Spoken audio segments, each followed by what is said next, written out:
Traveler, Paimon. It's been a while.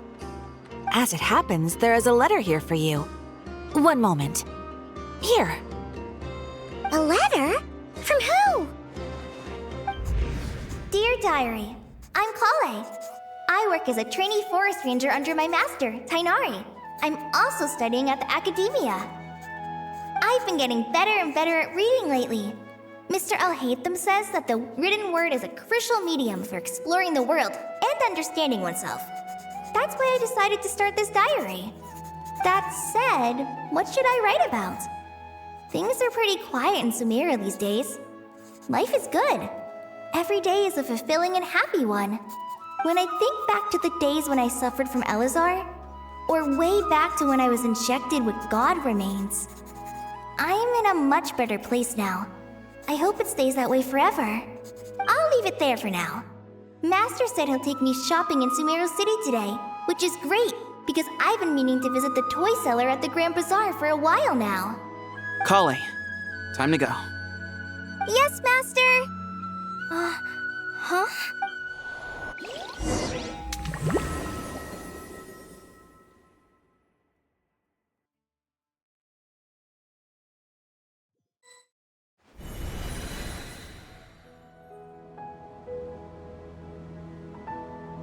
What's wrong, Kale? Is there something on my face? No, sorry. I didn't mean to stare. Did Master Tainari send you to pick me up? Master Tainari? What are you talking about? Tainari is the General Mahamatra. He's probably busy arresting criminals in Sumeru City. I mean, if that's what floats your boat, I can introduce you, but... Wait, Master Tainari is the General Mahamatra? But what about Mr. Sino? Sorry? Oh, you mean that guy who just joined the Vahumana Darshan? Rumor has it he's the leader of the Temple of Silence. If that's true, it's pretty impressive. Sounds like you've been getting to know more and more people since you joined the academia. That's great, but don't let your forest ranger duties fall by the wayside, okay? What's going on? Sethos is acting like he's my master, and Master Tainari has taken over Mr. Sino's job. Is this some kind of prank? If so, it's a weird choice of prank. But anyway, Sethos doesn't look like he's joking. What is this all about? Hey, you're zoning out again. I'm gonna buy some tools for the rangers. Why don't you stretch your legs a bit? It's been a while since you last visited the city, right? Wait! He's right. It has been a while since I last visited Sumeru City. Was it always like this? I mean, it feels familiar, yet somehow... something seems different. Is this really Sumeru City?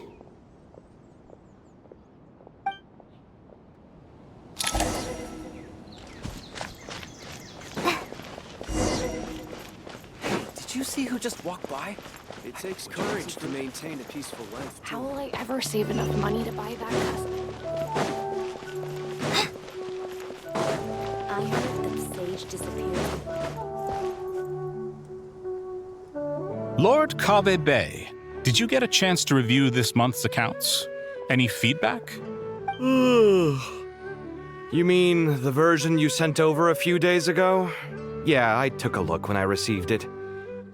I was thinking that maybe our profit margin is a little excessive. I visited some of our commercial partners last month. Their earnings are very slim. Are you suggesting that we give up some of our profits for them? Well, since we have more than we need, yes. Making money for its own sake is pointless. Don't worry, I've already planned for it and the numbers look fine. We can adjust the rates starting from next month. Also, about that designer you hired, I've had to revise his proposal 3 times now, but he just doesn't seem to... Let's cut our losses. Pay him his fee and send him on his way. I'd like you to get Layla on this instead. She was Cyrus's student, and she designed the Palace of Alcazarzare. Seems like a much safer choice. Who's sneaking around over there? Mr. Kave? Do you recognize this person, sir? Yes, it's all right. We've met. This is Kale, Sethos' trainee. He brought her along the last time I went for drinks with him. What brings you to the city, Kale? Is your master here too? No, this is all wrong! Why is Mr. Kave saying that too? Tainari is my master, not Sethos! This can't be real. I have to ask someone else. There's gotta be someone else out there who still remembers the truth. Hey, wait! Don't run off! How strange. What's gotten into her today? It's like everyone switched places. I guess I'll keep looking around. Would you like... Students are under so much... Lots of visitors today, I see. Welcome all. It's been a while. Hey, Rahman. You know that guy who sells face powder on Treasure Street? I haven't seen him around in a while. Any idea what happened to him? Oh, you mean a Hongar? Yeah, he got into a brawl with Shavirme on Treasure Street. He's been banned from setting up shop there for now. Seriously? Oh, well, that's a shame. I was planning to pick out some makeup for you. Oh, don't worry about it. The legendary Flame Mane discussing makeup with the Zubair Theater star dancer. Now there's something you don't see every day. Flame Mane? You know, I'm not actually sure when people started calling me that. Maybe the other Eremites thought I needed a fiercer title to scare people off? To be completely honest, I think the title would fit you better than me, Dia. You think? Can't say I've never imagined myself as a merc. If I ever give up the dancing, maybe I'll head to the desert and give the Eremite life a try. You would? Is that so strange? Oh, not at all. In fact, I've actually had similar thoughts before. If I ever get tired of sleeping out in the wild, I think I might go look for a job at the Zubair Theater. I've adored the dance of Sub-Zeros ever since the first time I saw you perform it. If the chance ever came up, I'd love to try it out on stage for myself. Really? If our manager Sataria heard you say that, she'd hold you to it. Probably grab you by the sleeve and never let you go again. Hey, when that day comes, I'll do your makeup myself. How's that sound? Sure. If the day comes, I'd be honored.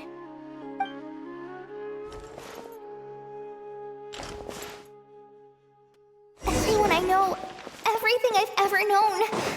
Suddenly it's all a jumbled mess. The question is, who's right? Them or me?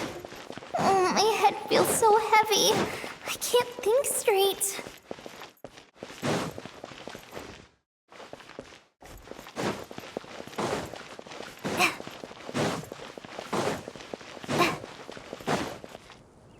Mahamatra Tainari, we've apprehended the suspect. They say that the fool is prone to blind faith, but the wise man is not immune to it either. Suraj, do you have anything to say in your defense? Tainari, you were the one who turned the sages against me. Just a few words of caution from you was all it took to destroy my research. And now you're trying to stop me again? You should know that mechanical life is the future! We must cast aside our useless flesh and... That's enough. I'm not in the mood to listen to your lunacy. Anyone could tell you how amateur your work is. Karina, Ilias, put him somewhere safely out of the way. Yes, sir. Next on the agenda is... Master? What is it? Wait, did Professor Zahahati send you? She's been encouraging me to take on an apprentice. Might be getting a bit ahead of herself there, though. No, Master! It's me! Kale! Listen to me. Something really Sumeru City! It's like everyone's identities have switched around! You're not the General Mahamatra, you're a Forest Watcher! Just yesterday, we agreed to come to Sumeru City today to go shopping together and... All right, there's no rush. Let's back up a little. Your name is Kale, correct? Although this is our first meeting, you do seem strangely familiar somehow. Is there anything I can help you with?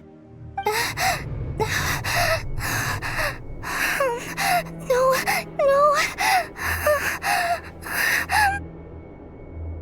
Master!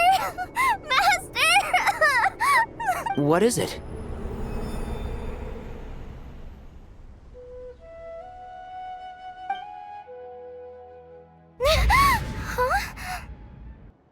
Did you have another nightmare? I've told you before, when you're tired, lay down on your back in bed and get some proper sleep. It's much better for you than napping on your front. Poor posture obstructs your breathing, which can lead to all sorts of weird dreams. Now, we're supposed to go shopping in Sumeru City today, remember? Cheer up. I'll take you to Hushang's. I heard he's got some new toys in stock. Go wash your face, take some deep breaths, and when you're ready, we'll head out. Okay. Thanks, Master Tainari. So it was just a dream. And yet, dreams can sometimes be a warning of things that will soon come to pass. Who said that? That dream felt unusually real, didn't it? Here's my suggestion. Since you're heading into Sumeru City anyway, you may as well tell Lesser Lord Kusanali about everything that happened. And just to be on the safe side, I think you should also inform your 2 traveler friends who once helped save Sumeru. I'd write them a letter if I were you. Time is short. A storm is coming from beyond the bounds of fate.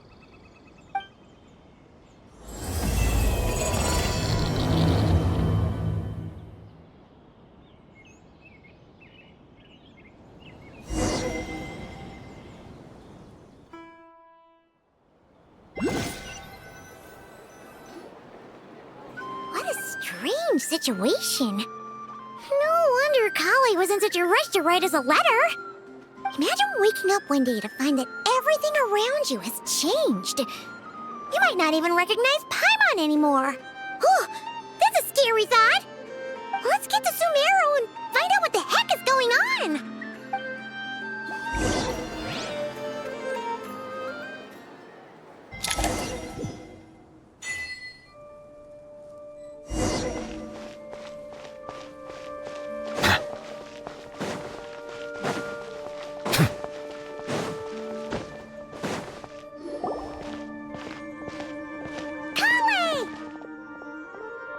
Traveler! Paimon! Thank goodness. I'm so glad you made it. Of course. We won't let anything happen to you, Kale. So, what's going on in Sumeru City? Looks like lots of people are moving or something. Yeah, I was just gonna say. After I wrote my letter, Master and I went to Sumeru City and told the Dendro Archon everything that I experienced, from start to finish. She was silent at first. It seemed like she was deep in thought. Then the next day, we got told that she was ordering everyone to leave Sumeru City immediately and move to Caravan Rebot. The entire population of the city has to move? Not just Sumeru City. The evacuation also includes Lokapala Jungle, Avidia Forest, Ashavan Realm, and Ardravi Valley. Basically, everyone living in the rainforest must temporarily relocate to Caravan Rebot. Holy smokes! It's crazy! Yes, it's quite an operation. Even if people only bring the bare essentials, the scale is simply enormous. They've requisitioned almost all the Sumpter Beasts in Sumeru for the task, including the entirety of Dori's Sumpter Beast Park.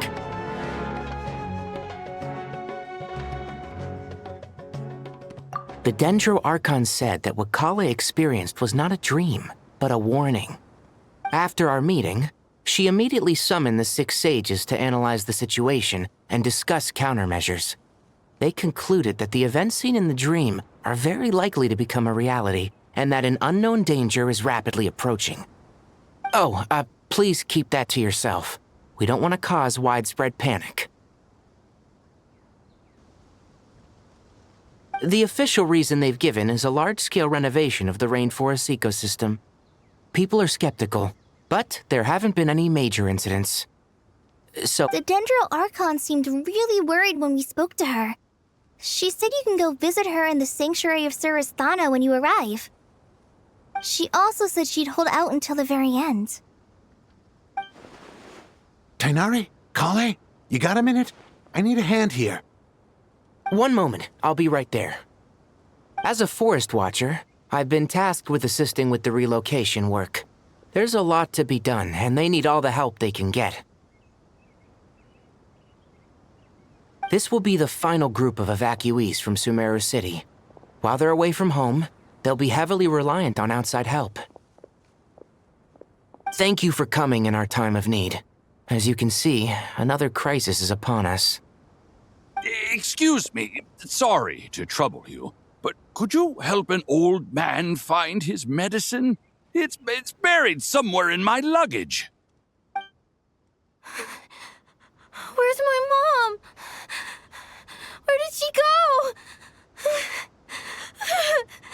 go? Don't worry. It'll be okay. Those items are worth a small fortune. Make sure you store them somewhere safe. You understand? I bet you thought you'd get away with this in the chaos, huh? Guess again. No petty thief gets past me.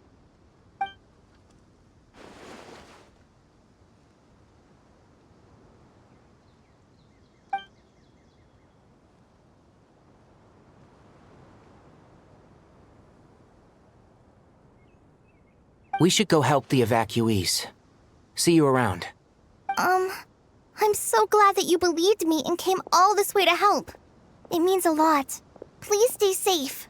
Don't worry. We may not know exactly what's going on yet, but as long as we stick together, we'll find a way through this. Goodbye! Look after yourselves! Will do. See ya! Paimon's not sure how she found the words to comfort Kale because, honestly, she's kind of nervous herself. Let's head to the Sanctuary of Surasthana and see Nahida.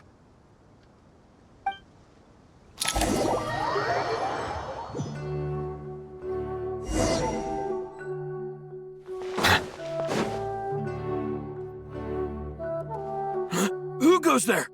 No unauthorized access to this place. By order of Mahamatra Sino. Are you blind? It's the Traveler and Paimon. Surely you've seen them before. Huh? Oh, so it is. I'm sorry, I haven't been sleeping well lately. My nerves are a little frayed. The Dendro Archon is in a very vulnerable state at the moment. Mahamatra Sino is concerned that our enemies might choose this moment to strike, so he's ordered us to strengthen our defenses. Just seeing you two again already puts our minds at ease. Please, enter. I'm sure everyone's expecting you.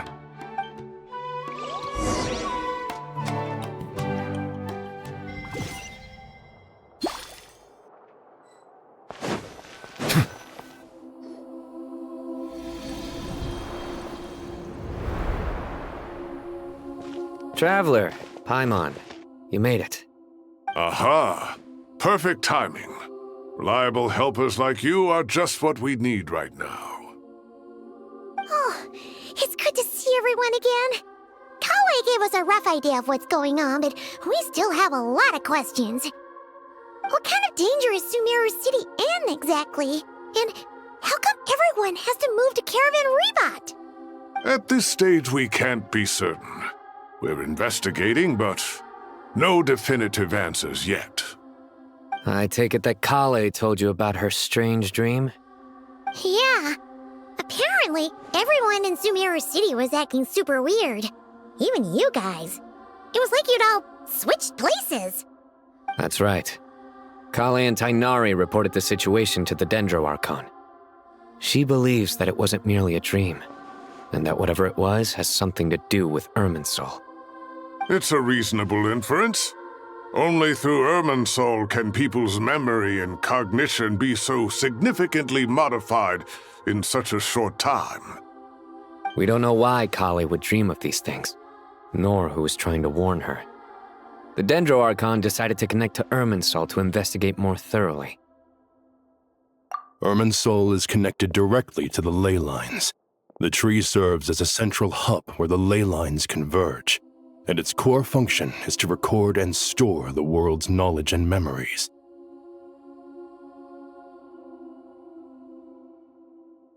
But something has gone awry, severely compromising the performance of this core function. Information is bottlenecking inside Irminsul, hampering the ley line's flow. If this continues, new information will languish unrecorded, with existing records thrown into disarray. In short, the souls of the dead will be stranded, while the living have their sense of reality warped. In the long run, Kale's dream could well become a reality. And that's just the beginning. There's no telling what other nightmares could end up coming true.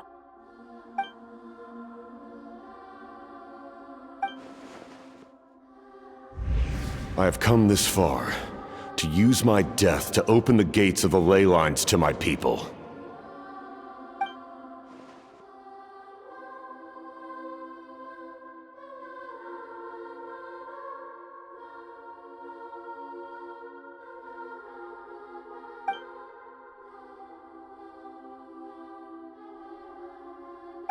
Faced with a growing backlog of information, the Dendro Archon decided to connect herself directly to Irminsul and take over the recording and processing function herself. But it is an almost impossible task. Individual brains aren't equipped to deal with the sheer volume of knowledge and memories involved. All that information flooding in at once would instantly fry any human mind. And for a god, even for a god, the suffering must be unimaginable.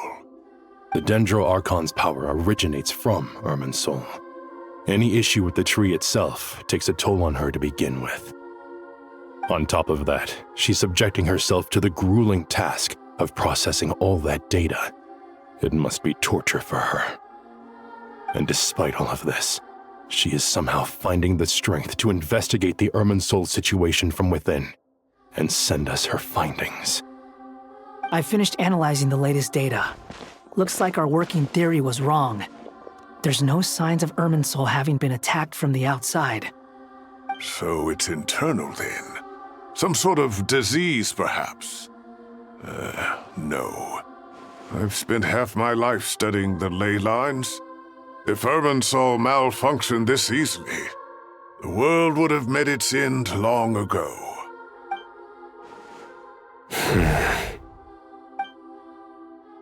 Sino? What is it? Not long ago, I got a tip from the Core of 30 that a large number of unidentified merchant caravans had recently been spotted entering Sumeru through Beta Harbor. At first, I suspected that they might have something to do with all this, so I sent some people to investigate. But if Irminsul wasn't attacked from the outside... Don't you think there are more important things to worry about right now than guessing who's behind all this? It's been over 12 hours with no new intel. If even the Keeper of Irminsul is this badly affected, you can imagine how bad things are in there.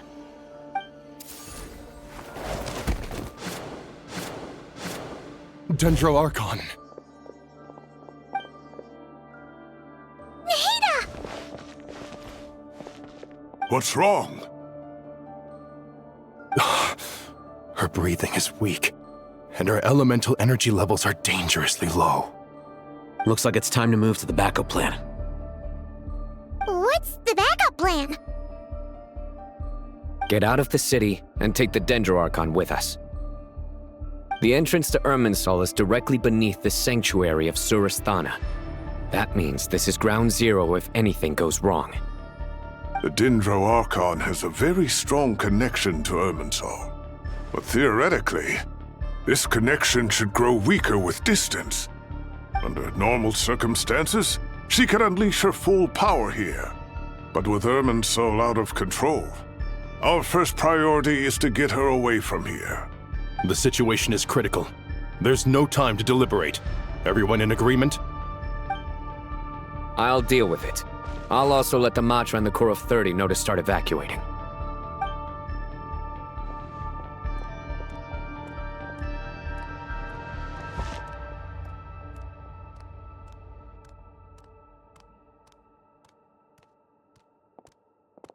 Let's go.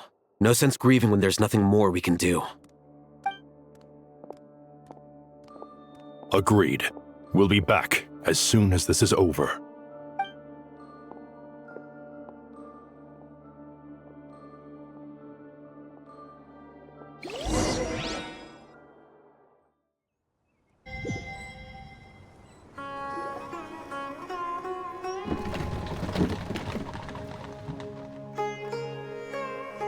The last group of civilians has been safely evacuated. Dendro Archon's carriage will travel with them. Sino and Hat Guy will protect the convoy. With the Dendro Archon in a coma, we've lost our means of investigating the situation. And with Irminsul still deteriorating, we have no choice but to evacuate Sumeru City. Feels as though we're being pushed along by an invisible hand. Stop moaning, Cyrus. We're the teachers here. We should be showing a little more confidence, don't you think?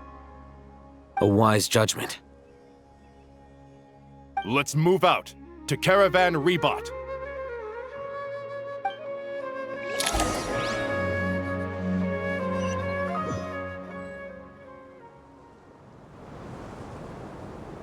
Sir, all units are in position. Good. Everything is going to plan. Interfering with Sumeru City is a necessary step, so do not hesitate. The Irminsul situation will not harm you. We need to speed things up here, too. We don't want to keep our client waiting, do we? No, sir. You have my word. Everything will be completed on schedule.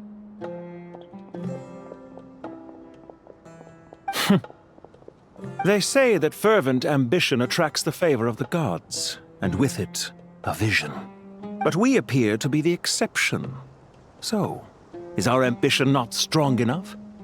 Or does it threaten the very foundations of this world?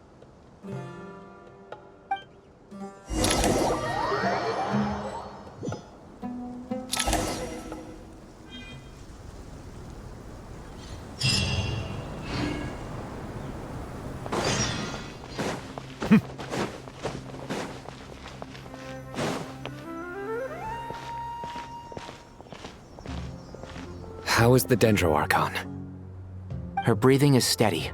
I prepared some therapeutic incense for her, but it hasn't had much effect.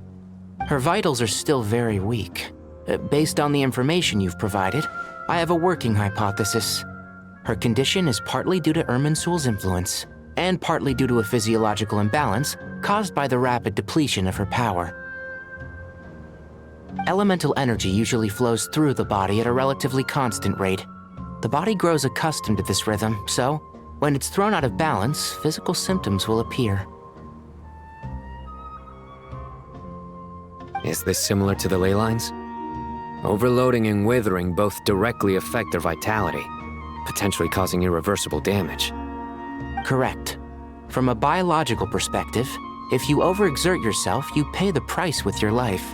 The Dendro Archon is not only drained of power, but her life force is at a critically low level. Is there any way to restore her health? I know the ley lines have strong self-healing abilities. As long as any blockages or pollutions are dealt with, they can quickly regain their vitality. But what about people? Well, gods. What's their capacity for self-healing? Before we think about that, there's a bigger predicament to resolve. Restoring the Dendro Archon's power requires us to heal Irminsul first. But that will be extremely difficult without the Dendro Archon's power. Paimon's already getting lost here.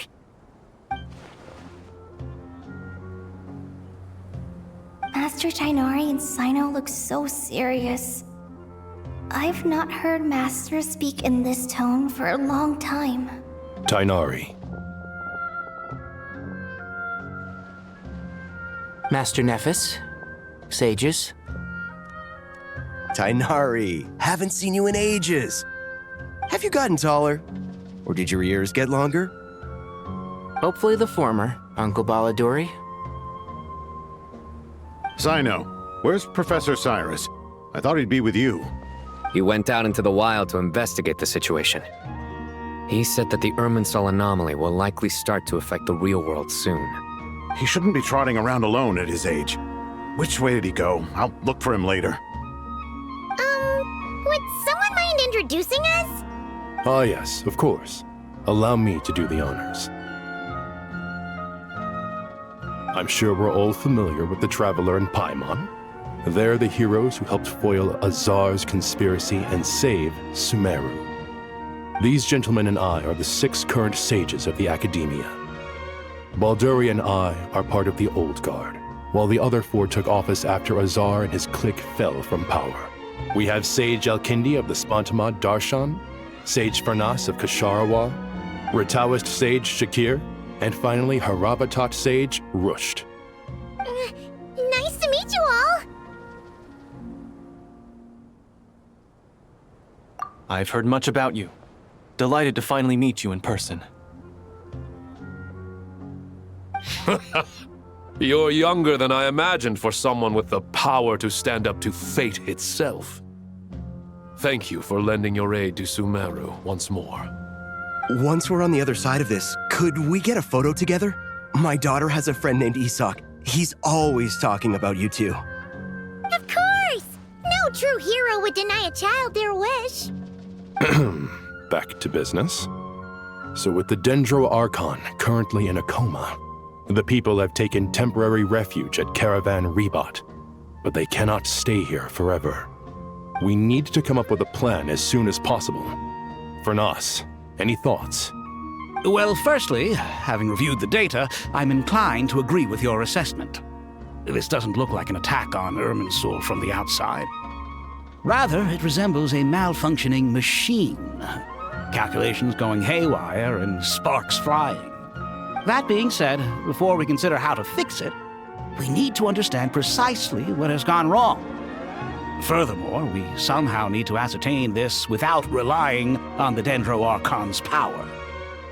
We have no direct access to Irminsul. However, we might be able to gather the information we need from the ley lines. Study the branches to learn about the trunk, in other words. Wait, is that what Cyrus is up to? No wonder he ran off to research in the wild. Curse always one step ahead of me, isn't he?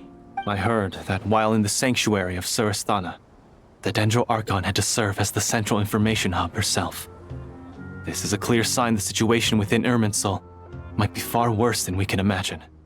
Irminsul is vital not just to the safety of Sumeru, but to all of Teyvat. We must be the ones to bear responsibility for this world. To be on the safe side, I think we need to consider some backup plans. Are you saying we should consider a scenario in which Irminsul is completely destroyed? I'm merely pointing out that the possibility exists. You have a valid point. But until worst comes to worst, I believe we should focus our efforts on resolving the Irminsul anomaly and helping it recover. Kale, I understand that you were the first to foresee this crisis. If it's all right, I'd like to talk with you about it in more detail. Of course! But even I don't know how I came to have that dream. If there are no signs of external damage, could it be a stress fracture? Metals tend to suffer from this issue with long-term use, and Irminsul has existed for centuries, after all. It's possible, but surely a stress fracture would be more likely to cause a complete shutdown rather than chaos. Sages, General Mahamatra, sorry to interrupt, but something has come up. What happened? Some citizens didn't believe that Sumeru City was really in any danger. They slipped away and hid during the relocation, intending to return home. How many people are we talking? About a dozen. Sakura found them while on patrol, but they appeared to be suffering from psychosis. For whatever reason, they were trying to kill each other.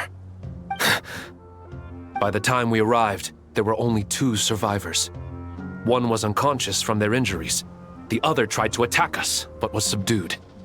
Where did this happen? Near Yasna Monument.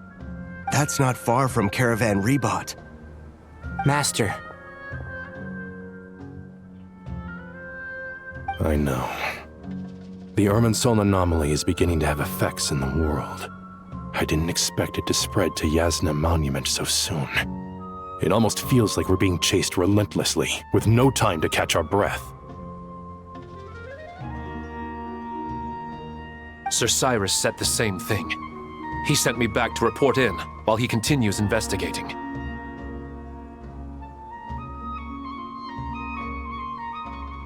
I'll go join him.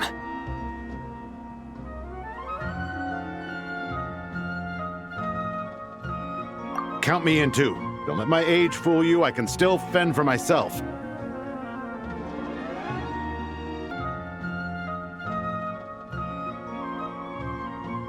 Very well. Meanwhile, the rest of us will continue discussing our next steps. Get back soon.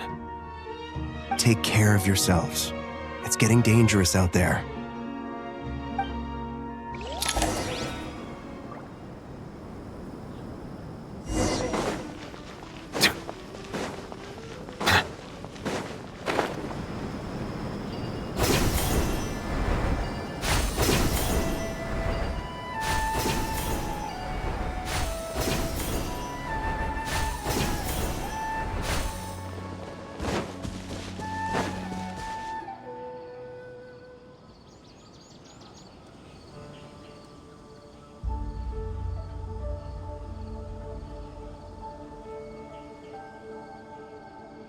Please, don't go any further. As you get closer to Sumeru City, there's no knowing what dangers you might encounter. So this is our mentally disturbed man? I'm going to gut you all!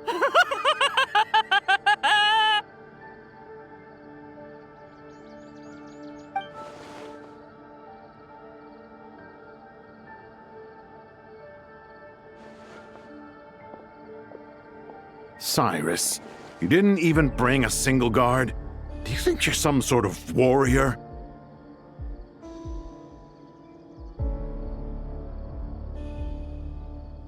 It's fine. Come here and look at this.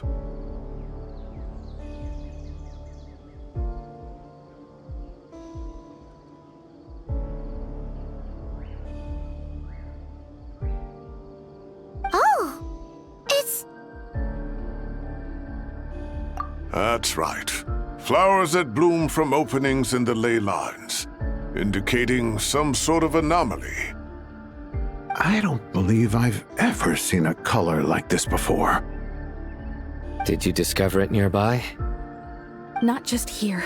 Way over there, too. They're everywhere. There's even more in that direction. How did you ascertain the situation further ahead? Didn't you just say that we can't go beyond this point? Yes. This area is relatively safe so far. But if you continue forward, delusions will start afflicting your mind. However, some vision-bearing mercenaries were able to maintain their sanity a little better. They're the ones who brought back news from further afield. Sino, do you remember the class I taught on dissecting ley line blossoms? I do, Professor. I received full marks in that course. Good. After all these years, it's time to put that knowledge into practice. There must be anomalous information hidden within these blossoms. Alkindi, I'll need your help as well. Been a while since we worked on a project together, hasn't it? Sure has. Well, what are we waiting for? Let's get to work. Anything we can do to help?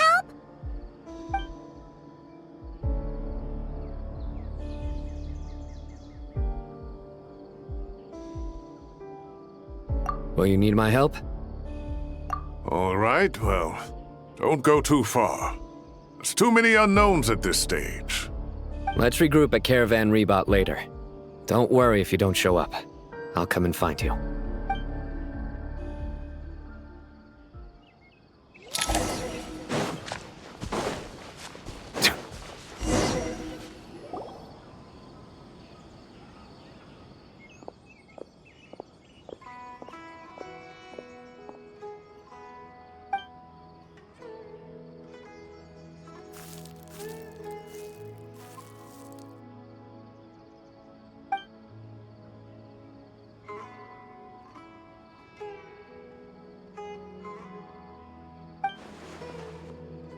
That should be the heart of Oasis.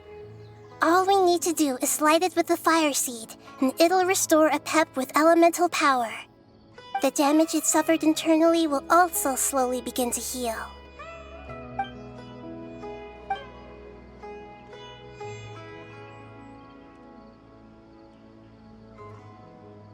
What is it? You thought of something? Really? Then let's get back and tell the others!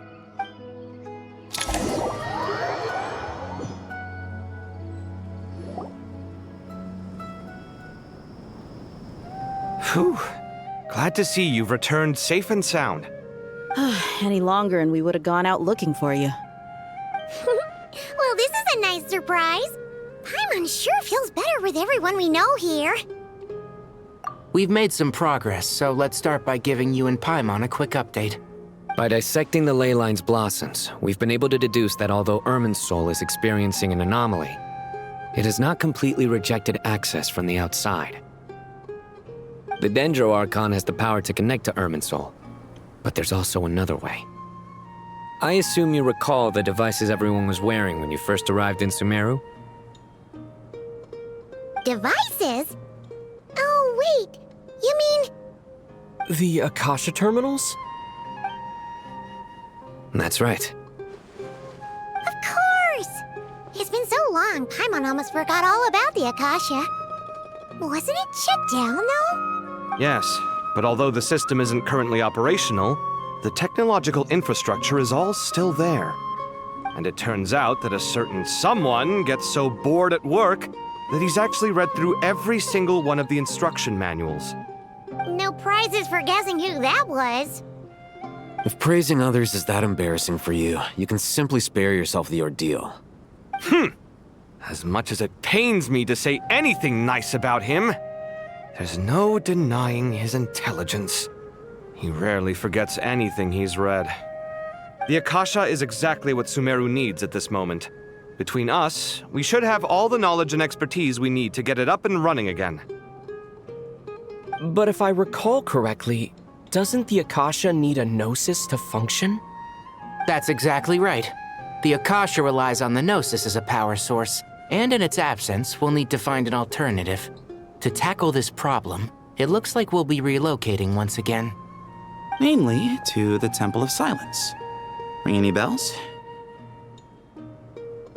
It's the only major institution in Sumeru dedicated to preserving the knowledge of King Deshret's civilization. You might find the answers you're looking for hiding there. I agree. There's a good chance. Master Nephis and the other sages have discussed it. As the chaos from Irminsul continues to spread, Caravan Rebot won't be a safe haven for much longer. We have to move into the desert next. The scholars and sages will head to the Temple of Silence, while the civilian population seeks refuge in Aru village.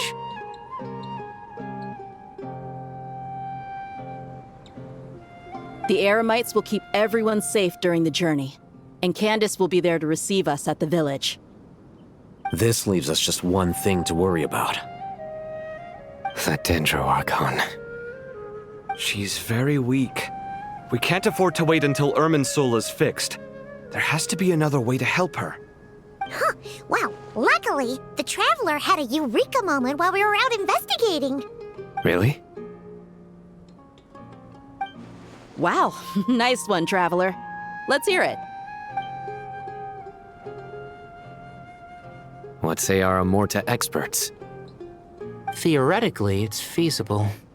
From what you're saying, although elemental life and elemental energy have their differences, the Dendro Archon has explicitly stated that she can imitate the power of the former.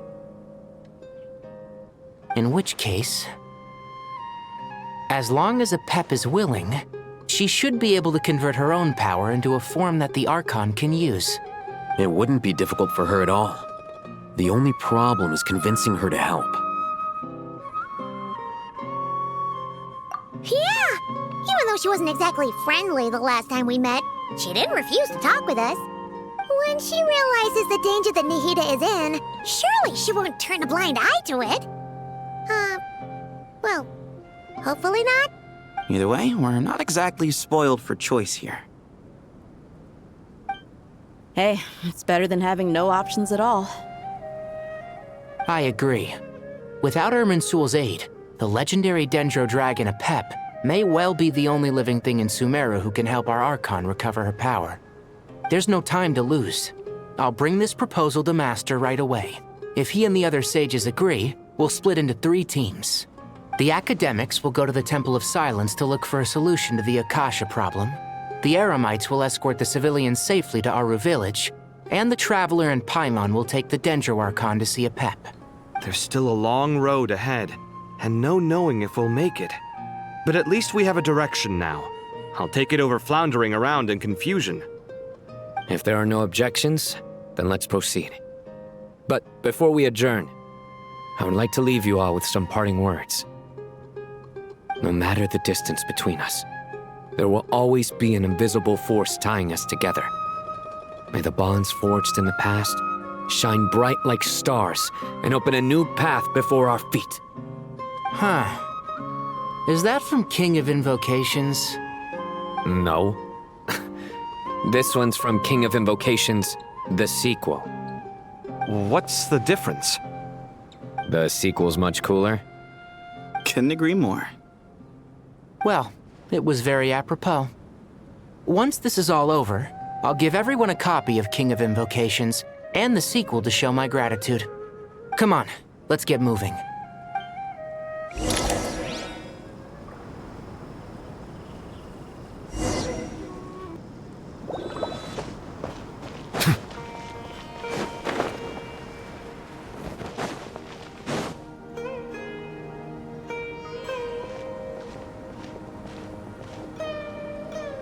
Tighnari has brought me up to speed. I approve of your plan of action, but we can't proceed with everything right away. The people need to rest. For many of them, this will be their first time in the desert, so we'll need to find additional personnel to help escort them. You two, please go on ahead with the Dendro Archon. Let's rendezvous at the Temple of Silence later. No problem. Words can't express my gratitude, so let me just say, I hope everything goes smoothly for all of us. Goodbye for now.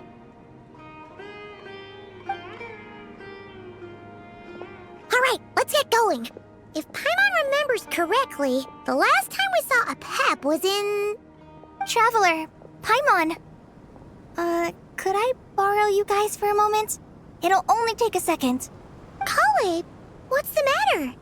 Well, the thing is, Master Tighnari once told me, after you raise a problem, you should think about how to resolve it. But ever since I had that dream, I feel like I haven't been of any help at all.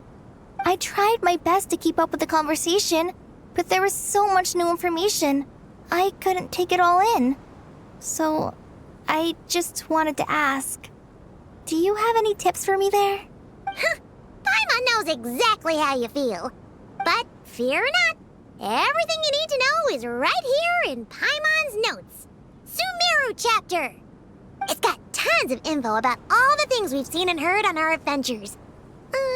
Some parts are a little simplified, but hopefully it all makes sense. You see? Being the greatest guide in Tibet isn't just a fancy title. It takes a lot of hard work. Paimon doesn't always understand the things you're talking about with other people. Whenever that happens, she notes down the confusing parts and goes over them in her own time. This is perfect. Could I borrow it? Sure. Matter of fact, you can keep it if you want. Paimon has another copy. The spare copy was originally meant for the Traveler. Paimon used to worry that one day he might not need a guide anymore, so she wanted to have a gift for him, in case we ever parted ways. But it doesn't seem so necessary nowadays. We have so many more places to see together. One copy will be enough for both of us. Thank you so much. But still, these are your treasured memories. I think I'll make my own copy and then return the original to you. Anyway, that was all. I won't keep you any longer. Have a safe trip. See you again soon. See ya! Alright, time to bring the Hida to see a Pep. Let's hope that old grouch is in a negotiating mood.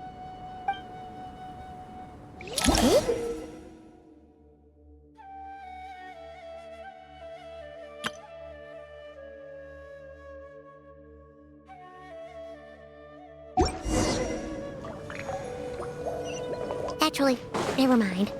In a pap size, Nervalet's probably one of those dragons who has grown too close to humankind. They might end up fighting for all we know.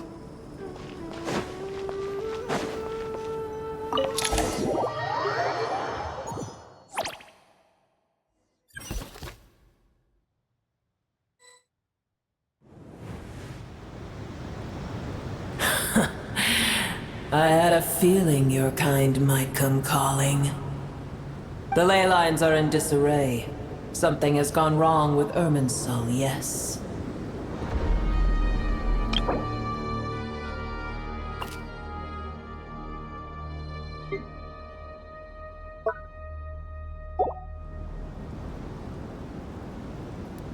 Even from a great distance away, I can sense that Sumeru is headed for destruction. You who took our home from us, prepare to watch as your own world is plunged into oblivion. Oh, how the cycle of history comes to a poetic conclusion. This isn't a joke, Pep! Nahida's in grave danger! Can you please help her? Is she now? Then do explain. For what reason should I lend Booer my assistance?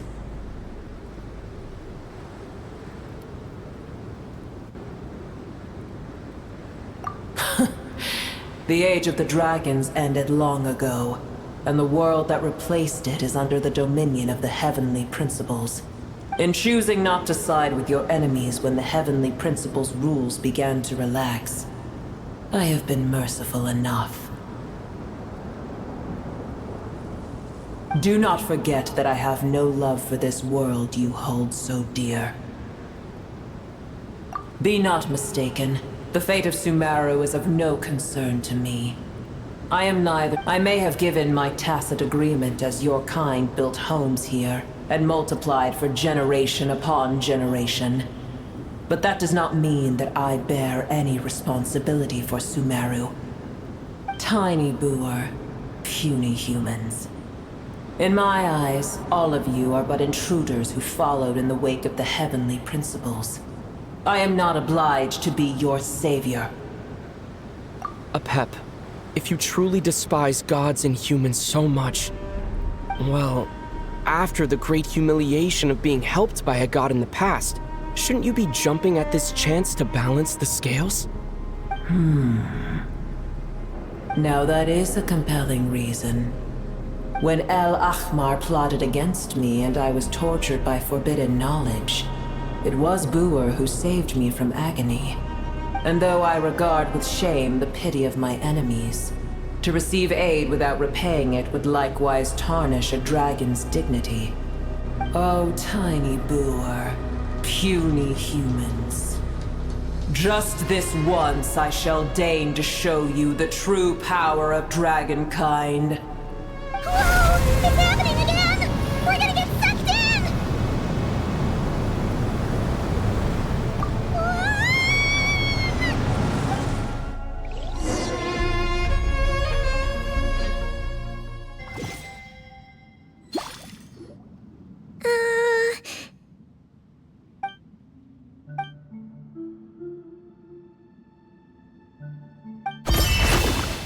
It is done. The heart of Oasis is supplying her with life force as we speak.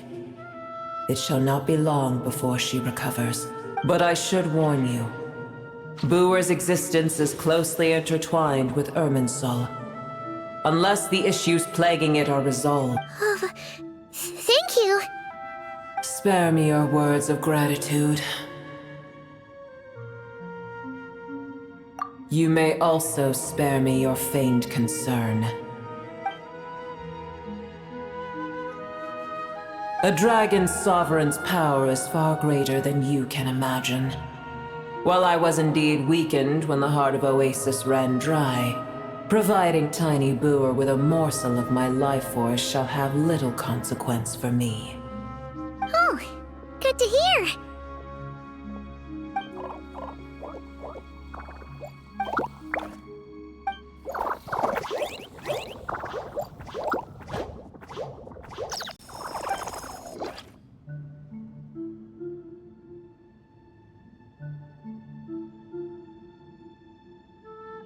Ever held in high favor, I see.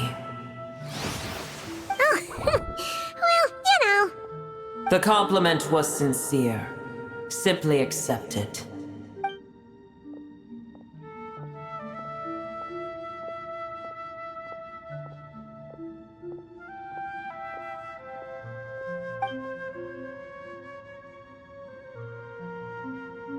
I did once. That tree was not planted by the heavenly principles. Irminsul existed before they ever arrived in Tevat. What? There was a time when it belonged to Tevat, to dragonkind. Its appearance and function then differed greatly from today. The ley lines flowed with an abundance of a familiar, primitive form of elemental energy. You may know it as the power of the Light Realm. The heavenly principles usurped and refashioned Irminsul, made it serve humanity, and used it to anchor the fate of the world. Yet in the end, humanity has failed to protect it.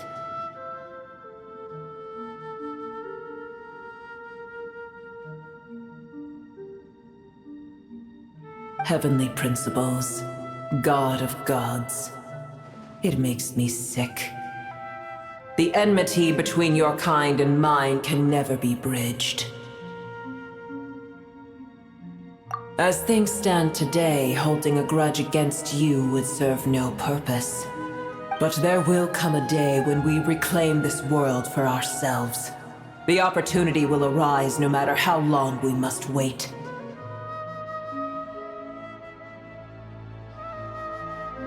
I can already sense that far away from here, the Hydro Dragon has wrested his authority from the hands of the usurpers. Though we have yet to meet, I know that we are both preparing for our revenge day and night. Uh-huh.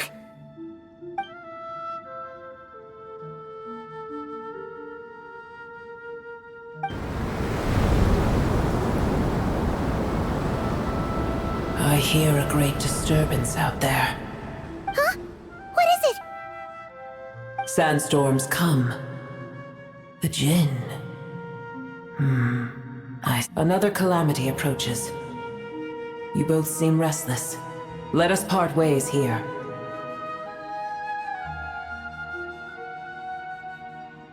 Booer is safe with me. Once she has recovered, I shall return her to your side.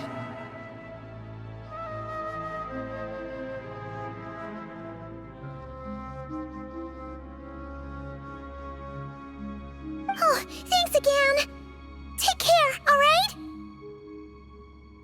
I told you already I have no need of your feigned concern.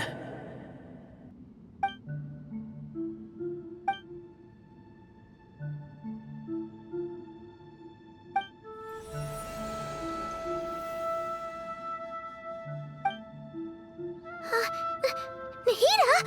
You're awake! Are you okay? Cease your interrogation. Yes, she awoke for a brief moment, but she has now lost consciousness again. Take it. We shall talk more at another time.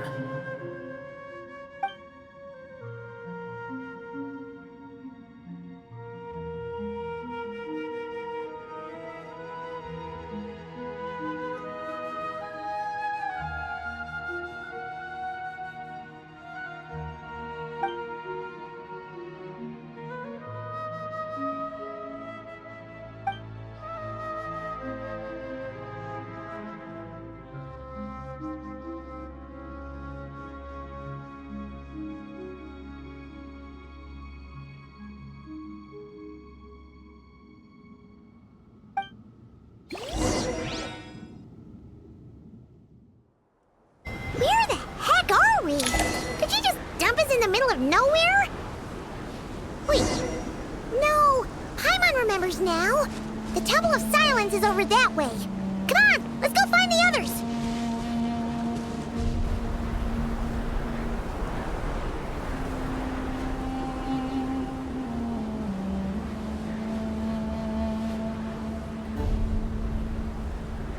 There's no need for everyone to stay here.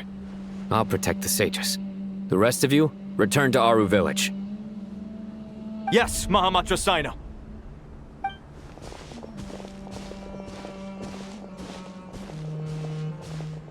Sino!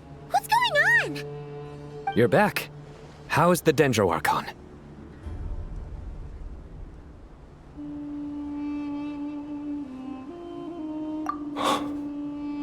What a relief. It's the Jinn. Countless Jinn have stirred up violent sandstorms across the desert, blocking our path to the Temple of Silence. Tighnari and Kale have returned to Aru Village to help. The Jinn are being highly aggressive, so both the village and the merchant caravans require protection. It's just one thing after another. Where did all of them come from anyway? In all my trips to the desert, I've never seen anything like this before. As I see it, the only possible candidate is Gurabad. Gurabad? Baladuri could explain in more detail if he were here. All I know is a rumor I've heard about from previous trips to the desert. Supposedly, a great number of dormant Jinn lie sealed beneath that city.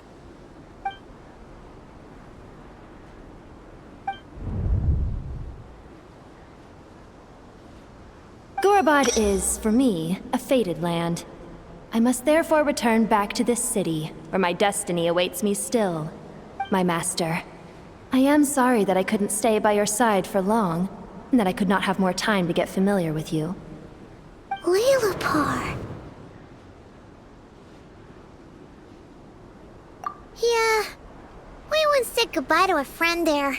Well, maybe not a friend exactly, but someone we met on the road anyway. She was a strange bottle. If we can find a way to wake her up, maybe she can help solve the situation in Gurabad. Well, be careful. You may find there's more than just the Jinn to worry about. You mean, there are other dangers in Gurabad? It's a sensible assumption to make. The moment we arrived in Caravan Rebad, the Irminsul anomaly started spreading in that direction. Now we've moved to the desert, and suddenly we're plagued by Jinn and sandstorms. To call it a coincidence would be a stretch. Don't worry, we've gotten a lot stronger since our last stint in Sumeru. Ah! When did they show up? It appears the monsters native to the desert have been stirred by the Jinn's activity.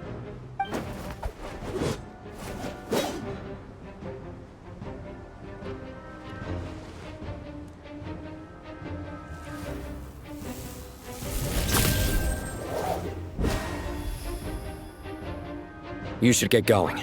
We'll take care of things here.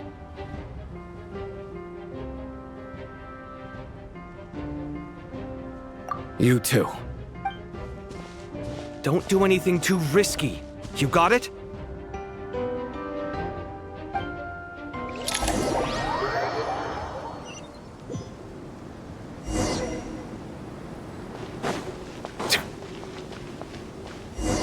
The Jinn are swarming out of Gurabad!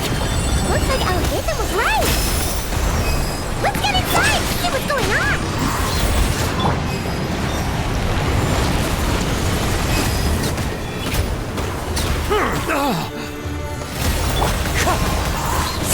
Bring it! Settle down!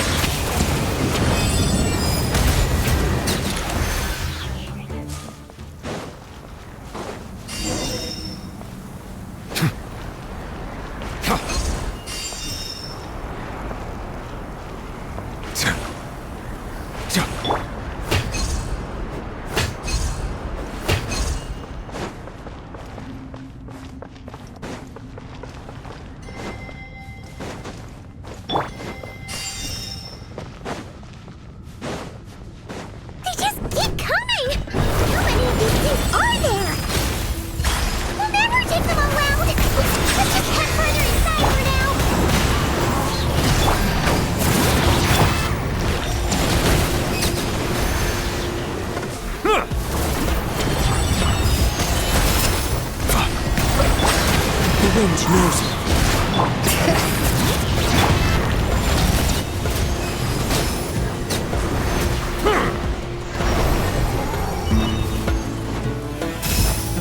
Target spotted!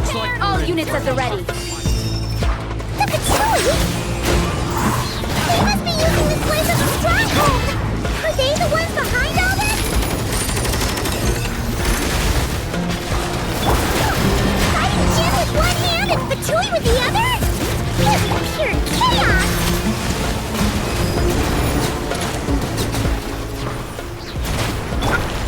It's fine. Silence! The wind knows me.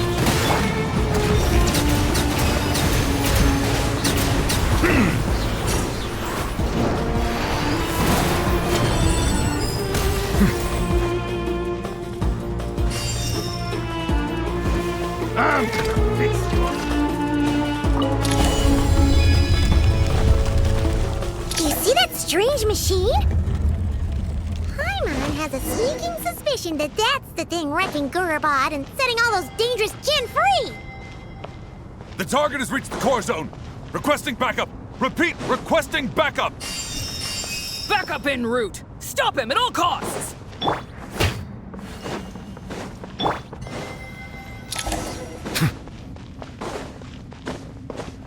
Careful! They're back again! Better hold back this time.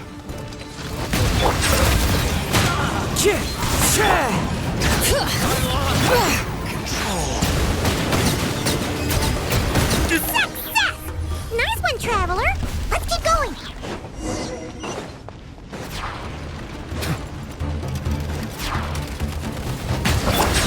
One with nature.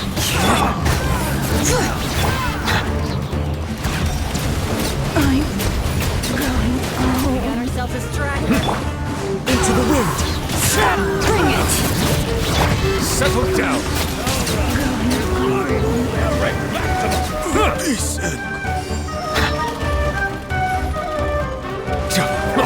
Wind striker.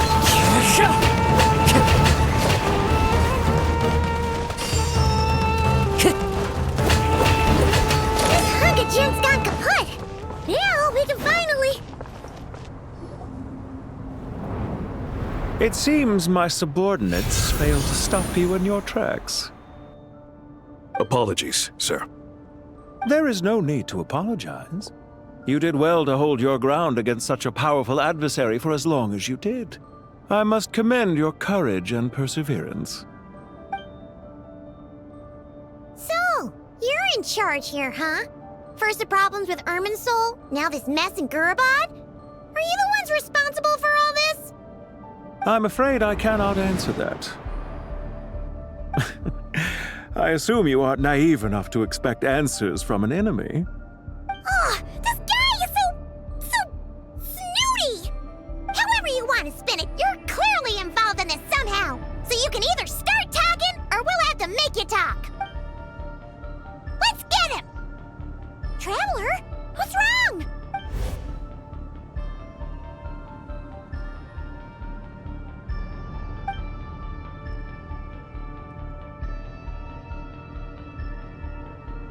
You're remarkably calm.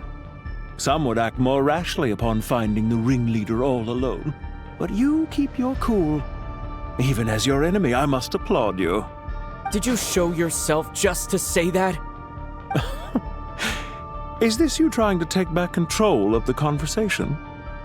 Unfortunately, I really don't have anything to say to you. I am here merely to indulge my own curiosity. Your names are well known among the Fatui. Naturally, I wanted to observe you up close while I had the chance. Hey! Don't treat us like we're some kind of exotic animals in a zoo! Oh, I wouldn't dream of it. You seem rather predisposed to misunderstand me. I'm quite aware that you are both heroes of great renown. You have resolved crises in many nations and won countless allies along the way. I've been following your adventures with great admiration. My only regret is that the trajectory of your journey conflicts with our goals. What do you mean, admiration? Sorry, but that sounds pretty weird coming from you. I don't see why. We may happen to occupy opposing sides, but there is no cause for deep-seated enmity between us. To respect one's enemy is to respect oneself. Well, now that you're observing us up close, what do you see? I've observed as keenly as I can. Yet, while I endeavor to understand, your true strength remains a mystery to me. Violence is not my area of expertise either, so, you see, I would much rather converse with you like this than determine a victor with the edge of a blade. Besides, I've heard that even 3 moons in the sky fail to eclipse your brilliance. I know better than to bite off more than I can chew. 3 moons? So you have a connection with the Harbinger, the Doctor. Well deduced. Our commander, Dottore, died in Nodcry, but there are things that do not end with his departure. We must... Look at me. I almost divulged more than I should have. What are you after? Revenge for Dottore? Or are you plotting something else? I've said quite enough, I believe. There's no point in continuing this conversation, except to say, I've noticed that you seem to know your way around here quite well. A repeated visitor to Gurubad, are we? Ugh. I'll take that as a yes. Then I'm sure you'll have heard the story of this place. The mother of the Jinn, Lilupar, and the tragic tale of her vengeance that spanned 3 generations. It was right here that Lilupar once helped the wise to ascend to the throne. But from that moment on, every king who sat upon it was corrupted by power. These degenerate rulers lost control over their nation, and with it, the right to occupy that exalted seat. What are you trying to say? I once admired you for your adventures. That is the earnest truth. But it appears to me that your journey serves ultimately to uphold the rules of this world. Are these rules truly just? Does the heavenly principles rule with wisdom or folly? And how can we be sure that the 7 who wield authority over the world will not be corrupted? Do you seriously think you're gonna convince us of anything? Convince you? I'm sure my commander already tried that.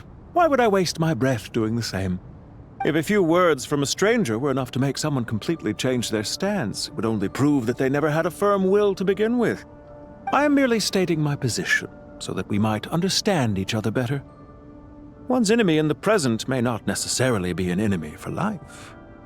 As for what game I'm playing here, I'm simply buying some time. But now I must bid you farewell.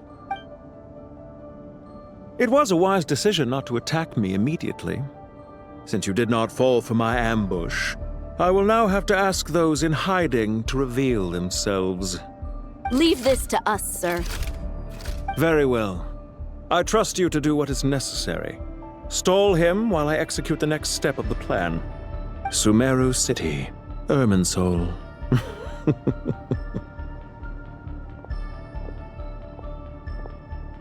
Hey! Stop right there! Don't you dare leave without explaining yourself! All units, stop them! Protect the commander! Did you hear that?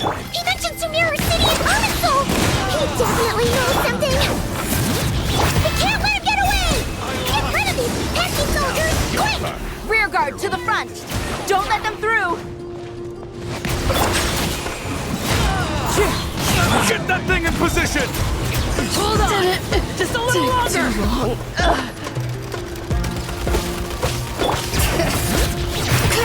Bow your head.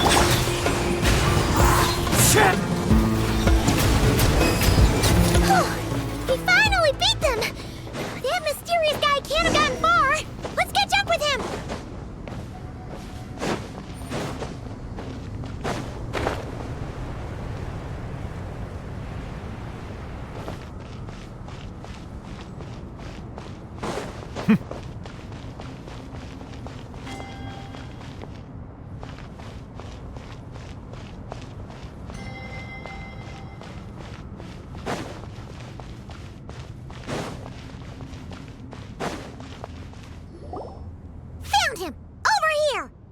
You're very persistent.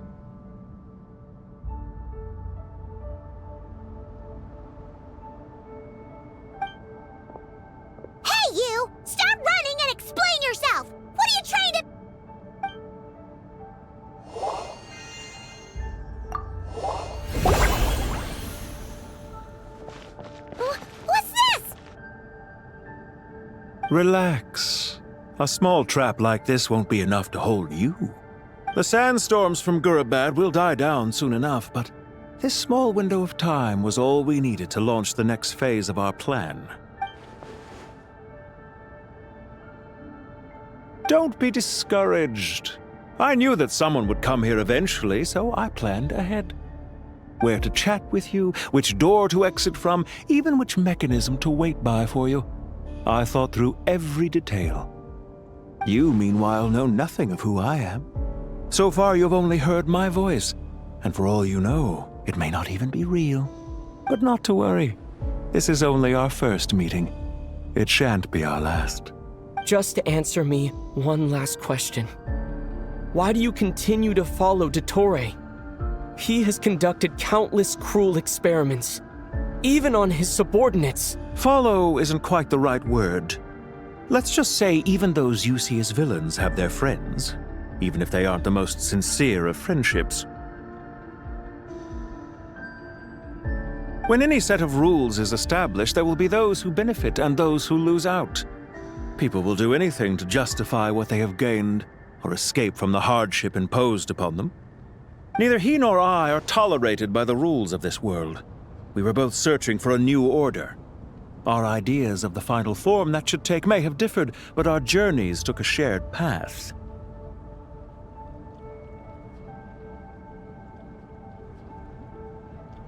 Goodbye, Traveler and Paimon.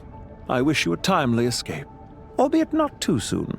I will need a little more time to prepare, after all. Hey! Come back! Wait, this dark wall. We've seen these on our adventures before. It swallows people up! Oh. I'm sorry. She shouldn't have jumped the gun!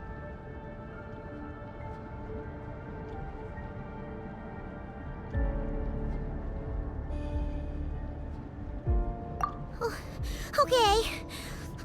He may have fooled us this time, but we'll get it back!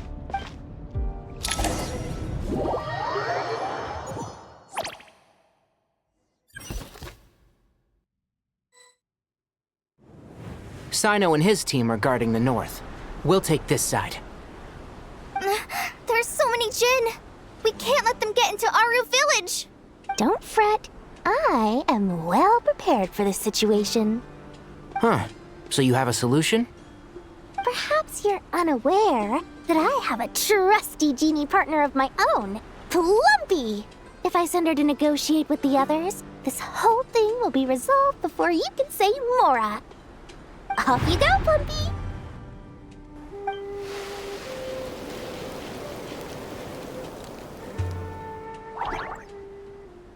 Come on, what's the holdup? 5,000 Mora. 20,000 Mora. 100,000 Mora. Final offer! Ah, so she's a hired partner.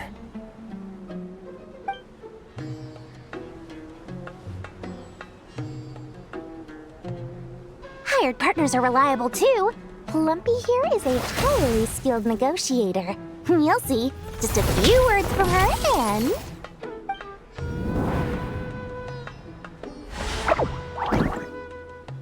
Plumpy! Don't you Jin have any respect for the rules? This was supposed to be a negotiation! You wanna play rough? Two can play at that game!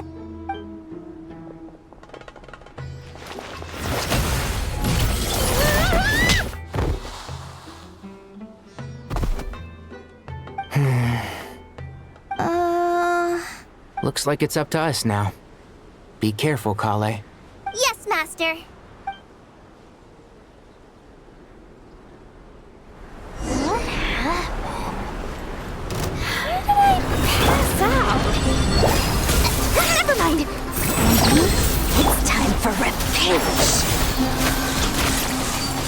You know, this reminds me of when you first arrived in a video forest. You were trying to help a child retrieve a lost toy when you stumbled upon Spinal Crocodile territory by mistake. Yeah, I remember. Our first time fighting side by side. Fighting side by side? I seem to recall swooping in to rescue you with a team of forest rangers. Please stop.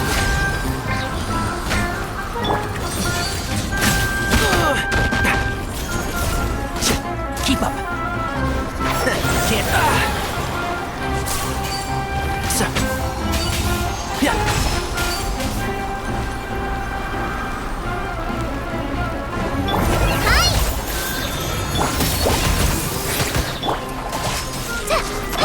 And shroud. There's too many of them. I can't believe I used 12 rare items in one battle. Ugh. I shudder to think how this is going to affect this month's accounts. The sight of that glaring deficit might be more than my poor heart can take. Tainari, how's the situation on your end? We held the line, though it was a close call. But it looks like they're preparing for another attack. Has something happened? They've breached our defenses in the south. The Jinn are pouring in. We're moving the villages to the north as we speak. We're hemmed in. This is getting precarious. Our margin for error just got a lot smaller. That's why we wanted to confirm your status. We need to consider our next move carefully. Bad news! Another line of defense has been breached. Kale, go with them and assess the situation. Dory and I will hold the line here. But Master! Even with 3 of us, we barely— This is not a discussion, Kale. Don't worry about us. She clearly still has plenty of tricks left up her sleeve. Wait! You can't pin all your hopes on me! Oh, great. I've almost run out of the things I brought with me, and the rest is back at the caravan. I should be able to hold out for a little longer, but still... Master! Need any help? Huh? What is it, Kale? If things continue like this, it won't be long before Aru village is overrun by Jinn, and the sandstorms are sure to follow in their wake. I do have a plan, but I can't guarantee it will work. I don't care. Whoever you are, please just help us. The only one who can help is you. I am merely here to guide you along the correct path. I am a spirit created at the beginning. I am a flickering illusion. I am the shimmering light that flows from the eyes of the Creator. What do you mean? It doesn't matter. You don't need to understand it. Just repeat after me, one line at a time. Watch out! Jinn incoming! I am a spirit created at the beginning. Here goes nothing! I am a spirit created at the beginning.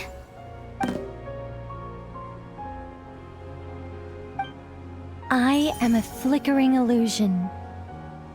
I am a flickering illusion. What's wrong, Plumpy? I've never seen you so agitated before. But how do you... Do you know what Kale is reciting? I am the shimmering light that flows from the eyes of the Creator.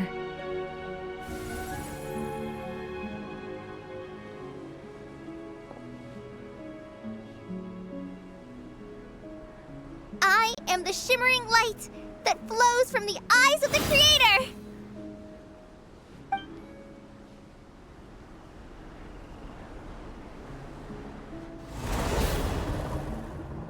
It's a song composed by the goddess of flowers, but very few records of it remain, even in historical texts.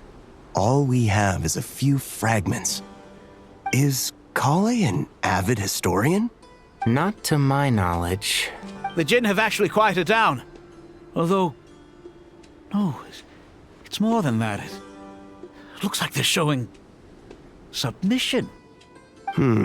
Clearly the songs left by the Goddess of Flowers have a soothing effect on them. At the very least, they're much calmer now. Really? Let me try. I am a spirit created at the beginning.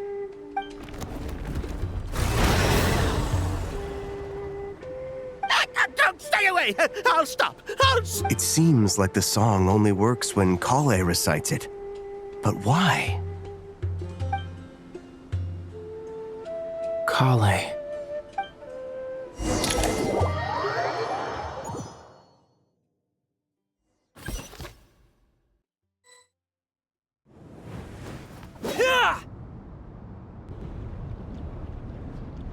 Any luck?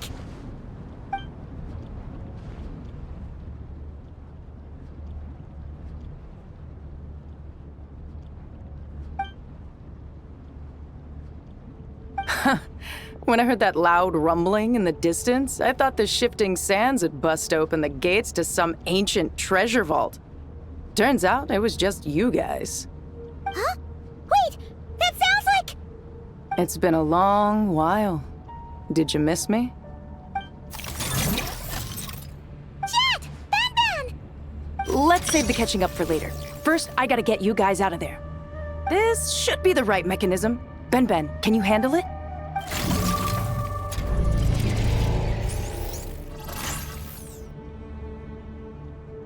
There we go.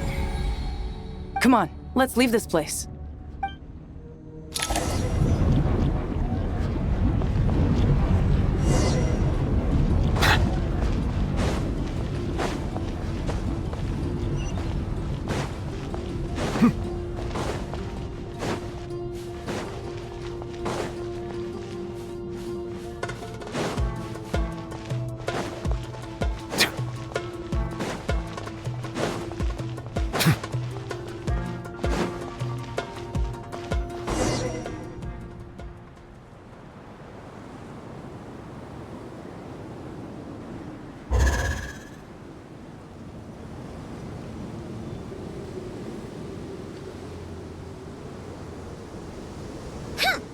Fatui sure made themselves scarce.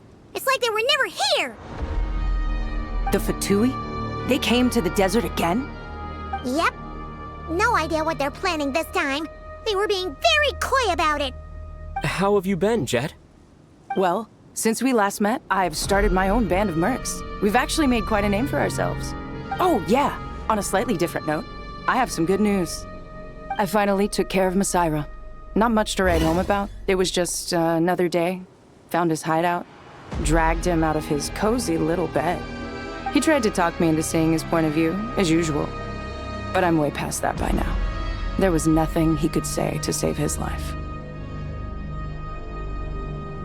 What about you guys? Bet you'd forgotten all about me and Ben, huh? Of course not! We're super duper best friends! Wow. Sounds like I should make time to visit some other nations too. Anyway, what brings you to Gurabad?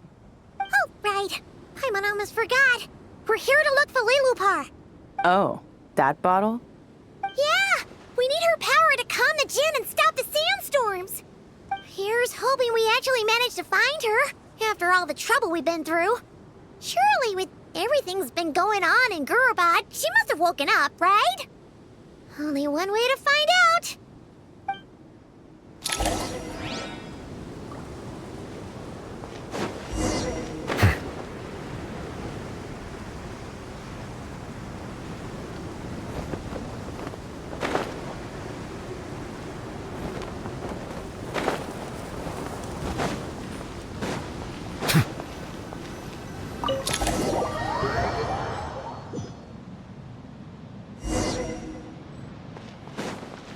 Let's see. Aha!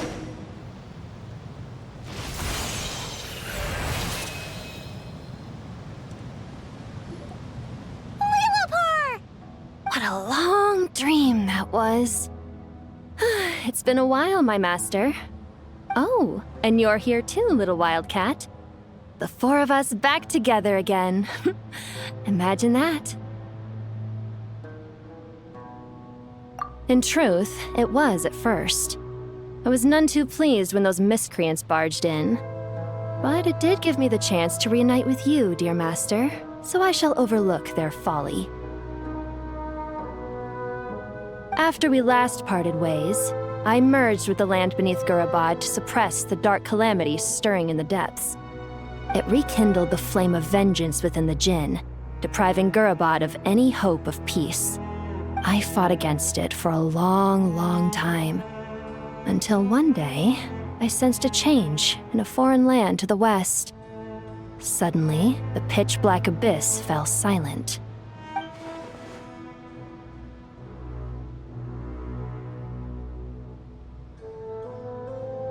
Once satisfied that that dark power could no longer bewitch the Jinn, I too fell into a deep slumber, from which I have only now awoken.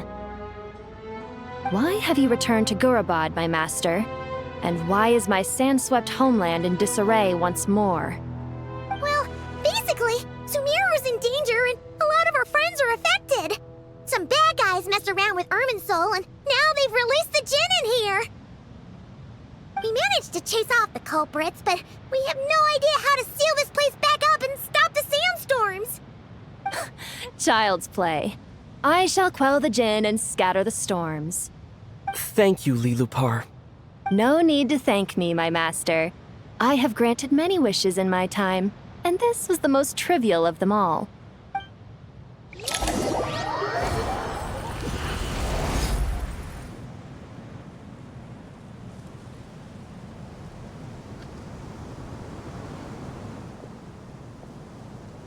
The sandstorm's gone. The sun shines bright again. When I said that we'd meet again under a lovelier sun, this was exactly how I imagined it. Yay! Although, honestly, Paimon would love to hang out with you more, even if the weather sucked. Well, there shouldn't be any more Jinn breaking out, right? Are we okay to head back? Sounds good. You can introduce us to your other friends. Another adventure begins. Lovely. The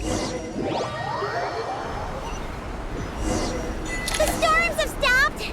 We should be able to get to the Temple of Silence without any problems now. Time to regroup!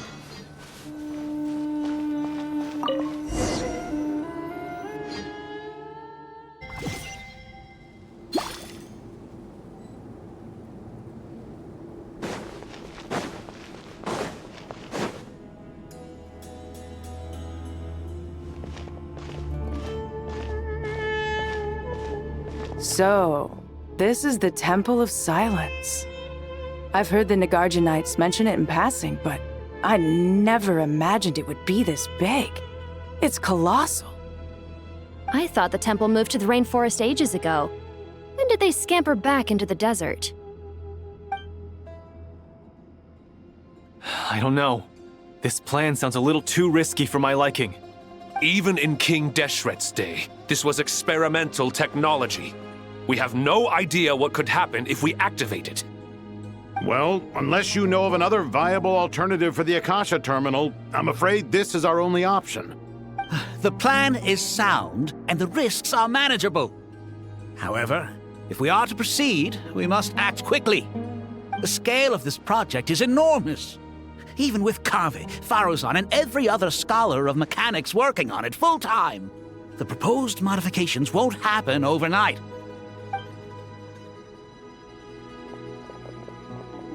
You're back. Everything all right? And who are they? Friends of yours? Pretty much everyone in the Temple of Silence is. This guy's Kaveh, and the one next to him is Alhaitham. Hello, I'm Jet, and this is Lilupar. Oh, a famous name from the history books. Pleased to meet you. A friend of a friend is a friend of mine, as they say. Who's they? Huh? Do people not say that? Not in the desert. Friends you can trust, but friends of friends? Gotta keep an eye on them. Still, I do trust the Traveler's judgment. I'm sure you're good people. The sandstorms have calmed down. I take it the Gurabad problem is resolved? What did you find? And after getting all smarmy with us, he trapped us there. Luckily, Jet used the mechanism outside to free us, and then we got Lilupar to put a stop to the chaos. Wow. Thanks for being there to help them. So, this mystery man openly admitted that he was merely a Harbinger's subordinate. Yeah? Is there something weird about that?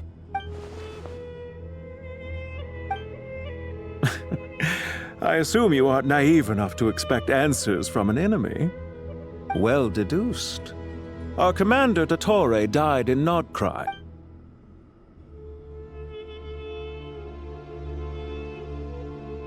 Are you wondering about his true identity? Or do you think there's a big conspiracy behind all this? I wouldn't go as far as to call it a conspiracy. Just the simple fact that having someone to shift the blame on tends to prove useful should trouble come knocking later. The most important thing for now is to solve the immediate problem. Perhaps that man knew you wouldn't have the resources to investigate his background and so didn't put much effort into disguising himself. This is all getting a little cryptic for me. I'll let you guys talk while I take a walk with Lilupar. Jet? Aren't you with the Blazing Beasts? What a coincidence. Didn't expect to run into you here. We're mercs. You can run into us anywhere. Who's this with you? So, did you find the solution you were looking for in the Temple of Silence? You bet we did. This place is incredible. It has everything. So far, we've discussed a plan and verified its feasibility. Building a new system from scratch is out of the question.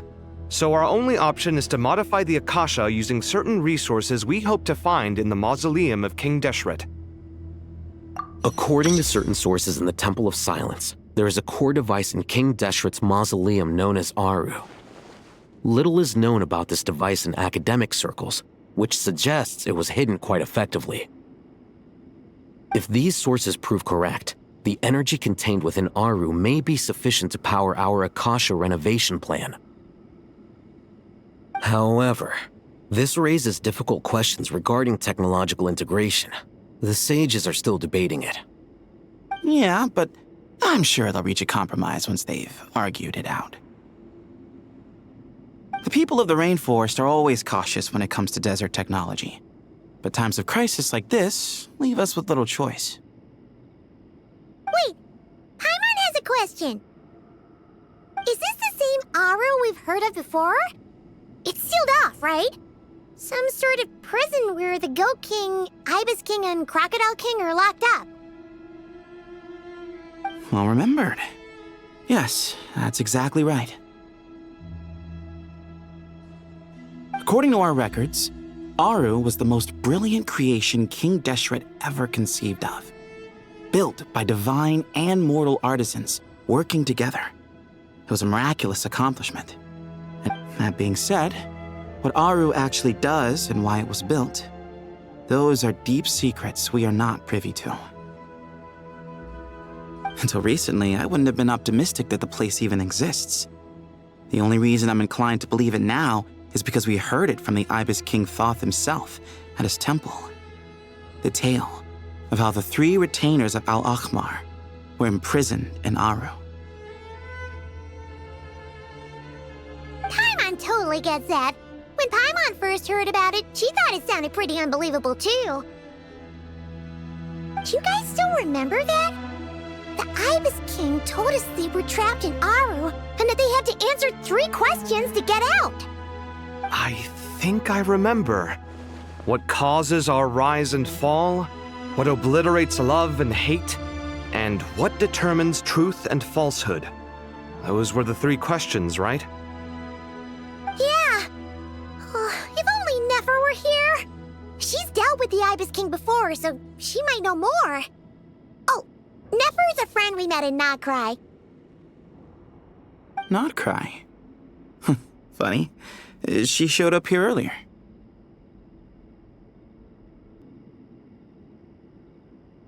Huh? Yeah, had another lady with her too. Both said they knew you. They contacted the sages, claiming they might be able to offer some assistance. Really? They came here to help out? Yes, really. It was just before you got back. One of them said she's made Nod Cry her home. If she's the person you were talking about, then... Looks like betting on Aru was the right choice. See? They're right over there. Nicole! Never! Why, hello! We're here to help.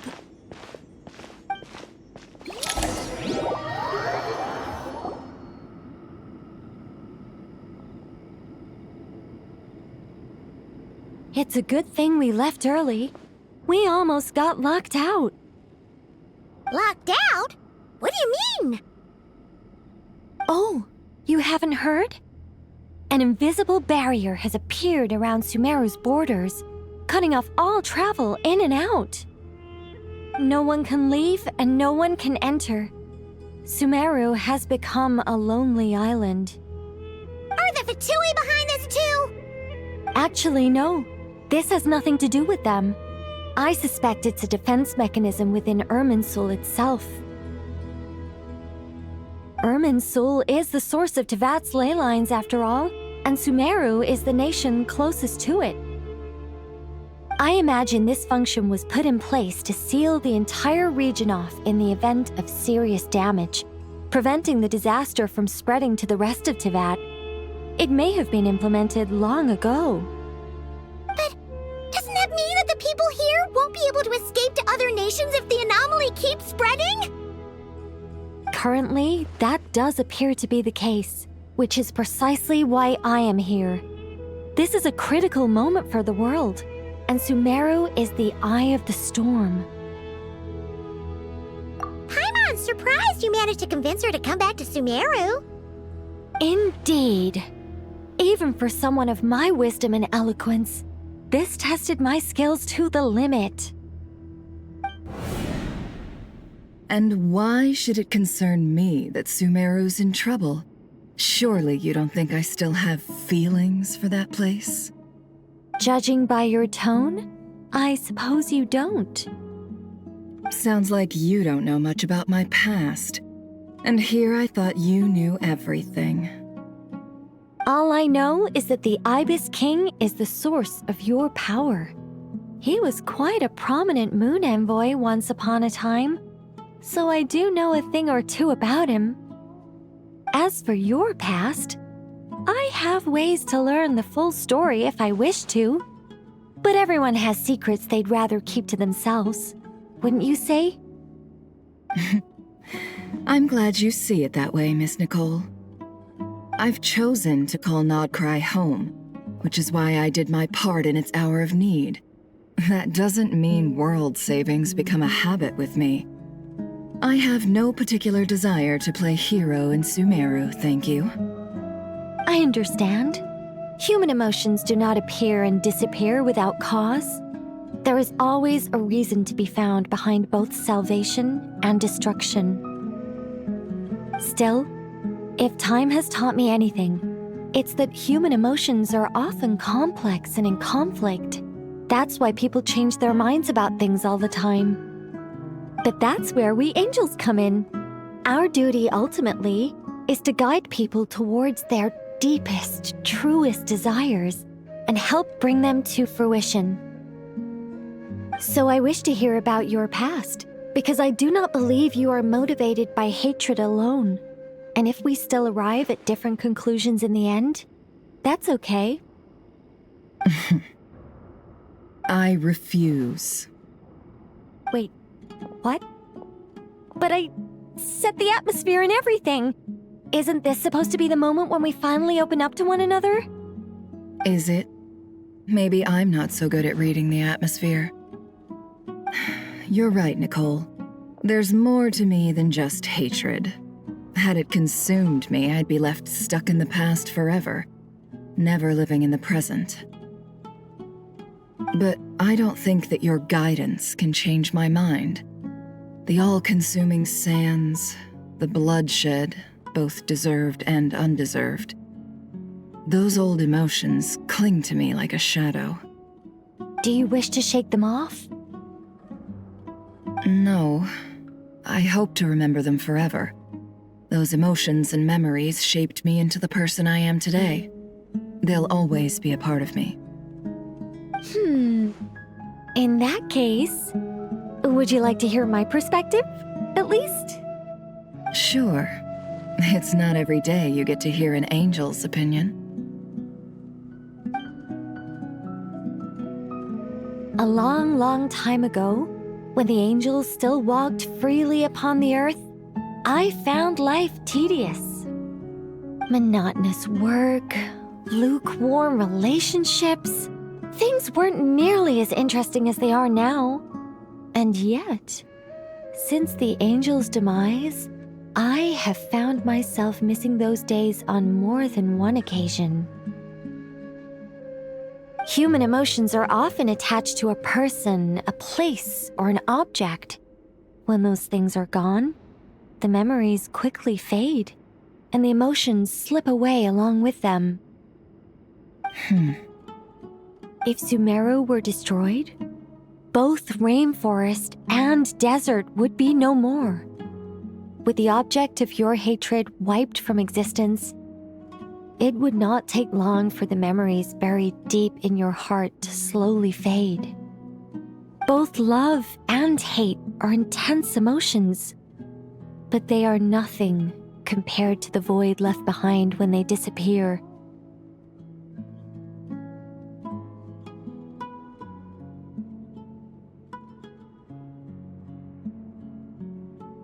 Most sophisticated, Miss Nicole.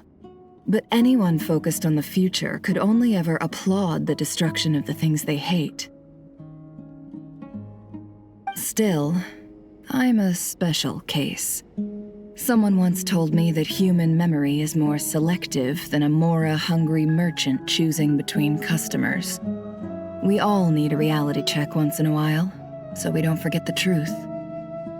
As much as I dislike Sumeru, this is no way for it to perish. All right, you win.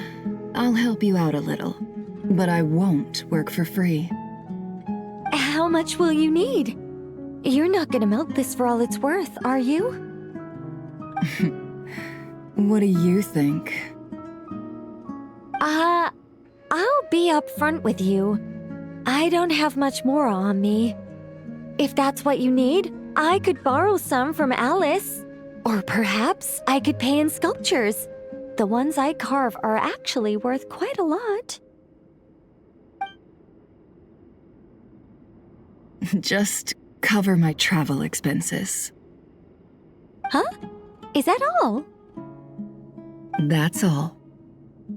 Given all the people I owe favors to, I can just about justify a trip to Sumeru.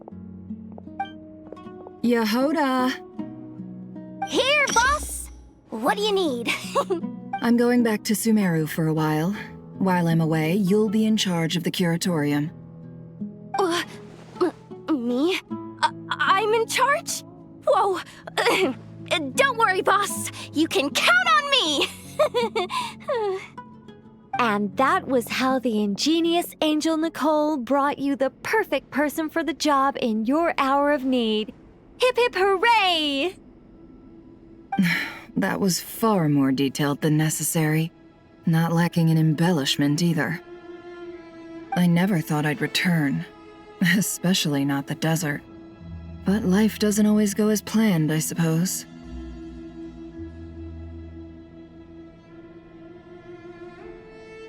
What's Candace up to?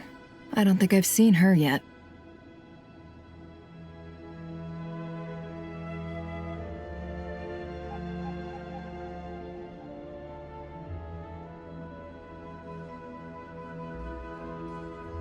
She is still taking care of things in our village.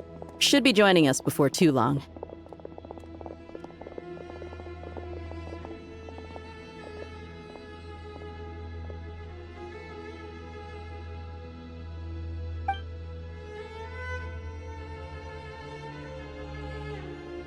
Oh, and sorry, hope we're not interrupting anything. We have some good news, though.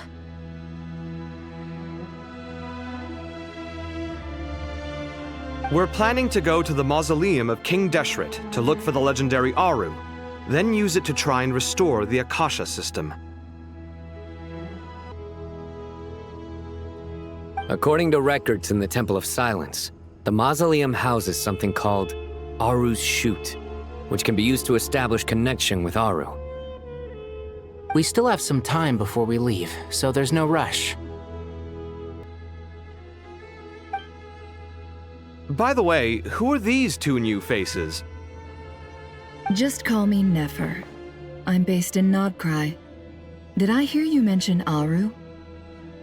Correct. Well, I happen to have a connection with one of the 3 retainers imprisoned inside, the Ibis King. I'm here to get things done, so if you don't mind, I think I should come with you. That sounds perfect. Miss Nefer, are you from the desert by any chance?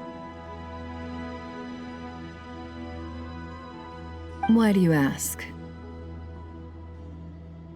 I don't know. There's a familiar air about you. Plus, you mentioned Candace. Sorry, I don't mean to pry. It was just a random thought. I'm Dia, an Eremite mercenary. My work usually keeps me out in the desert. I'm on good terms with Dory, and she's mentioned you all before. It's nice to finally put faces to the names. However, my associate here is probably less well acquainted with you. Why don't you all introduce yourselves? Actually, I'm a little better acquainted than you might think. Huh? Huh. Are my eyes playing tricks on me? It looked like you spoke without moving your mouth. Ventriloquism. I have heard tell of it before. What is it, Kale? It's you! You're the voice who's been speaking in my head, aren't you? You encouraged me to report my dreams to the Dendro Archon, and got me to recite that magic prayer. Mm-hmm. I have many titles, but let's go with the most pertinent one. I am Nicole Rain, an angel who has lived since ancient times. An angel? Sounds like a big deal, but, what exactly is an angel? Oh, Well, we're a rather long-living race of beings. Not gods, technically, but we can still tell you a lot of stories from ancient history. Yep, and she's also an amazing sculptor. You could say she's a real creative type. Well, ma'am, if both the Traveler and Paimon give you rave reviews, you must be pretty impressive. Oh, please don't call me ma'am. I find it so awkward when people get too formal with me. Just relax and be yourselves. No need to be nervous. Miss Nicole, if it's okay, could I ask you a few questions? Yes, you may. I can see your heart is filled with confusion, and you are desperate for answers. I also know which questions you want to ask me. Why did you dream of Sumeru City in disarray? Why did those verses soothe the Jinn only when recited by you? I can guide you to the truth, but it involves a personal secret of yours. I'd prefer to speak with you alone, if possible.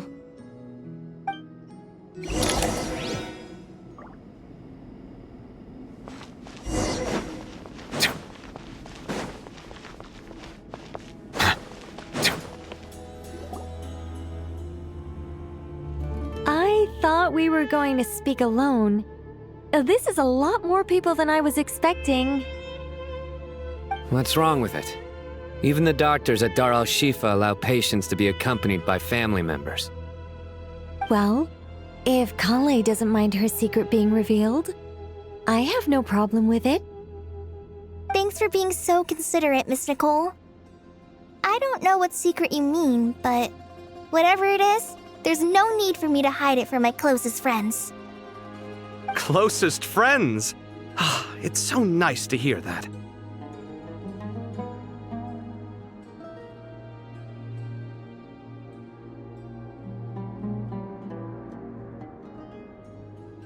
All right. In that case, I'll get right to it. Kale, are you aware that there are god remains inside your body? I am. When I was young, I got sick with Elazar. Nothing could cure it. The Fatui convinced my mom and dad that they could help, and I was sent to an unfamiliar place. There were a lot of other kids just like me there.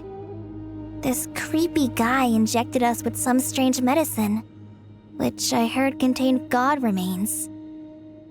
I can still remember the pain like it was yesterday. But thanks to the friends who've stuck by me all this time, I've gradually been able to overcome those memories.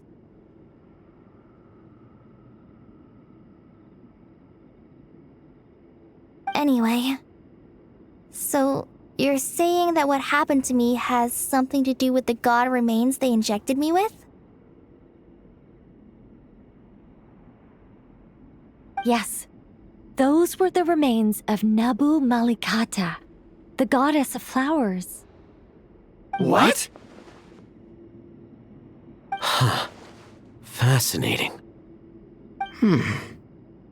You don't seem surprised like the rest of us. Why? The possibility crossed my mind when Kale recited the Goddess of Flowers song and calmed the Jinn. You made Paimon jump!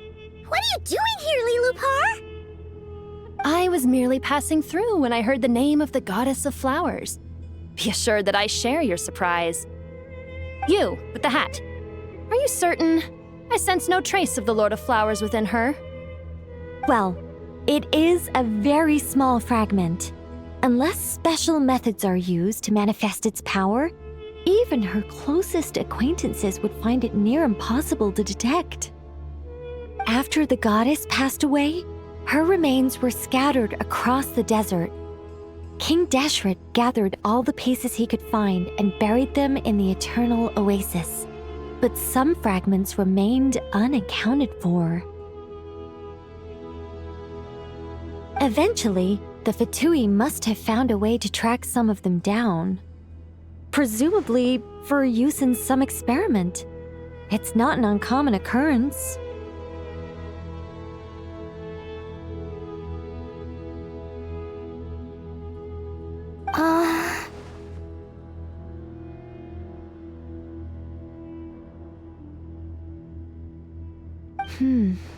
You're more shaken than I thought. In one sense, you've been extraordinarily lucky. So many people who yearn for this kind of power never attain it, yet you have coexisted with her all this time without even realizing it. I don't know what to say. I'm glad that I could help everyone with this power, really. But knowing that a fragment of the Goddess of Flowers is inside my body is... it's a strange feeling. Well, people value their autonomy very highly.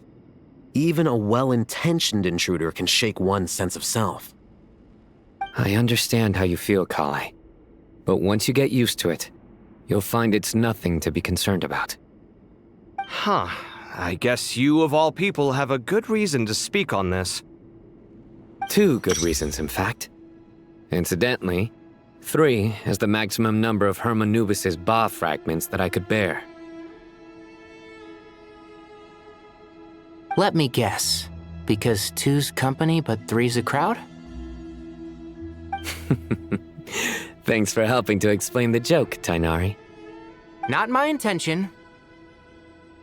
Goddess preserve me. I should take my leave. This boy in his wolf's head hat speaks much too differently from the Hermanubis I remember. Kale, all I'm trying to say is, no matter how many Hermanubis fragments there are within me, you wouldn't think of me as Hermanubis. In the same way, you are simply you. I know what you mean. So about that dream I had, was it a warning from the goddess of flowers? Yes. Just like me, she was an angel created by the primordial humans, born with the instinct to guide living beings. Though her body and soul have perished, her essence retains its natural instincts. Even her smallest remaining fragments would do their utmost to send you that warning.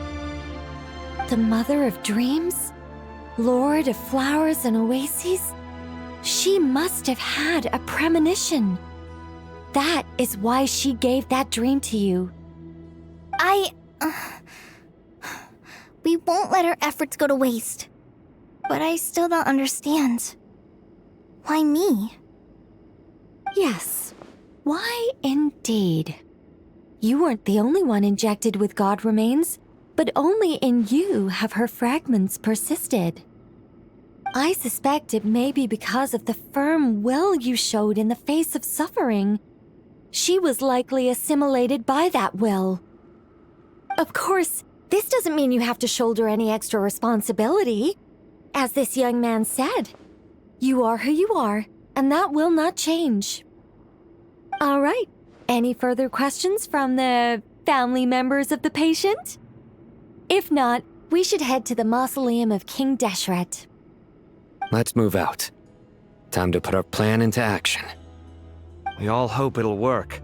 But will we really be able to open Aru? And even if all 7 pillars of King Deshret agree to let us proceed, the scale of the work to follow is daunting to say the least. Haven't you handled other big projects before?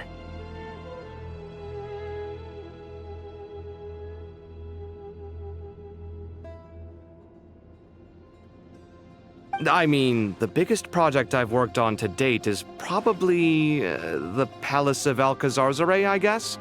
But this is orders of magnitude beyond that. It's a total nightmare. Look on the bright side. At least this time you're actually here when Sumeru needs you most. You won't have to come asking me for details after the fact. Mock me all you want. But now that I'm here, things will be resolved far more quickly and smoothly than last time. Kave's self-doubt disappeared in an instant. Like magic. Well, this confidence is most gladdening. Now, go and pack your things. We'll head to the mausoleum as soon as you're ready.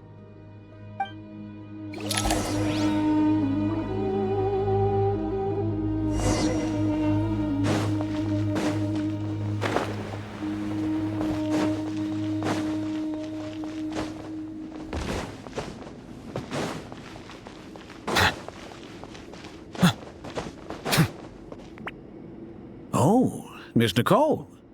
I heard you're a very talented sculptor. Is that true? Oh, I don't know. I wouldn't want to blow my own trumpet. Honestly, even though Kasharawar is best known for its focus on mechanics, plenty of Kasharawar scholars are quite serious about sculpting as a hobby. So if they rate your work, that's enough for us. We just have to take a look. Who's we? Myself and a few other scholars. Kashif, Daneshvar, come take a look. Oh, well, if you insist, I suppose there's no harm in showing you.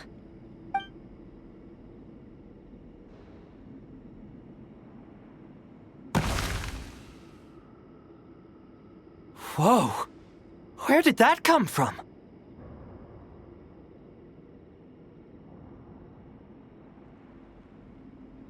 Look at the level of detail. It's so lifelike.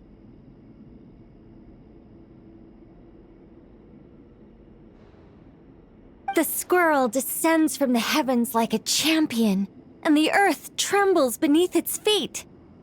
What do you think? Striking, isn't it? Kaveh? Kaveh, come here for a sec.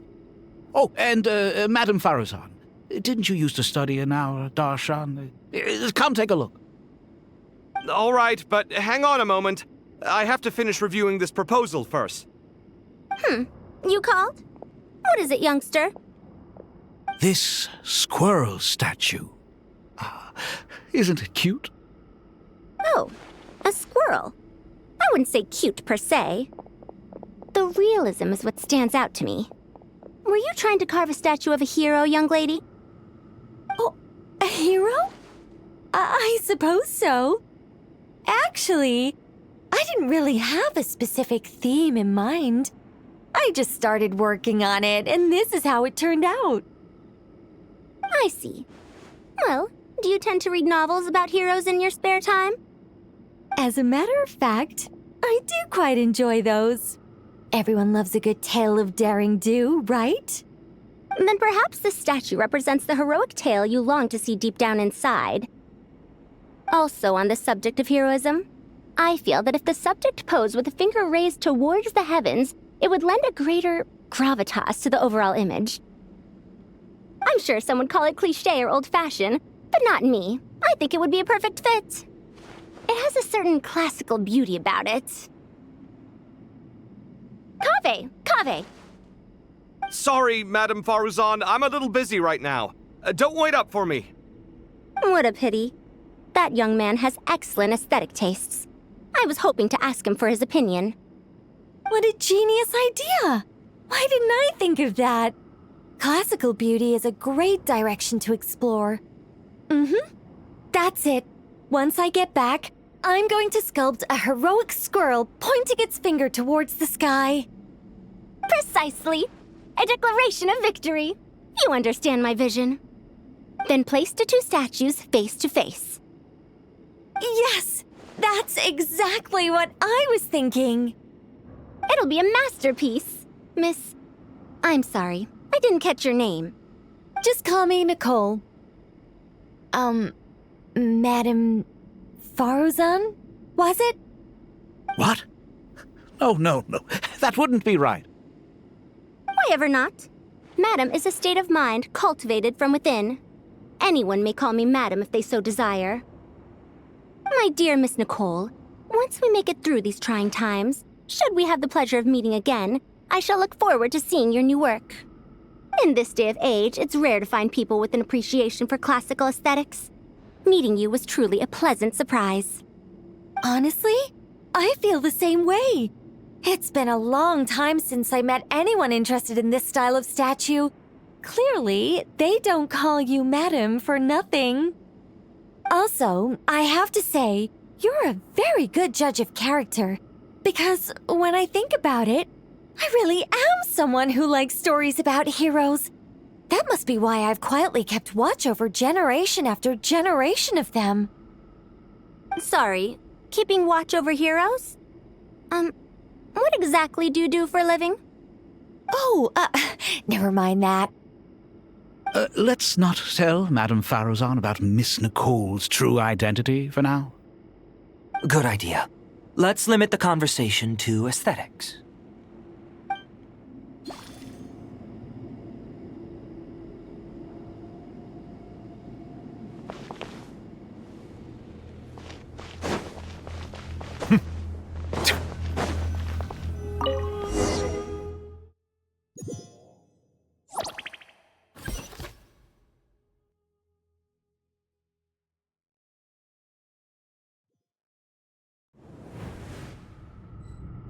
I hope everyone's ready. We'll be arriving at our destination very shortly.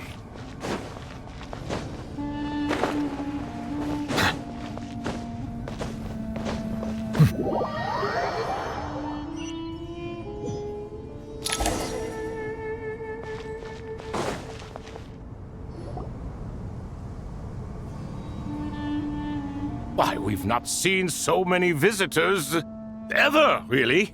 What is this place now, a tourist attraction? Closer inspection reveals many familiar faces. To what do we dusty old fellows owe the honor? Surely you're not just here to chat. You surmise correctly. We are here to carry out a rather enormous project. Ho, enormous, you say? How large, then? Larger than the gaping void in our lives? Why, you've even put a smile on Goatee and Croco's faces. All this activity is making for quite the special day. I know that laugh. Lilipar? What on earth are you doing here? Oh, this is hilarious. Turns out good things really do come to those who wait, as long as you stay alive long enough. When did you three get locked up in here? And still you act all high and mighty, putting on a show for the younglings. Truly hysterical. Why, you... Yes, I know. No need to shout. You're right, Lilipar. Goatee, Croco, and I all have the same problem. But didn't King Deshret seal you away? How did you break free, and how did you get in here? Who knows? Perhaps you can ask my master one day, should you ever get the chance. Behold, the executioners of old.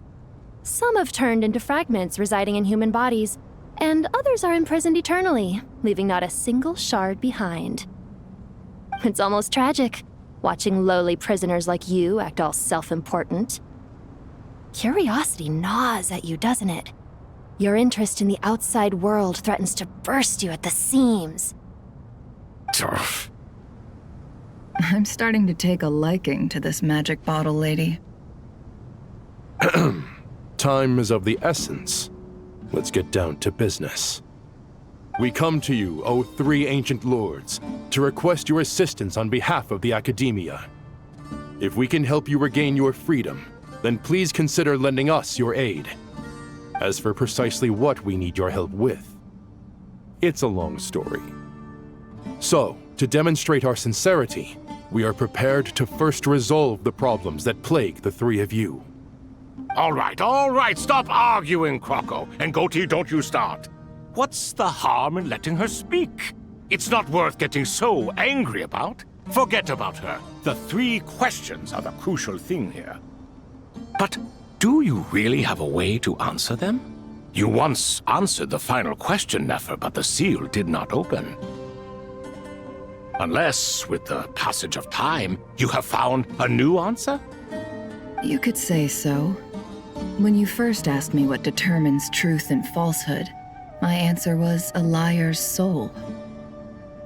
Liars are the best at seeing through the falsehoods of the world. But if you want them to tell you the truth, you have to reach their soul. I think that makes sense. I found it quite compelling myself, and I told Nefer so. Unfortunately, it brought us no closer to liberation. Well, that's simply because it was my answer, not the one King Deshret was looking for. Can you guess which answer Al-Ahmar wanted then? Time. And that's not only the answer to the final question, it's the answer to all three of them. All things wax and wane with the passage of time. Love and hate eventually fade into nothing. Current affairs are always fraught with conflict and controversy. Only time can distinguish between right and wrong. You once described King Deshret as a proud man. I'd say that the prouder someone is, the more inclined they are to believe that only time is qualified to be their judge. Time. Well. Indeed. Perhaps in building Aru, our king was in fact attempting to reverse time, to bring love and hate, right and wrong, the rise and fall of all things back to their point of origin.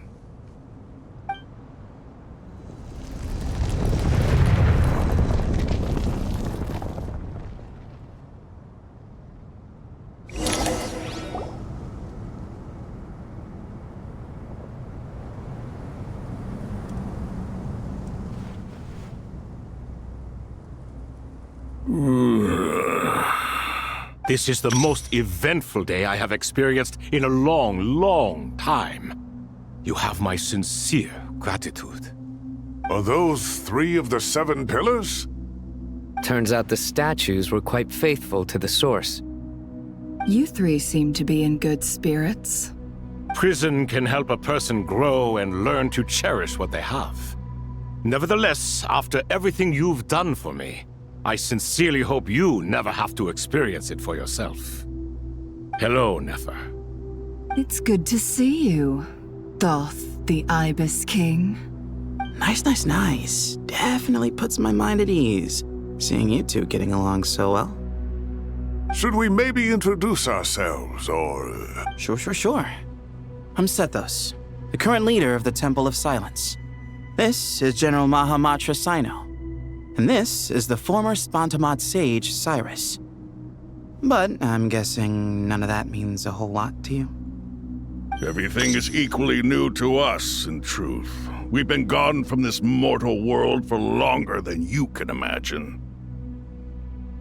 Let's hold off on the introductions for now. We can always ask Nefer about you later. It'll give me something to talk about with my chosen disciple. You're like a helpless parent.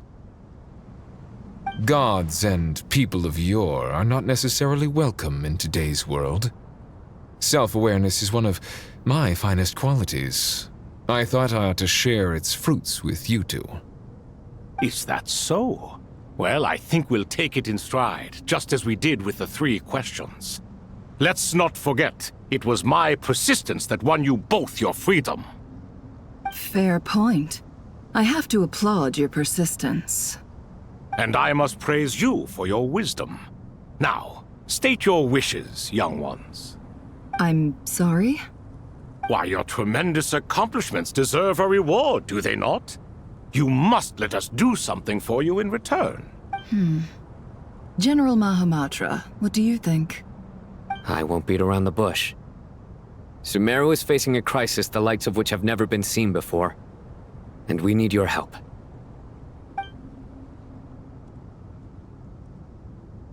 Every calamity throughout the ages has been connected to us in one way or another, whether we were its cause or consequence.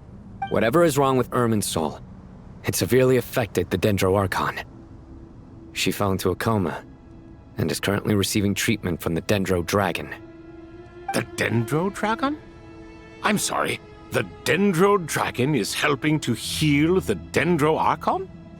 Not a pep, surely. Not vicious, cruel a pep who possesses no virtues aside from her basic instincts. Ah, good heavens. I shudder to think what could have caused Lesser Lord Kusanali to suffer such a plight. Still, why would the Dendro Dragon lend you her aid? She has always held nothing but contempt for the Archons.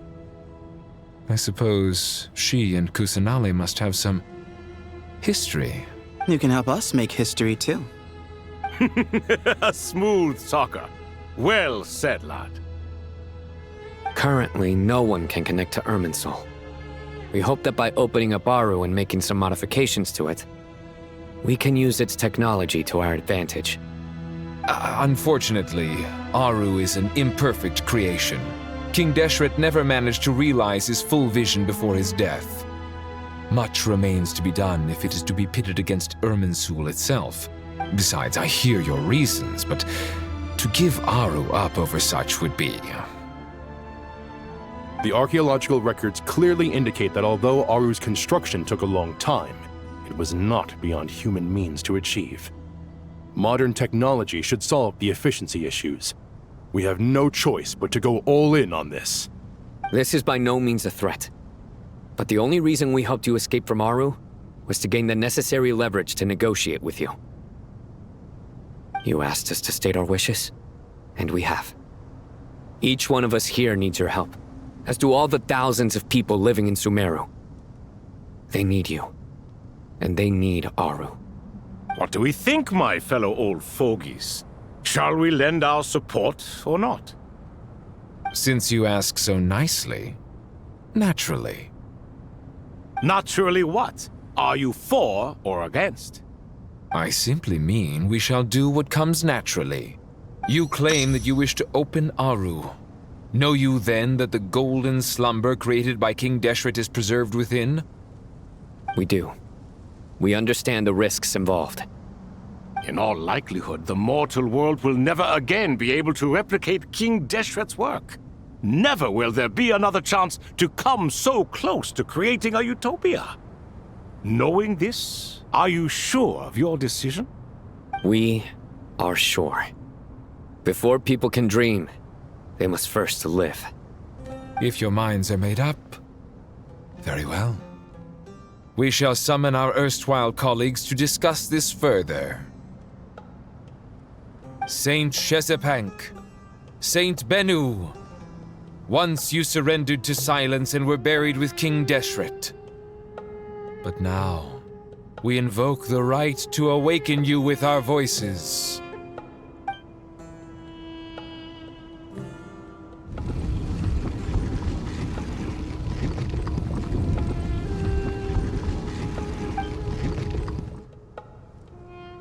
Saint Bennu, responding to your call. 3 kings detected. Initiating autonomous will. Saint Shezbank, responding to your call. 3 kings detected. Initiating autonomous will. Ah, Lord Herreshoff. What a long time it has been. I trust you are keeping well. Then your trust in my well-being has long outlived your physical body. You have always opened with that same phrase, in life, death, and now even beyond. Al-Akmar is long gone. What is the reason for this meeting? You're awake? Good. We are voting on whether to give the people of present-day Sumeru access to Aru and permit them to perform technological renovations. You have the right to support or oppose the motion. Aru is the pride of Al-Ahmar. Opening Aru requires the unanimous consent of the 7 pillars. I hope you have a convincing reason to present to us. Sumeru is currently in the midst of a major calamity. Let us not forget that while Al-Ahmar was a stern ruler, he was also a teacher of wisdom. A god without his people shall cease to exist, and King Deshret's greatest wish was to provide protection for his people. Let us then honor our God King's wishes as we consider our decision. I do not mean to mock these proceedings, but what is the point of a unanimous vote when we know that the last of the 7 pillars, the Dendro Dragon Apep, will never communicate with us? This will no doubt surprise your mechanical mind, and I have no intention of trying to persuade you it is true. But Apep is, in fact, healing the Dendro Archon as we speak. Huh? Can someone attest to this? Do we have any proof? I ask the 3 kings, can any of you vouch for the truth of this claim? Naturally, the Ibis King, Thoth. What? It was Thoth's disciples who revealed the truth to us. We need not debate its veracity. Simply let Thoth bear accountability. That way the rest of us may have a clear conscience. Herreshoff, you diabolical fiend! I awakened our former colleagues for you, supported your opinion, and backed your decision. What sort of fiend would do that? I miss the days when Hermanubis was still around. At times like this, he would offer to take accountability. What are you trying to say? Is my word worth less to you than Hermanubis's? Hypocrite though you are, Lord Thoth, you are humorous in equal measure. How could we bear not to associate with a character such as you? I, Saint Shezpank, approve the Goat King's proposal. Since King Deshret is no more, we shall receive no reprimand for acting beyond our remit. Nevertheless, I sincerely hope that those before us understand the significance of what they intend to do. Remember, the moment that Aru is liberated, the myriad souls residing within the Golden Slumber will return to the ley lines.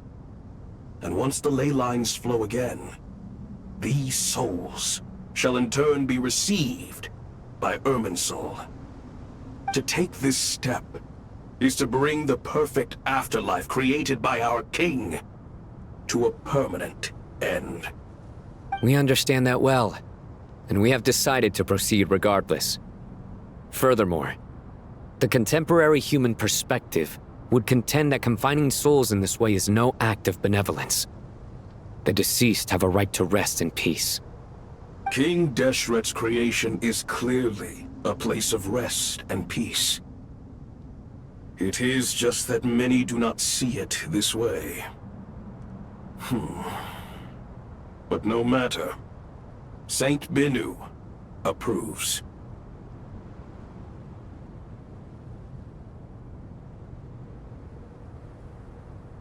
Hermanubis' representative and the Dendro Dragon Apep made their choice ahead of time, while the Goat King, Ibis King, and Crocodile King have also granted permission to liberate Aru. By the grace of His Majesty, guided by his wisdom and will, let the gates of Aru be reopened.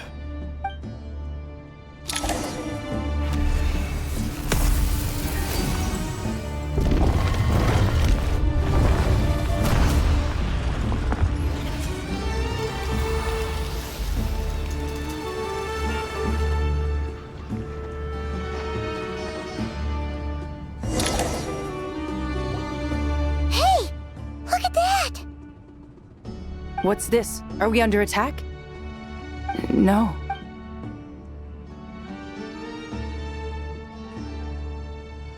Here you are. Through the sands of time. I see you. Father. Father, is it really you? It's Jet's father, Jibril! That's right! He entered the golden slumber, didn't he? I smell blood and sand on you. You've grown. Strong as a wild beast, and without shedding a tear. You have to leave, don't you? Please, just answer me this. What should I do for you? This meeting is a blessing from the gods. My soul, once imprisoned along with that of Samael, is finally free. I am truly grateful for the chance to see you again. That the dead should meet the living is itself a miracle. One brief, precious moment is enough. Enough to set my heart at ease.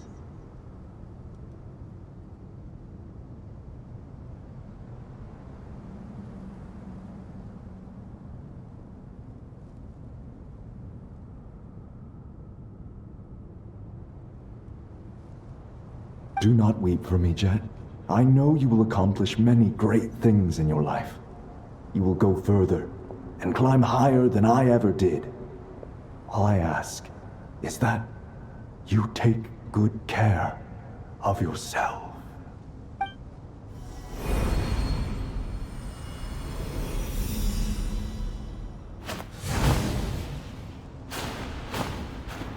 Father! Father! Hey, Jet. Do you want something to eat? Maybe it'll help you feel better. I'm fine. Thanks, Paimon. It was just a little sudden. The chance to see my father again meant the world to me. He was trapped in the golden slumber for our sake. And now, after all this time, he can finally rest in peace. I'm glad. It's a huge relief. You've grown strong, Jet. More than enough to fend for yourself. Yeah. I'll leave the past in my memory where it belongs. My family, the good times and the bad. Goodbye, Father.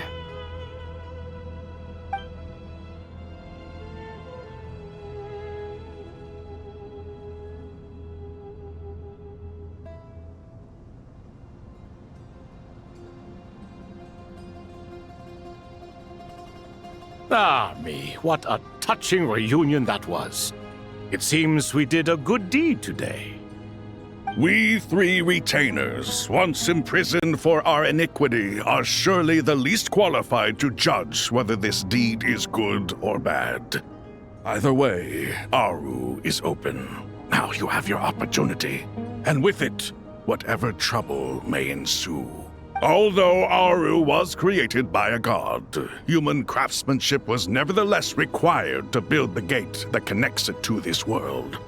Perhaps the relationship between gods and humanity follows a similar principle.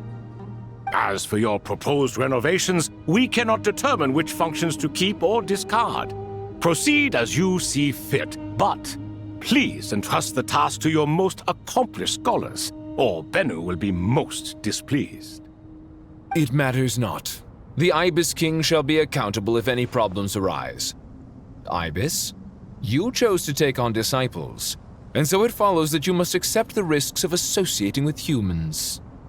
If I'd known you'd be like this, I would have locked all of you away in Aru, never to leave again for all eternity. All of us? What does this have to do with me? Vilify me no further. Scholars, since you have liberated Aru, allow me to present you with a gift. Using Aru's power, we shall install a defense mechanism at our king's mausoleum. You must be guarded even against Irminsul itself. This shall afford you some convenience. Unseen and unheard, from this moment forth, none may by sight or hearing perceive anything said or done within the mausoleum. Amazing. And all this is achieved just with the power of Aru? With technology from the heavens, the possibilities are endless. Just because King Deshret did not use it for this purpose does not mean that it cannot be done.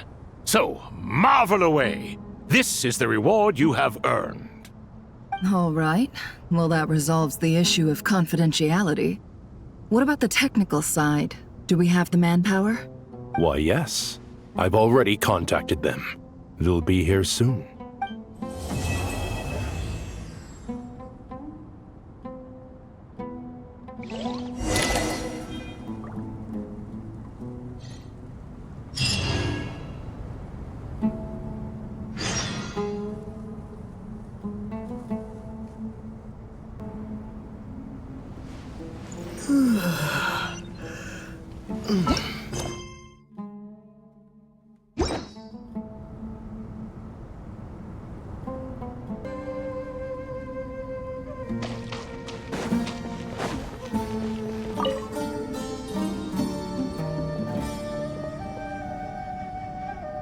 You must be the ones tasked by the Academia with renovating Aru? That's right. Good afternoon. I'm Kaveh, and these two are Termezi and Naisaburi. Hey, I'll hate them. Come and introduce yourself. We've met before. This is Thoth, the Ibis King, and everyone knows these two. Afternoon, gentlemen. I've only ever seen these two in murals. Ah, the paintings in the temple. They show us chatting, playing cards, playing chess. Precisely the activities we most enjoy, funnily enough. No, only you enjoy playing chess. We were just humoring you. I wouldn't go that far. Back to the matter at hand.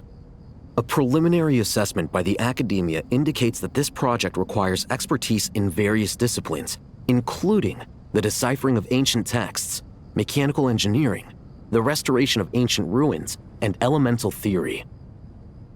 The most capable minds in their respective fields are here before you. If there are no objections, we'd like to begin our work. The artisans who built Aru for Al-Ahmar gave their very lives to create this splendid work. Follow their example by giving your utmost devotion to this project. I didn't know that. We'll do our best, of course, but we certainly won't be sacrificing our lives. Such brazen words. Humans these days are a far cry from their ancestors. What little respect you show for King Deshret. No, that's not what he meant. Please don't mind him. He shares your sentiments, just not your, penchant for hyperbole. Assuming that's what you were going for? I just think it's important to manage expectations. Forgive my lack of courtesy, but we simply can't sacrifice our lives to the gods on completion of the project like people in the legends of old. Here's a first draft of the project proposal for your perusal. Please let us know if you have any requests. Normally, I'd have made it look a lot more visually appealing, but We were really pressed for time on this occasion. I hope you'll forgive me if it's a little rough around the edges. Naturally, naturally.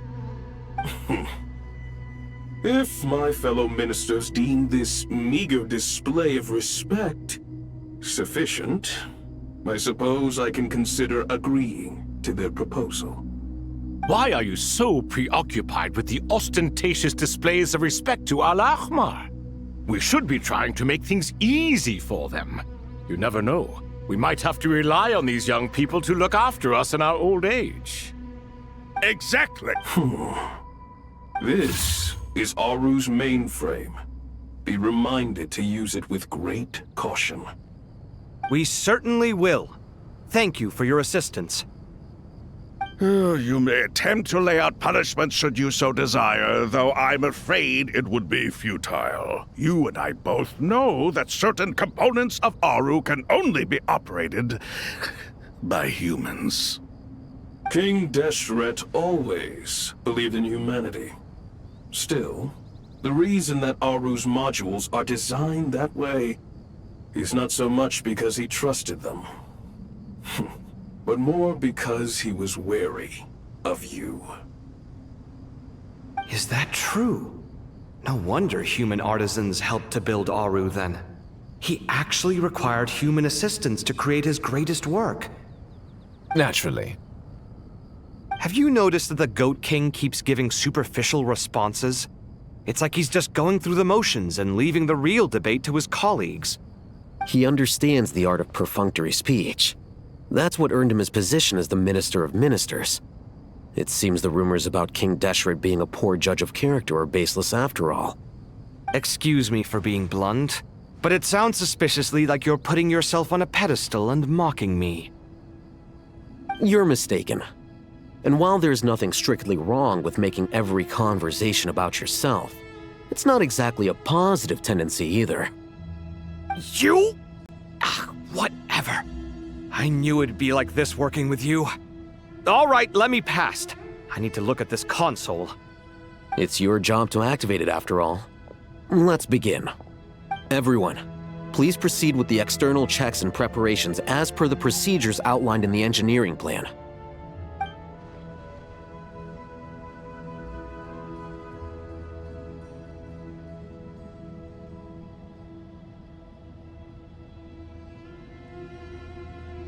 Hello there, youngsters. Whoa, the Ibis King came to life. What do you mean, came to life? I've been alive the whole time. You did say we could start our research, right? Are you having second thoughts now? I've reviewed the proposal. The work you're planning to carry out on this grand device is ambitious in its scope. You have ample confidence in your abilities, I take it? I wouldn't say I'm feeling hugely confident, but given how bad things are, I'd rather at least try something than sit around waiting to die. You are the top scholars of your day. I trust you are aware that there are countless links between Aru and the Akasha? Aru and the Akasha? But I thought the Akasha was the Academia's greatest technological accomplishment, created years ago by the Dendro Archon to help her people access knowledge. And you too? Do you not know either? You've read the instruction manual, right? You tell them. An instruction manual? The Akasha has an instruction manual?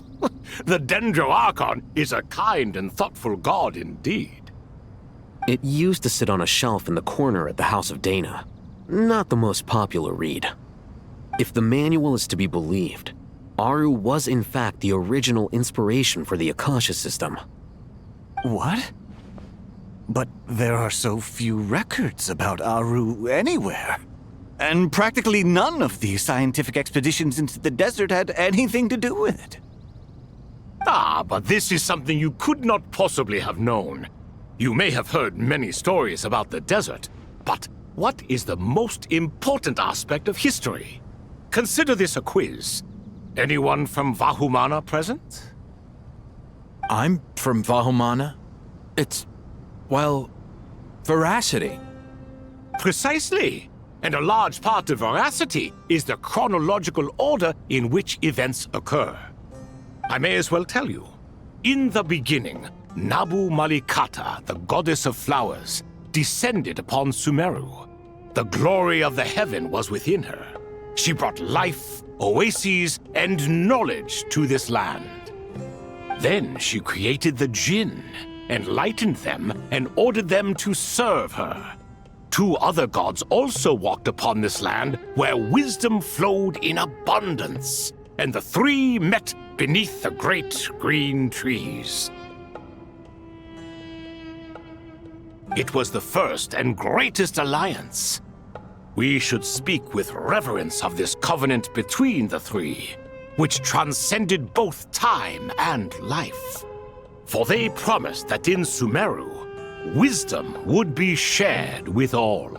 All the great changes in Sumeru's history began with the goddess of flowers.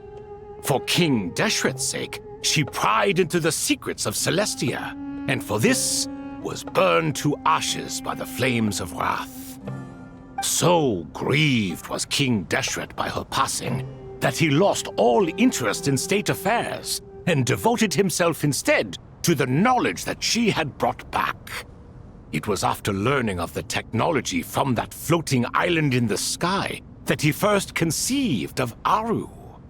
And so, the Akasha was inspired by Aru, while the basis for Aru itself came from Celestia's technology.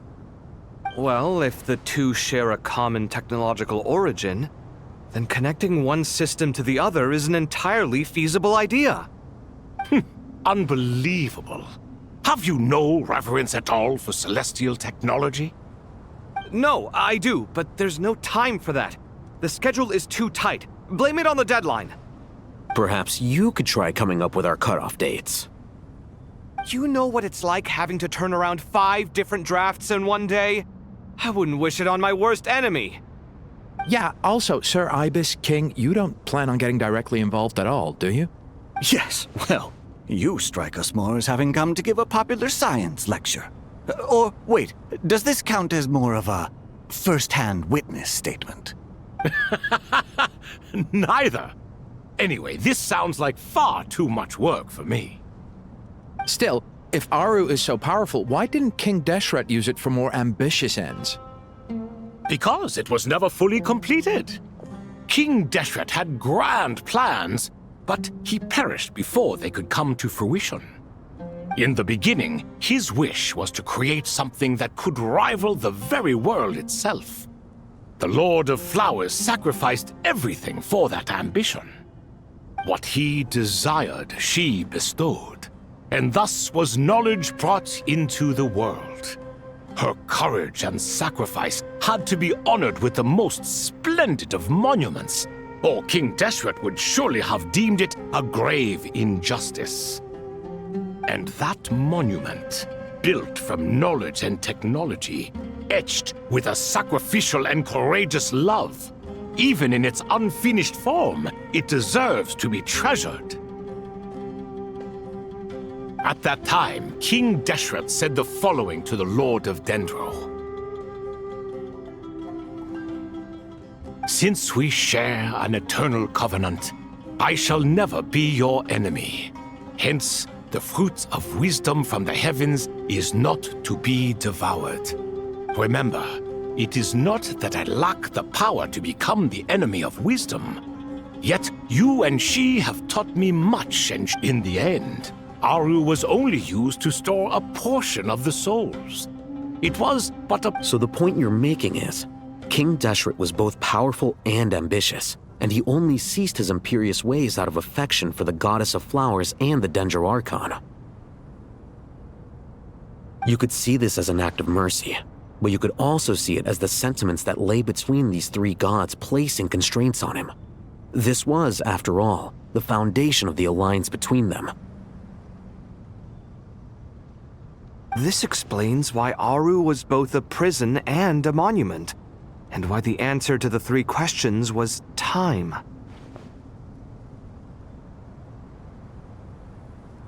You have to be careful who you get involved with, or you invite all manner of misfortune. This is as true for gods as it is for humans. Love is the same. It is both a prison and a monument.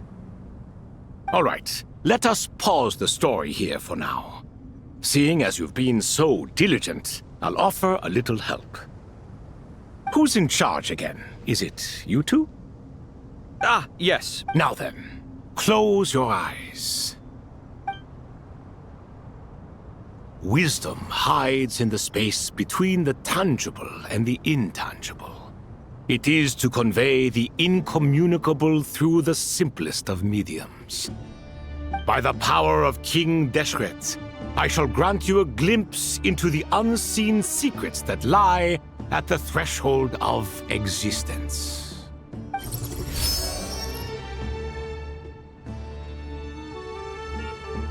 Where did this come from? Is it a new mechanism?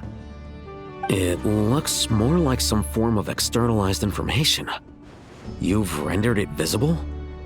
Just as the Akasha allows you to access a greater range of knowledge, the power of our king permits one to perceive ingenuities that do not belong to this world. This is no ordinary mechanism. It reflects the internal structure of Aru. Whether you choose to increase or decrease, keep or discard. Come, use these to achieve the outcome you desire. Looks mechanical to me. Better let me handle it, just in case. But wait, how do I get up there? Turn around. So that's where the elevator is.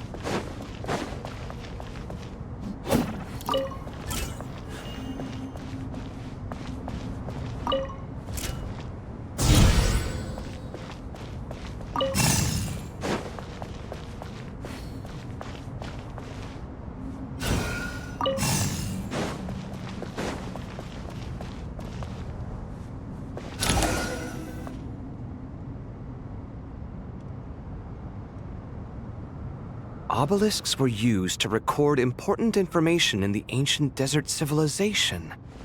Hey, Al-Haytham, there's some writing here I'll need you to decipher. I've sent it to your screen.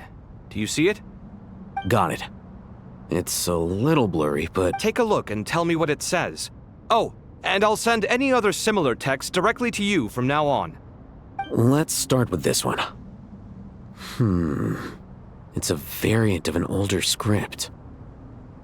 Herein lie verses written for the Yellow Sands. Looks like cultural information from the age of King Deshret. Words thrown together merely for fun. I had no idea Aru kept a record of this. Well, as long as you're certain that this is strictly private information, that's fine. It is unimportant. All right, well, I guess I'll start now.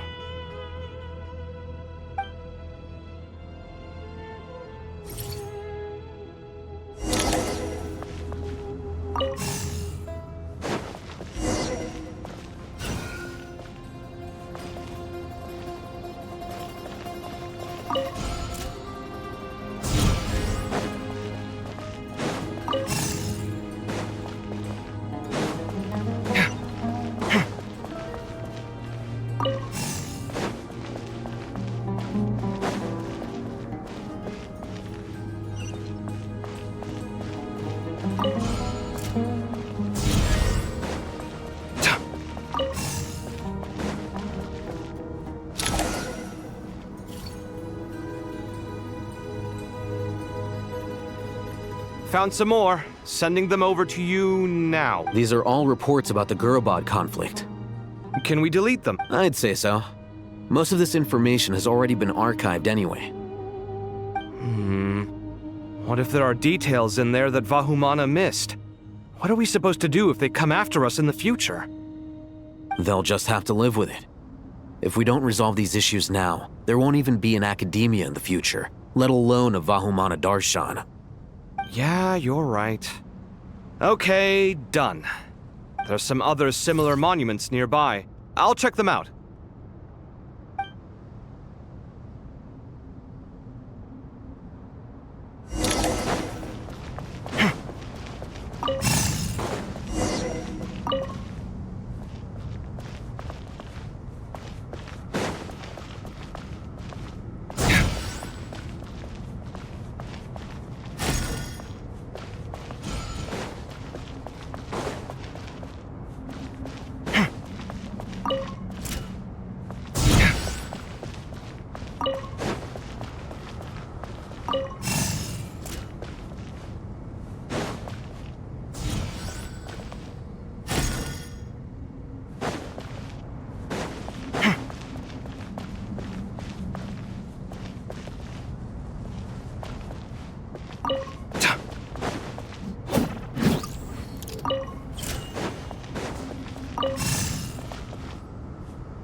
Another monument. Hold on.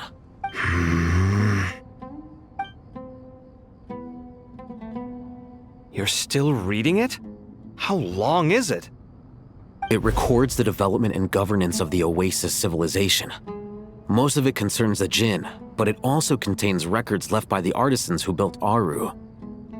Is it important? Some of it. There was no way for me to read the whole thing in its entirety, so I had to rely on my intuition to pick the parts worth keeping. What about the artisans' records? What do they mention? They're speculations, mostly. For instance, they were wondering how to protect themselves if King Deshret decided to silence them after the construction of Aru was complete. Sounds like pure mythology to me. Surely that kind of thing didn't really happen. The records do emphasize that this was merely their conjecture based on various myths. Still, the artisans did leave details of their plans to survive, including blueprints for their escape route. Even that got recorded? Okay, well, I'll make a copy of this first before I delete it.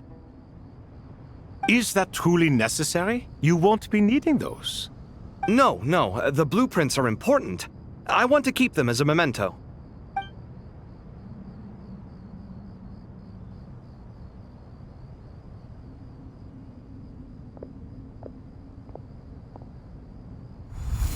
I think that should just about do it. It meets the requirements of the contingency plans, so we should be good. I gotta say, it's the strangest feeling, this cross between reality and the intangible. It's like drifting between life and death, or in and out of a dream, using my own hands to manipulate illusions that are forever out of reach. Chasing dreams in the most literal sense. Definitely a novel experience.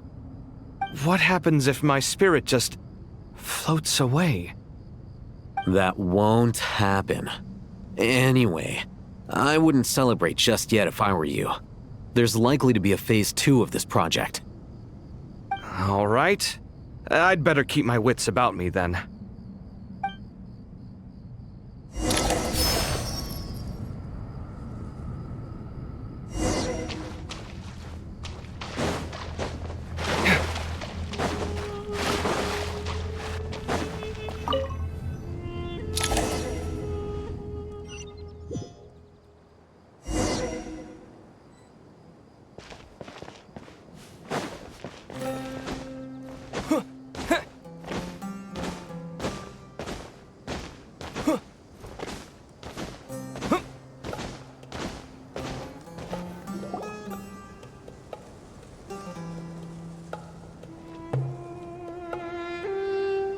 Traveler from afar, do you worry for the fate of Sumeru as well? Whoa!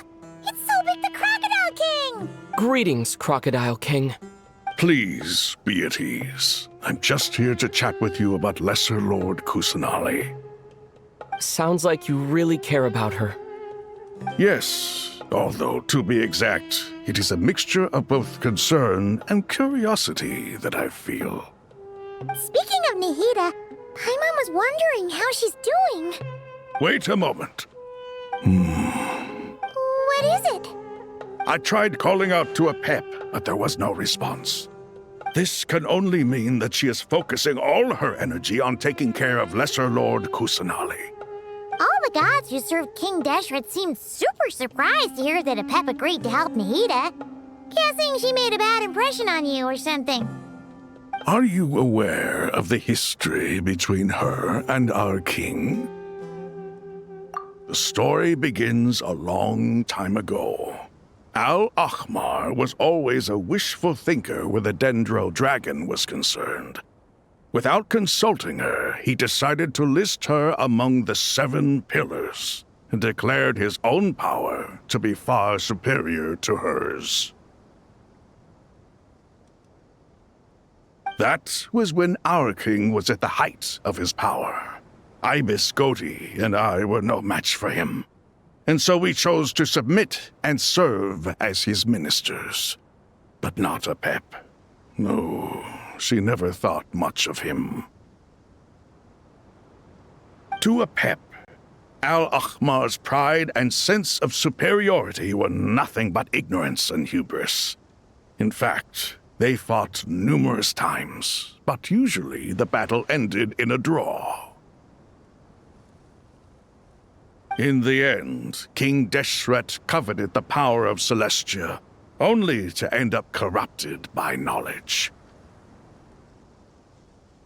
His final act was to trick the dragon into swallowing him whole, leaving her to bear the torment of his sins. The Dendro dragon stands for the glory of a bygone era. She hated Al-Ahmar and what he represented. All the gods, all the power they wielded. And so, her willingness to help the Dendro Archon through this crisis comes as a great surprise indeed. It makes one wonder whether, perhaps, the Dendro Archon assisted her in the past. Yep, Nahida did her a huge favor. So Lesser Lord Kusanali put an end to the Dendro Dragon's many long years of torment. As much as she loathes the 7, Apep knows kindness when she sees it.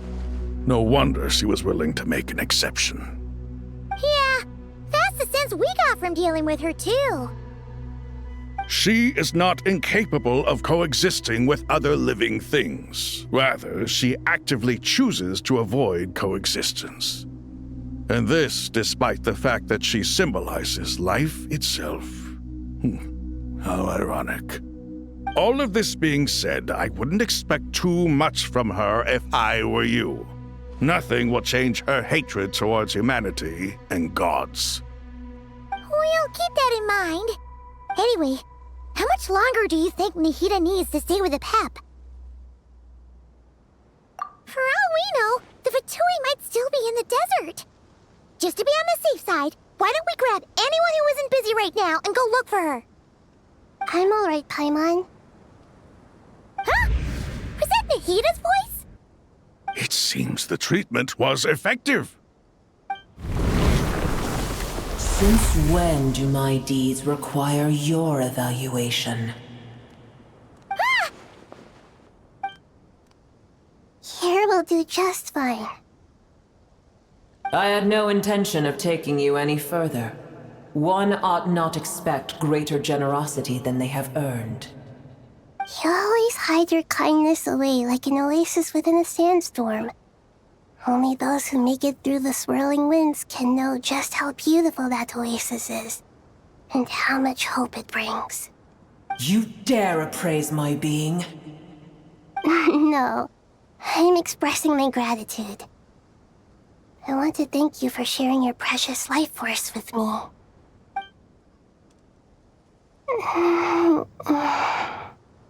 Awake already? You are more resilient than I thought. Pep. I feel much— Gods and their gratitude mean little to me.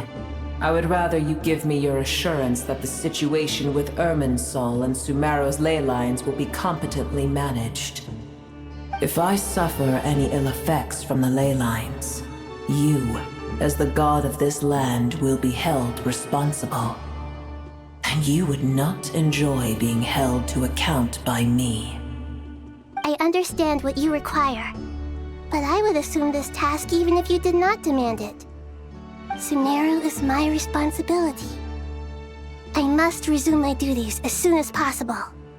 A farcical notion. God of Sumeru, I hope you realize how unextraordinary your strength is. And yet, maybe it is precisely what defines me. A god of wisdom is not meant to rule by force. Then hold steady. We go forth. Well, I'll be. Is that a pep? Do my eyes deceive me? Of all places, the Dendro Dragon has decided to visit the mausoleum of King Deshret? I see that after all this time, El Ahmar's menagerie of ministers remain as vile as ever. It's a pleasure, Dendro Dragon. Had you arrived but a little sooner, you might have attended a meeting of the Seven Pillars. What a nauseating thought. You are not the first insects I have had the displeasure of dealing with today. A swarm of them tugged on my tail on my way over. Goodness knows what hovels they crawled from. Why do all the creatures of this world remain so lowly after all this time? What did you do with them? I cast them away. What would you have me do? Keep them as trinkets? Boer, this is where we shall part ways. To be clear, I do not wish to see you or anyone else here ever again, unless absolutely necessary. Then I wish you peace as you return to your dwelling place. It matters not to me. Simply refrain from bothering me again. A force to be reckoned with. At times like this, I feel glad that she has no interest in any of this.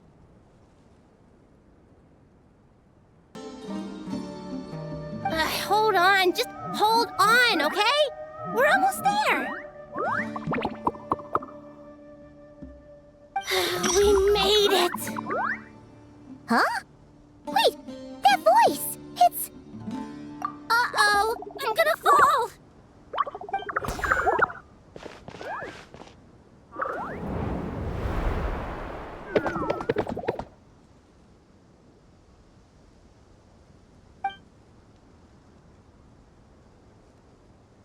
Well, that's a relief. A pair of safe hands indeed. The Dendro Archon's familiars. They are the last thing I expected to see here. Huh? Wait, what are the Aranara doing here? Don't you guys hate the desert? Obviously I was worried about the Dendro Archon. I've been supporting them with my Pari powers the whole way here. Oh, you seem pretty nervous. Is it because there are too many people around? Not just people. It's all these non-human beings, too. It's hard on them. I can't believe you made such a long and dangerous journey just for my sake. I appreciate your support so much. Thank you all. I'll have to ask everyone to wait while I help our new arrival settle in. Once I'm done, I'll gather everyone to discuss our next steps. Traveler, Paimon, shall we find a place for our friends to stay? Awesome! Let's go! Well, first I have some questions.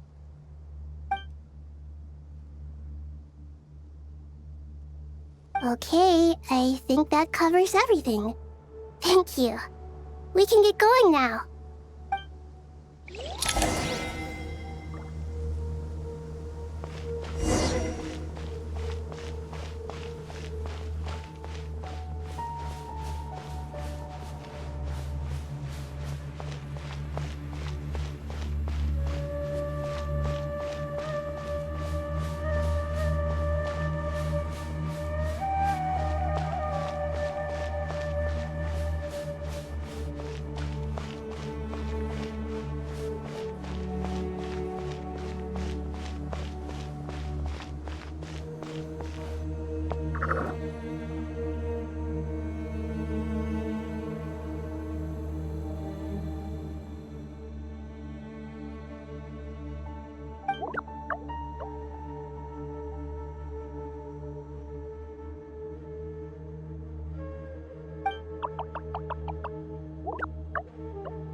Hello, everyone. It's only us.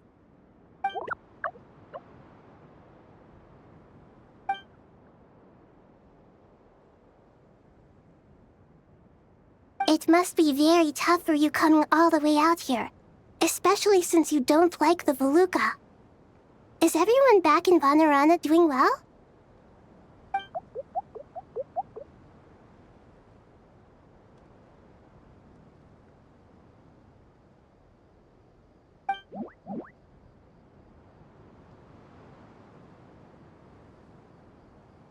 Ah, everyone's here. Good.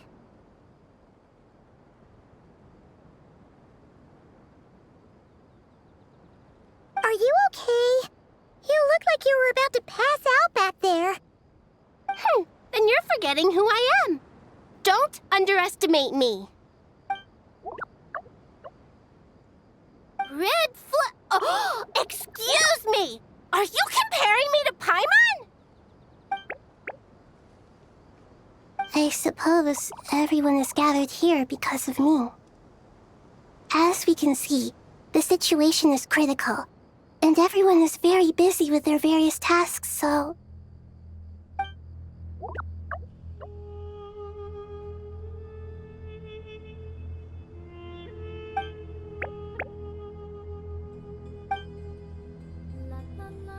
I can't thank you enough. Right now, we're focused on restructuring Aru, processing excess information, and helping restore everyone's confidence. I'm sure you'll find it all very straightforward. I can help too. Just let me know where I'm needed.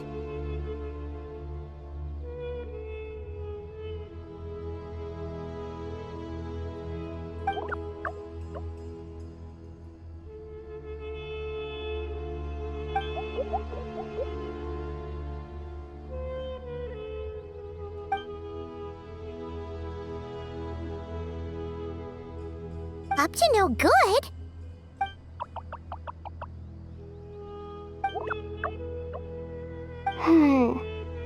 That definitely sounds suspicious. Traveler, Paimon, I have other work to attend to here that needs to take priority. Could I trouble you to investigate the situation, Arabalika? No problem. Leave it to us! Thank you. I'm counting on you.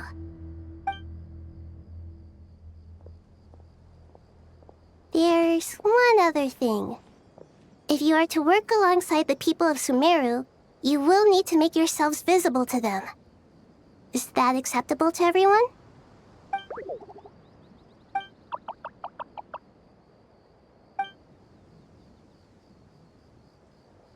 There's nothing to fear.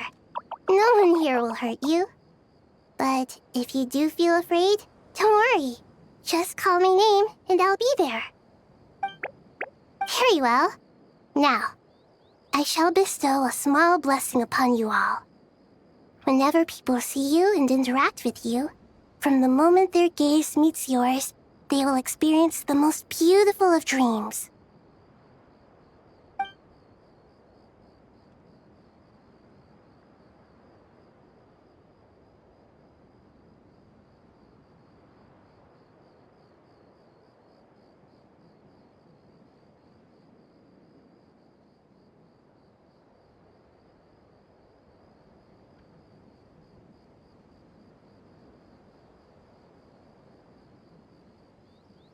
Do not fear.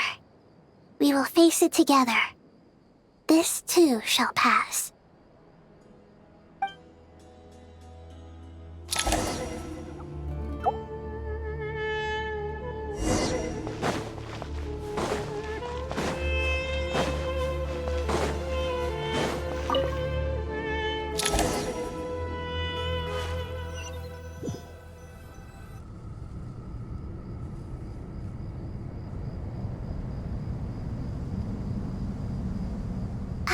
Everyone's here. Wonderful. Dendro Archon, you're back.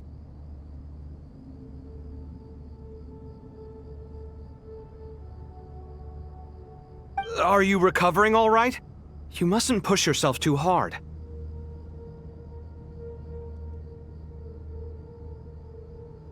I'm doing very well. Thank you for your concern.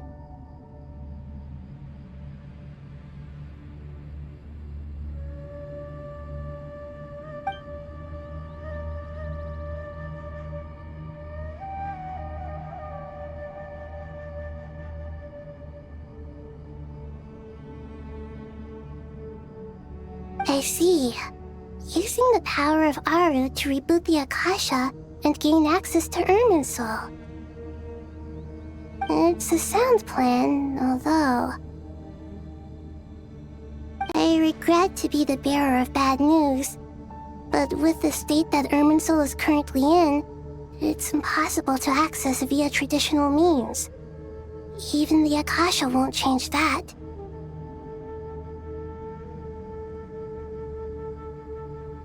Alas, we had feared this may be the case.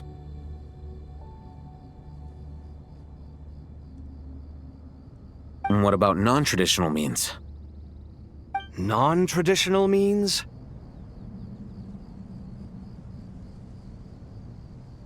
Are you saying... Desperate times call for new measures.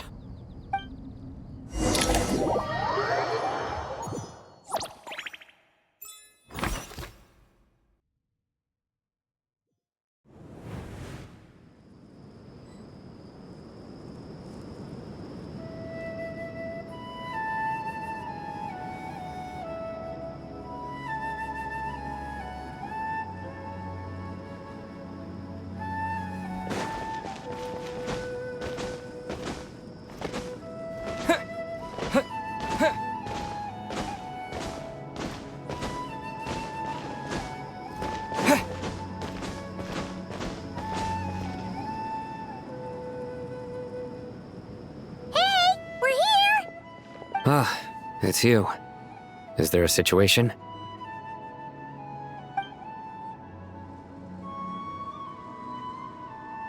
The Aranara have good intuition when it comes to people. In other words, there may well be a traitor among us. Given everything that's going on, I'd be more surprised if there wasn't. Miss Nefer, as a professional intelligence broker, I trust you have a solution? Not one that I'm willing to volunteer. What's in it for me? Let's say I'll treat this as a pilot project aimed at expanding your intelligence operations. Whatever business you're in, an avenue to demonstrate your abilities could never hurt. I like the sound of that. Glad we're on the same page. Given that you rarely set foot in Sumeru, practically no one at Caravan Rebot knows who you are.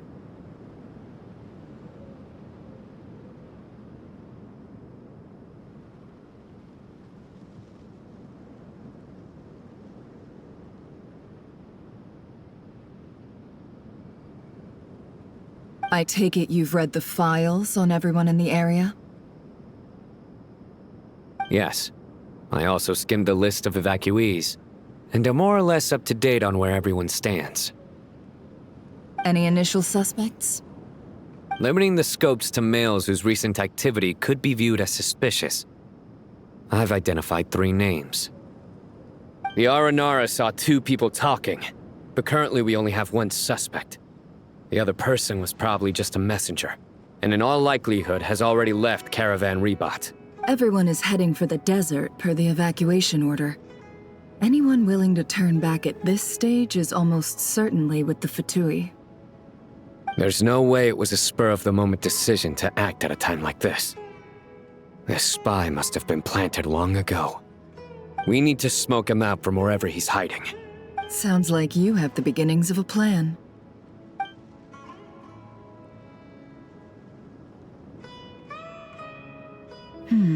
I see. Your suspicions are well-founded. I'd be watching him too if I were you.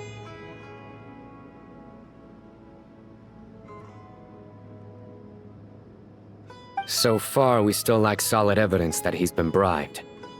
He hasn't made any recent purchases that would indicate he came into some cash. Then let's get closer to him to confirm before we make our move. I can handle it. I'm not based in Sumeru, so barely anyone at Caravan Rebot knows who I am. And you're certain you've never encountered this person in Nodcry? I'm certain. Besides, it's extremely rare for me to have had any direct contact with Sumeru mercenaries besides Jet. There's no way he could have seen my face before. Sino, stay out of sight and wait for my signal. If he raises any red flags, I'll bring him toward the main road. Understood. I'll take it from... Excellent. Well, it's...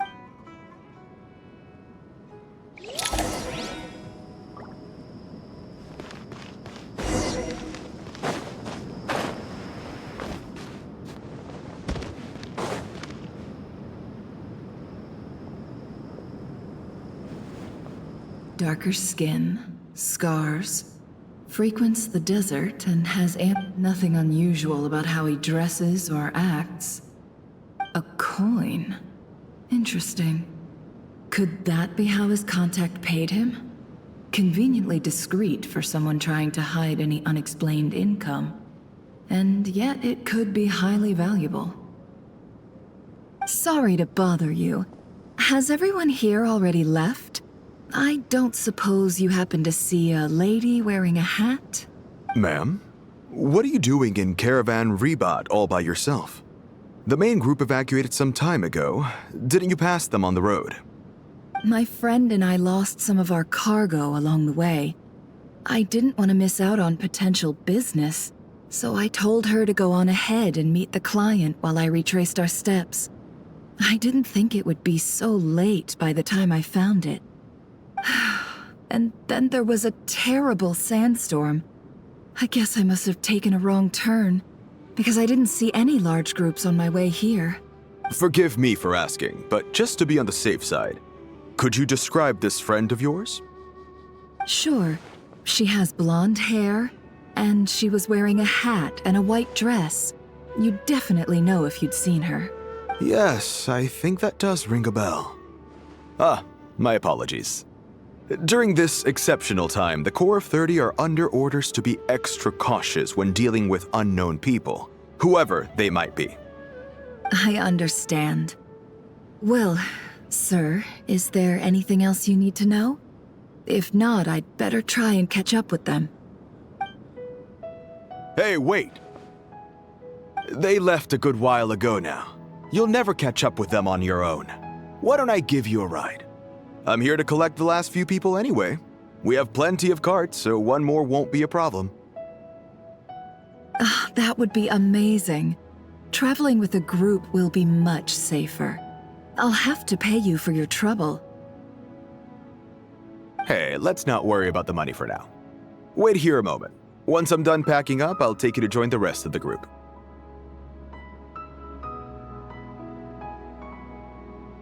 All right, thanks. Let me know if you need a hand carrying anything.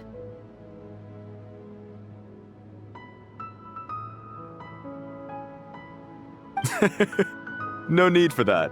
I'm strong enough for both of us. Okay. Well, I wish there was some way I could repay you. Guess it's my lucky day, running into someone who knows what they're doing here. You might have just saved my life, you know. You're not wrong there. I mean, what kind of cargo is so important that it's worth risking your life to get back? I hope for your sake that it's priceless. Actually, I suppose I can tell you, since you've been such a big help. But be sure to keep it to yourself, or we could both be in big trouble. Oh, really? Sounds mysterious. We're in the antiques business. You understand? Some of our goods aren't acquired through the most legitimate means. We have to be very discreet when we're selling them. That's why I had to go looking for the missing cargo alone. Ah, well, ma'am. In that case, it turns out that maybe there is something you could do for me. I'm all ears. But to be clear, our commission isn't cheap.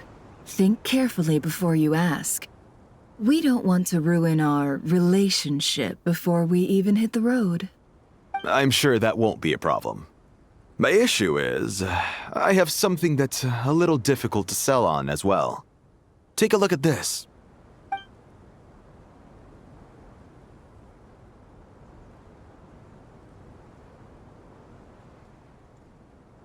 Pure gold. That's quite something. How'd you come across it? Dig it out of some ancient tomb? If you look hard enough, there are many treasures to be found in the mausoleum of King Deshret. It has no distinct Snezhnayan markings. That'll be why he's going with that story. And he clearly doesn't want to arouse suspicion, so he's on the lookout for an opportunity to make a quiet trade. Surely you have an existing business partner. Won't they take it off your hands? I hope I won't be attracting the wrath of my competitors by helping you sell this. The shop I used to work with is having cash flow issues at the moment after losing some money. I'm under enough pressure as it is without having to deal with them. On the off chance anything went wrong, I'd never get my money back. I understand. Gold is the last thing that traders with cash flow problems want to see. Well, in that case, I think we can work something out. As it happens, I'm just about done packing. Shall we make a move? Sure. This evacuation was a huge operation. They needed a few people to stay behind and tie up loose ends. And I ended up being one of them. You're lucky you ran into us in time. I certainly am. I don't know how this happened. One thing led to another, and look how it ended up.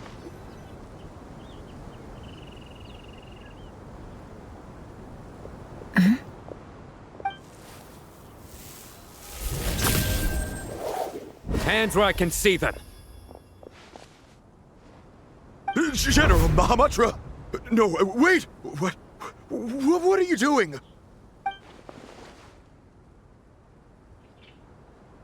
This is the coin? Good. Sadly, you won't have the chance to spend it. Nicely done. Looks like Sumeru's Matra are a well-oiled machine nowadays. Unmarked gold coins are quite difficult to trace. Thanks to you, we have secured the evidence. Here's what's gonna happen.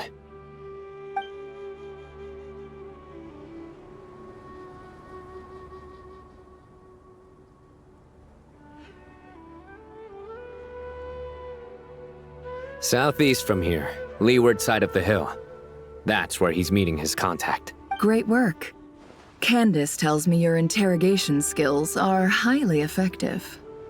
Hers are quickly catching up. She's improved a lot in recent years.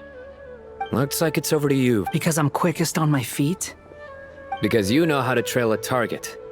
Plus, it'll be easier to monitor their activity from the air. Fine. One more thing. The Traveler just brought a message from the Dendro Archon. Once you're done with this, we're to meet up at the mausoleum of King Deshret. Got it. Will do. Are you sure you'll be okay on your own? Gee, I don't know. Maybe you should come with me. Okay. Then Paimon's coming with you. Really? You do know this is a stealth operation, right? Meaning, you have to be quiet? Paimon, are you sure about this? Well, Paimon at least wants to give it a shot. Like everyone says, if you never try, you'll never know.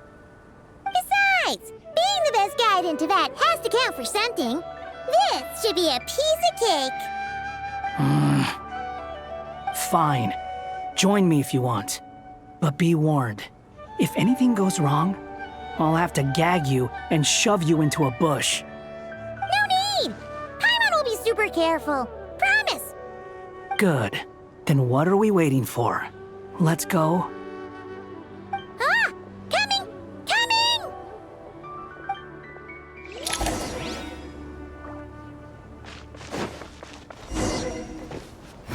Search for it!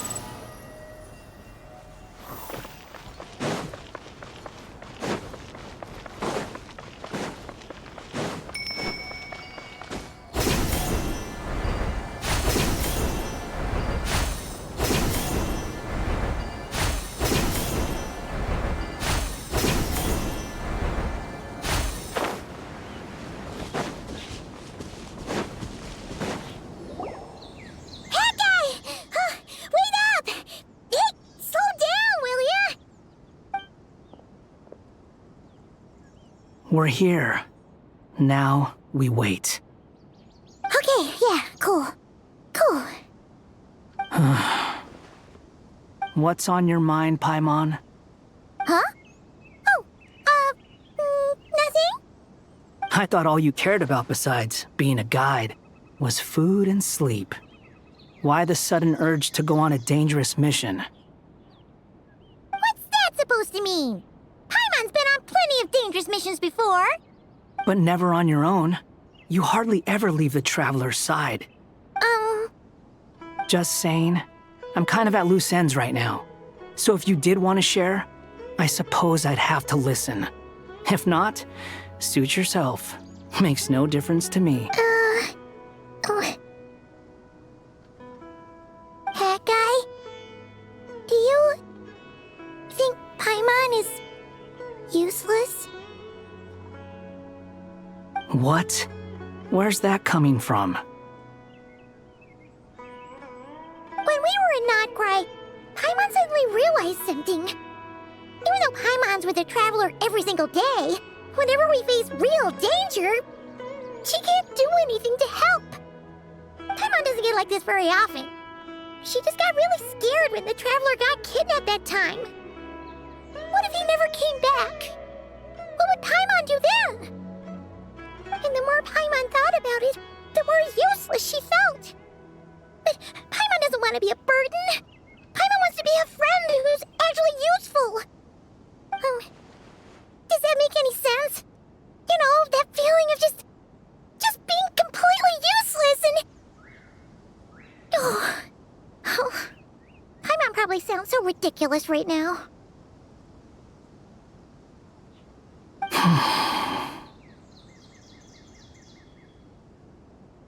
You asked the right person. Boy, do I know that feeling.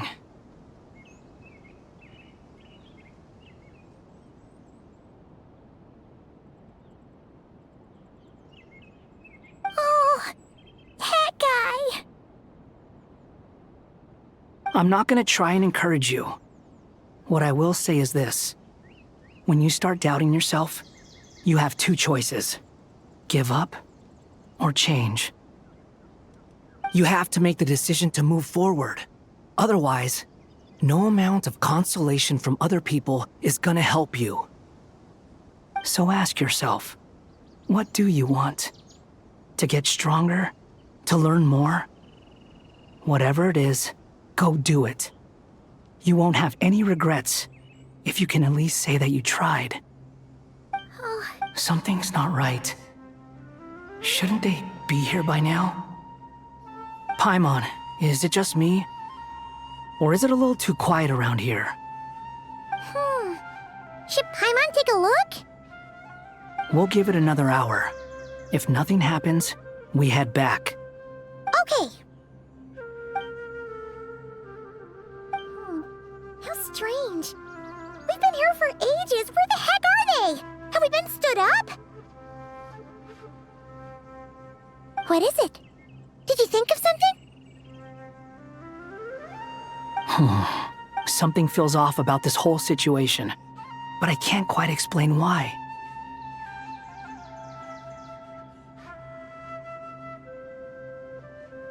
We know for sure that the guy Sinocot had something set up, yet somehow his contact is a no-show. So, either the handler got caught, or, more likely, they decided to cut our guy loose. But how would they know to do that? Wouldn't they at least send someone here to check things out? That's the problem. They couldn't possibly know what's happening here. Unless...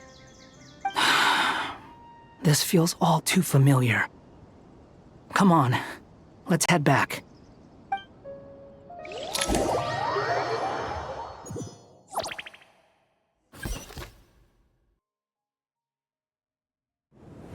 Even though this isn't a formal meeting, I'd still like to start by saying how grateful I am to each and every one of you.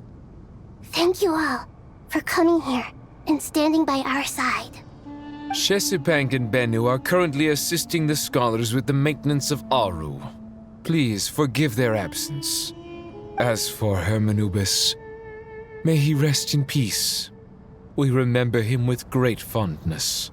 There have been times when I imagined what it might be like to meet you all. Now that it's really happening, I feel quite emotional. Time has taken many things away, but that which remains is all the more resilient. I must say, there is one thing that rather surprises me.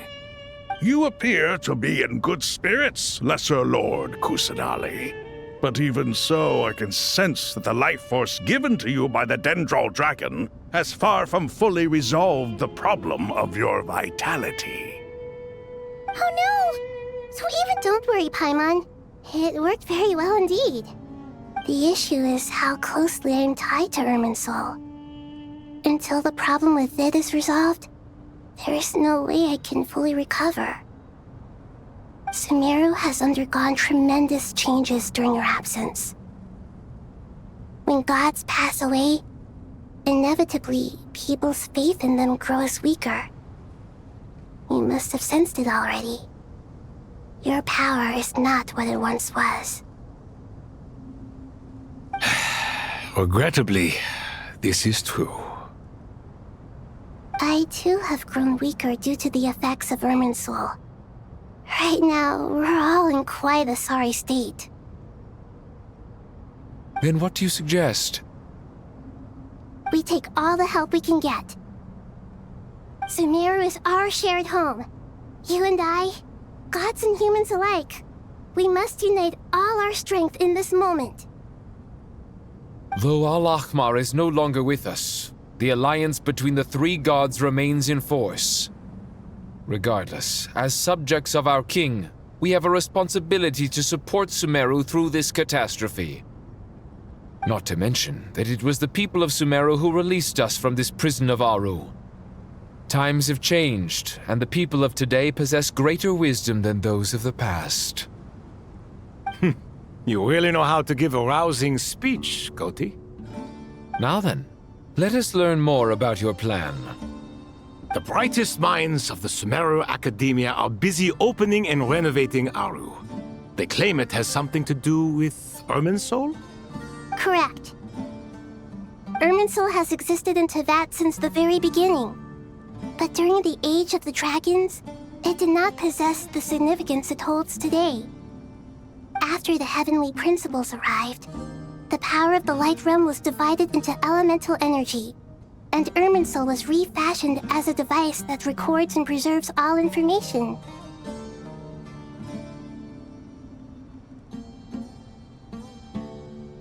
Since then, everything in this world has been inextricably linked to it.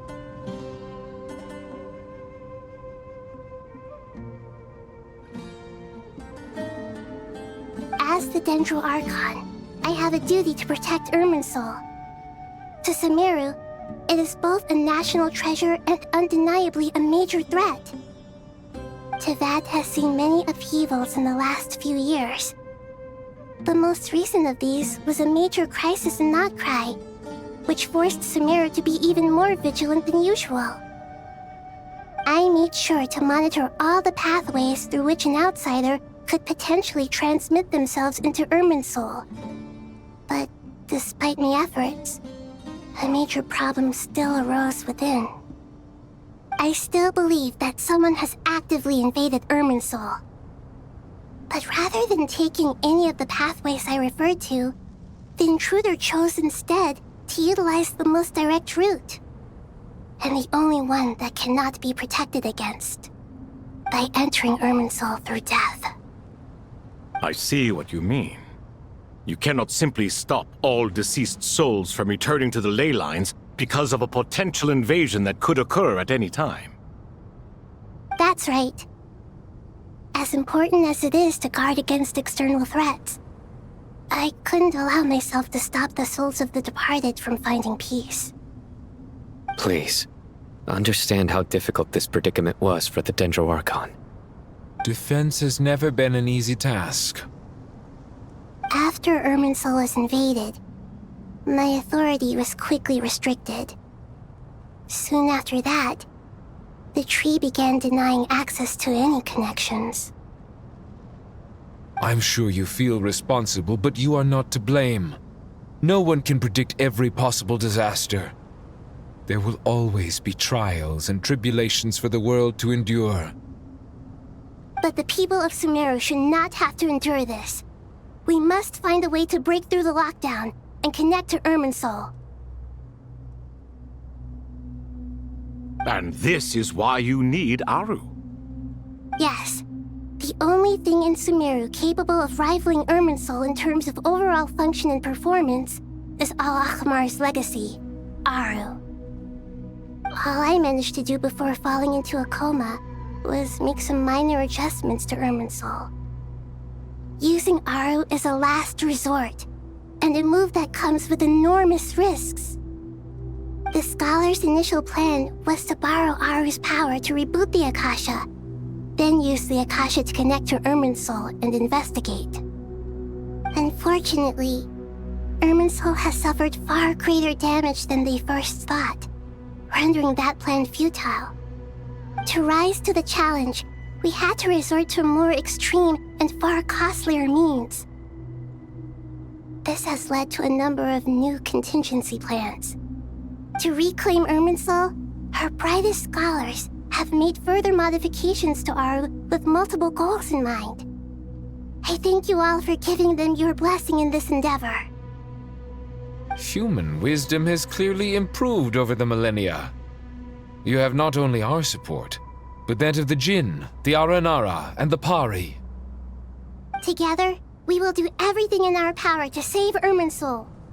By the way, when you spoke earlier of an intruder, it almost sounded as if you knew who you were dealing with and what they were capable of.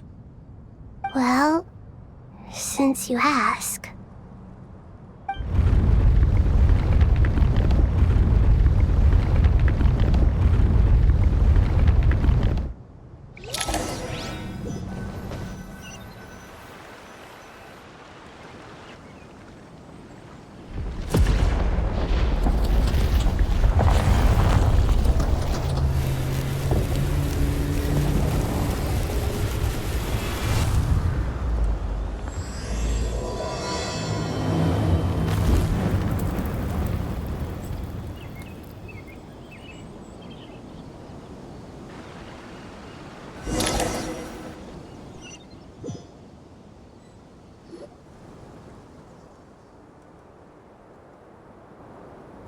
Master Tainari! What is that? Is this Irminsul? How did this happen? What's going on inside? Luckily, we managed to evacuate everyone. What in the world was that? That was terrifying!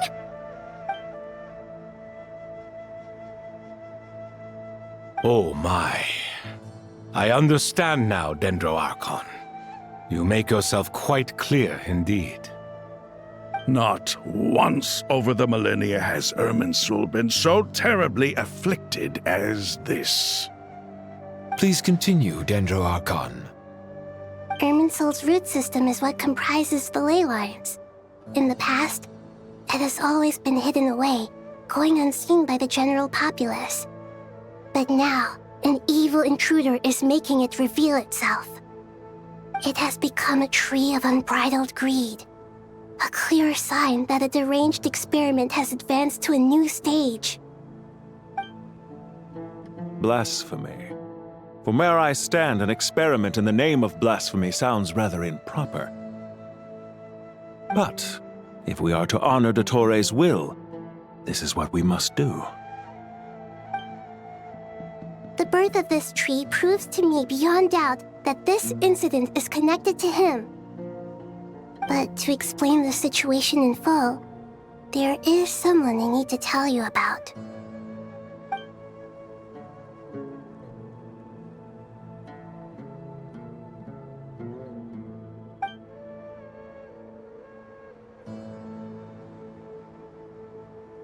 Zandik. So it was him. I saw him in the desert once. A man of supreme arrogance.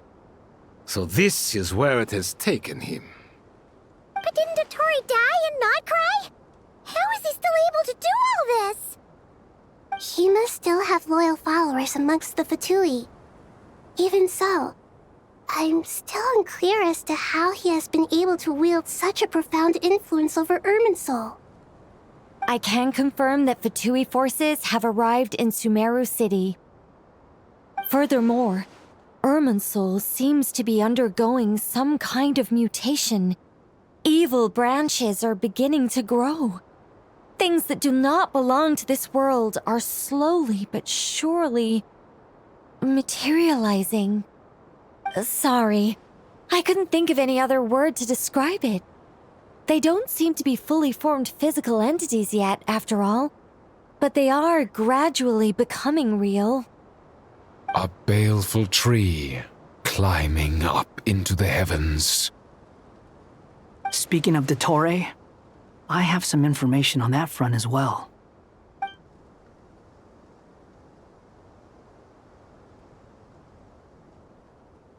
I didn't think it was wise to state this out in the open. But my theory is, the mole wasn't cut off after he was caught. They wrote him off from the beginning. You mean, the Fatui never intended to follow through with him? Then why plant a mole at all? It's hardly a conventional strategy, and the rationale behind it is pretty twisted. But as it happens, I know someone who works exactly this way. And when it comes down to it, his goals are very simple. He just wants to confuse people, so they can't figure out what he's up to. He's been a collaborator of Dottore's from the outset. That fact alone confirms that Dottore is involved with this somehow.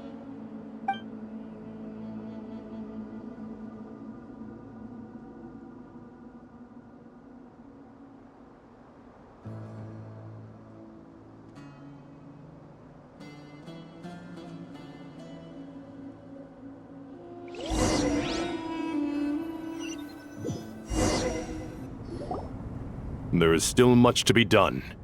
Everyone, please remember our core strategy. As per the discussions, the following groups must act immediately. Mr. Al-Haytham and Mr. Kaveh, the next phase of the Aru renovation project must begin right away. Godspeed to you both. We'll give it everything we've got. The plan looks feasible, but the General Mahamatra Sino and his team will help to procure the materials required for modifying the terminal. No problem. I've already spoken with Sethos and Hat Guy, and they've agreed to assist me. This kind of thing is best left to the fleet-footed, right? Hat Guy? If it's efficiency you're after, we're the right people for the job. Following up on the elemental energy amplifier we discussed, Ms. Dory, I assume you're the one most familiar with the status of this project. Aside from the Dendro Archon, of course.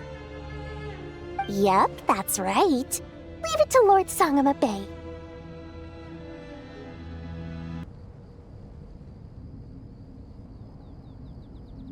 Got it.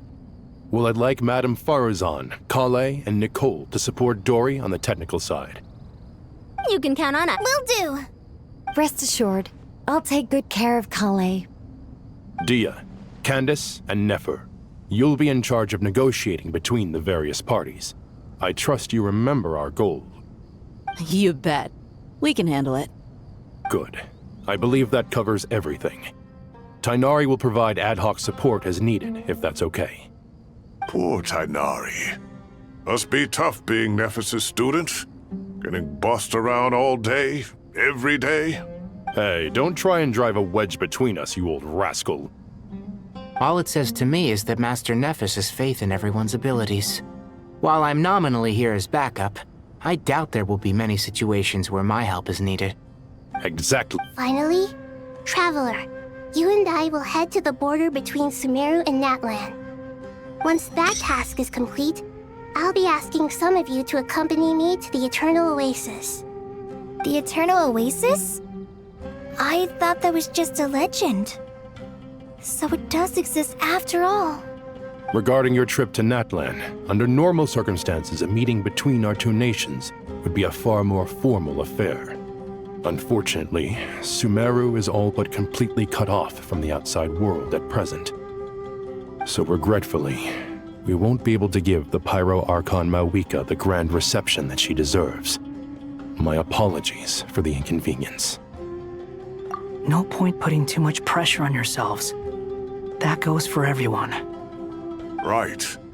Especially you, Dendro Archon. I'm sure you're still feeling quite weak. Don't worry about me. The Dendro Dragon's life force will sustain me. Plus, we'll be there every step of the way. Nahida will be just fine. Yes, I believe in myself. And I believe in every one of you. Well, time to get going.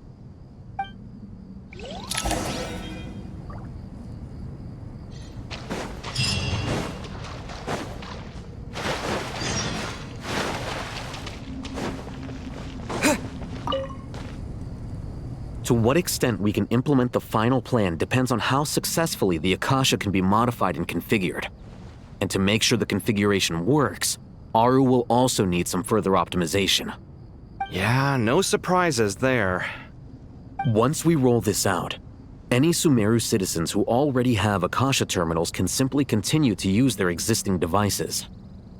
This still leaves us with a significant equipment shortage, though. Many groups of people were never issued Akasha terminals, including mercenaries, the desert folk, and many others. We'll need a supply of rare materials for the renovation of Aru and the production of new terminals. Right now, the best place to source these locally is from the primal constructs within King Deshret's mausoleum. Time is not on our side here. It's gonna be a race against the clock. The Aru merge and renovation project will have to be carried out by you two. Everything's riding on this, so failure is not an option. Best of luck to you both. As discussed, General Mahamatra Sino and Mr. Hat Guy will source the required materials. Mr. Sethos is quite familiar with the layout of King Deshret's mausoleum. With him accompanying them, things should go quite smoothly. I have every confidence. In the meantime, we may as well take a breather. Makes sense. There's not much we can do until the materials arrive. Get in formation and stay close. What is this, boot camp? Knock it off. It's just Sino being Sino. You know what he's like. Everyone clear on our mission objective. Look at the excess primal constructs, dismantle them, and extract the required materials. And King Deshret's 7 pillars agreed to this? If they're just sitting there doing nothing, we might as well put them to use. Thoth's words, not mine.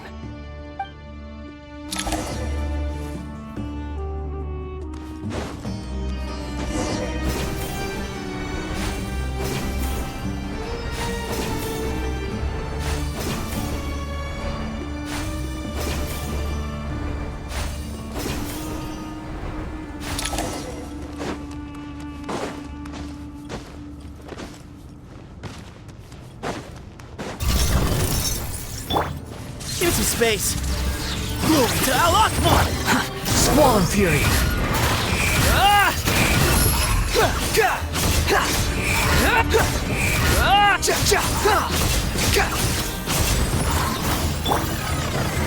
Nowhere to run!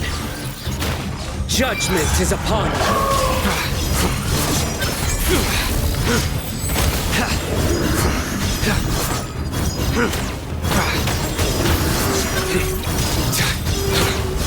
Your penance is due!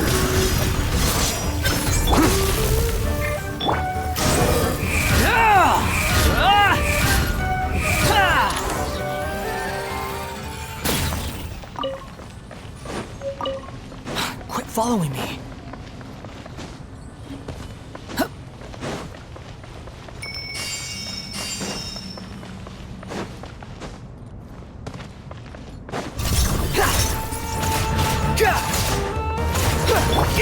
Surrender! Excuse me? The sage's wisdom! The wind rises.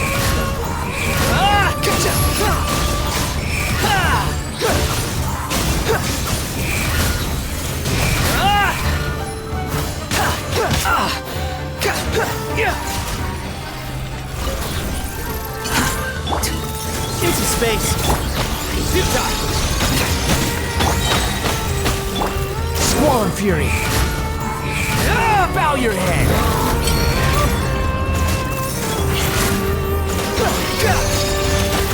Quit falling! Surrender! Through me, justice is served! Guilty! Your penance is due! Guilty!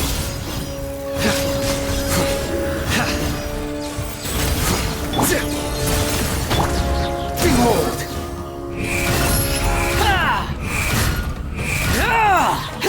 These devices should still be usable even though they're broken down. Let's take them back for the others to review.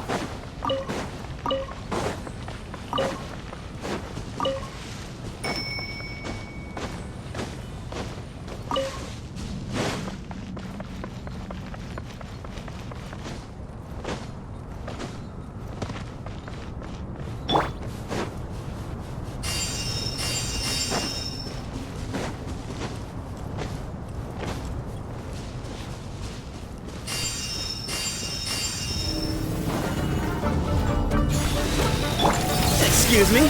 Move or be moved! Judgment is upon me!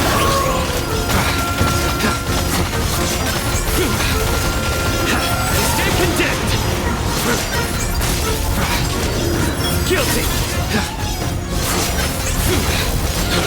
Stay condemned! Squall and Fury! How many do we... Enough to make an Akasha terminal for everyone. I remember you telling me how revolutionary these Akasha terminals were. You've used one before, right? The Academia declared the Akasha to be the most powerful and comprehensive wisdom dissemination system in history. That should give you an idea of how powerful it is. Certainly sounds impressive. Neither Hat Guy nor I have ever had an Akasha terminal. Well, if it all goes to plan, that's about to change.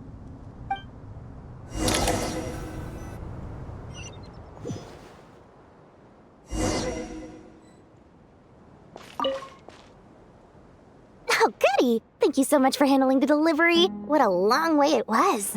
You've really outdone yourselves. I'm well aware what a bumpy, dangerous journey it must have been. Now, I would have loved to oversee the process myself, but of course, those of us who know the plan can't leave the mausoleum. Oh, trust me, I'm patting myself on the back for my assembly work here. Simply flawless work. But will you really be needing all of this? According to our plan, yes, this is the quantity required. I have no complaints about the quality either. Only the price. So expensive. I heard you covered a lot of the funding out of your own pocket. Oh, that's an exaggeration. The Academia provided most of the funds. I just offered a small token of my goodwill. Of course, the real tragedy is how little profit I'm making on this. You know, it's a serious crisis when you can't even make money out of it. It's really quite a beautiful design. And I'm intrigued by how such a diminutive device is able to output the power of the Light Realm. Did you attend the lecture on Light Realm energy, Madame Farzan? I don't believe I saw you there. Of course I attended. I was just a little late, so I had to listen to the whole thing from outside the back door. Anyway, I have a perfectly good understanding of Light Realm, elemental and abyssal energy, as well as the relationship between the three. Good to know. Master told me in private that the conversion process between Light Realm energy and elemental energy involves highly classified knowledge that shouldn't be disseminated too widely. But even so, the scholars still shared said information. Well, you can't enforce a rule that everyone breaks. Is that the idea? At first, the Dendro Archon was reluctant to explain it in great depth for safety reasons. Later, she came to terms with it, and simply informed my master that we would all have to face the question of survival together. To protect someone from such dangers means keeping them in the dark, but for someone to know and embody the wisdom within, they must understand its very essence. It's an information hazard. We're exposed to danger just by knowing the facts, and just like bait, It lures us in by offering us the solution to our problems. But if you're not careful, you'll end up pursuing it down a dark path. A tricky problem. But today, this big problem has been broken down into many smaller, more trivial ones. What do you mean? Ah, I get it. For instance, you and I share secret knowledge, while she and I take on the risks of life, death, and fate. Something like that? Hey, what? That is not what I call a trivial problem. Well, as they often say in Vahumana, an event that is monumental to the individual is negligible in the grand scheme of history. Generally, the fate of the individual is an insignificant affair. Being from Amorta, where the subject of our research tends to be a lot more personal, I have to disagree. It's hard to dismiss the individual as insignificant. In other words, the big problem of survival has been broken down into many small, interconnected factors, and each one of us represents one of those factors. When the same secret is shared with a group of people, the same fate binds them together. Most people would find this unimaginable, but to us scholars, this is the path that has always beckoned to us. Sharing knowledge is a good way to fight against fate. I will always believe in that. All right, I think that's everything. Thanks a lot. But don't go anywhere just yet. I'll still be needing you to calibrate the equipment.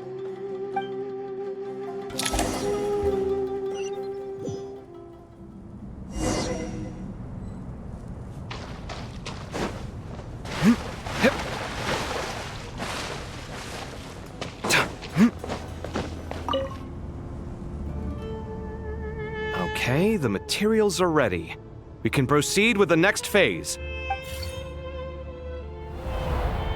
Alhaitham, how are you getting along? Most of the information in Aru is written in ancient desert scripts. Some of this is written in a tribal language, while other parts seem to be a variant of an Oasis script, based on the glyph forms. Oh. Not lost to history, I hope. Some are. All we can do is infer the meaning based on the rules of related languages. Although, this section actually fills in some of the missing historical record. I'm transcribing it so we can bring it back to the academia.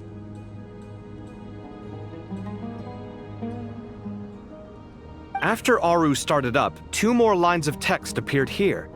Can you read them? Humans may not read what is written by the gods, except by not reading. Victory should not be easy to attain, for it symbolizes divine wisdom. Knowledge must not waver, for it has external borders. Is this a clue to solving a puzzle? Or is it being symbolic? You can't read it unless you don't read it. Victory is wisdom. Knowledge is confined by borders. Wait, I think I've got it. It's a metaphor, isn't it? It's talking about... a chessboard.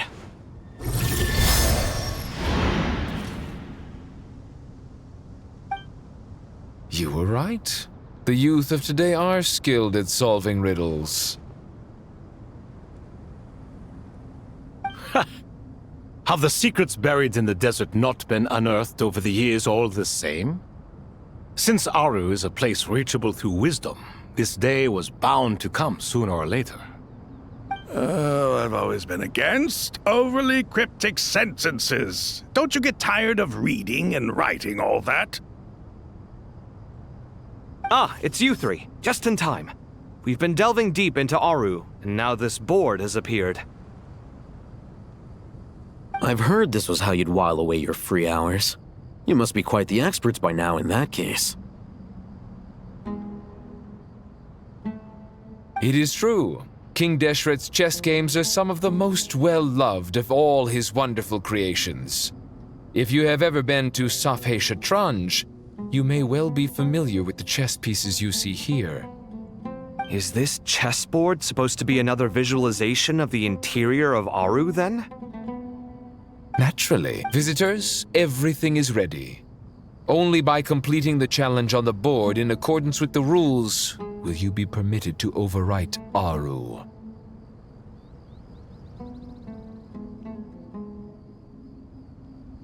One second. It's not dangerous, is it? Dangerous? Why, yes, of course.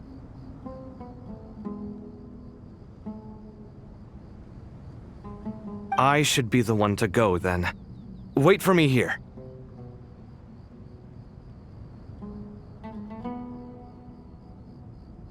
Sounds like the self-confidence of our present company has rubbed off on you. Don't be ridiculous. I'm your upperclassman, and that means I have to look out for you. I appreciate the sentiment, but a game of chess typically requires 2 players. Besides, I'm sure they won't let things get out of hand.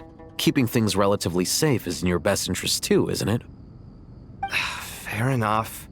I mean, you guys are controlling the difficulty, so please don't go too hard on us, all right? Ah, but Bennu said he wanted to put some respect into these whippersnappers. All right, all right. Thank you. Obviously, we'll still try to be careful. This doesn't seem like ordinary chess. Is the goal to defeat the opponent? No, you must enter the board and pass the trials we have placed there. Ready? Let's do it.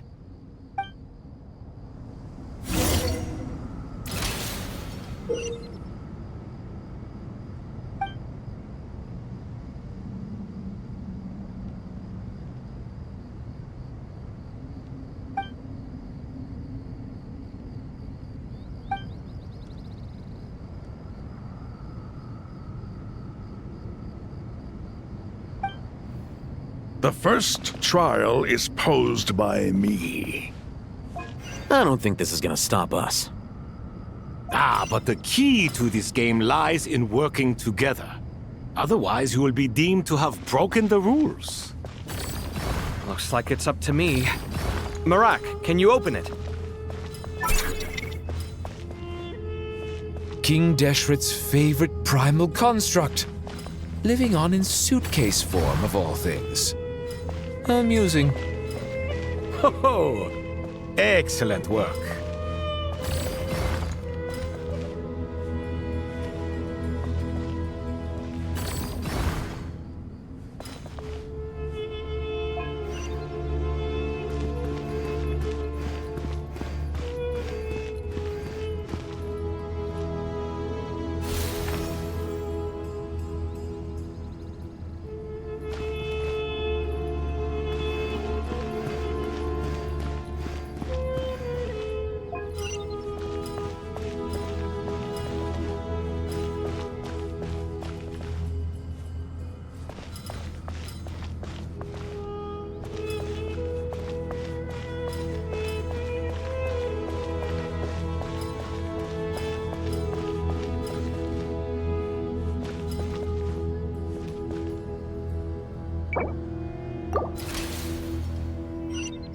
The first trial is posed by me.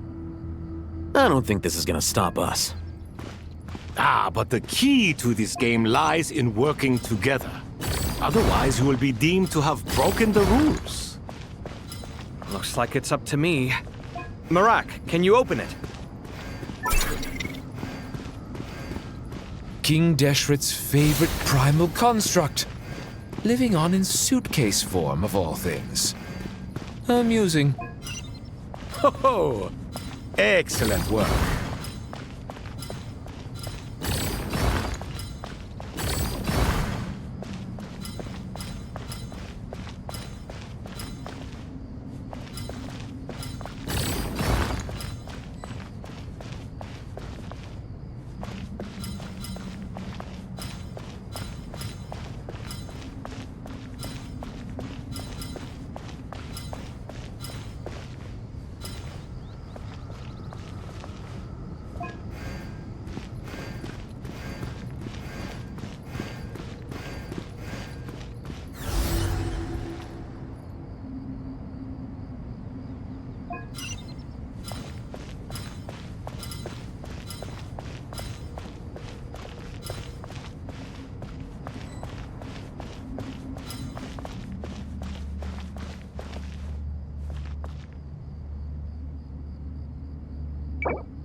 The first trial is posed by me.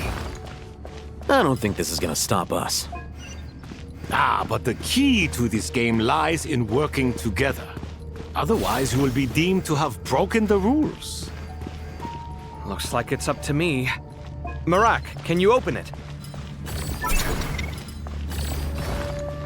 King Deshret's favorite primal construct, living on in suitcase form of all things. Amusing. Ho-ho! Excellent work.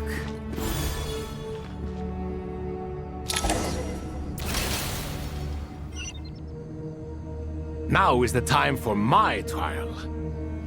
Now, don't be nervous. I'll make it nice and easy for you. Really? Thanks in advance. We appreciate it.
Ibis King, don't you think this all rather inappropriate? You may as well be handing them victory on a silver platter. Do not expect me to follow your lead. Ha! Suit yourself.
Ibis King, don't you think this all rather inappropriate?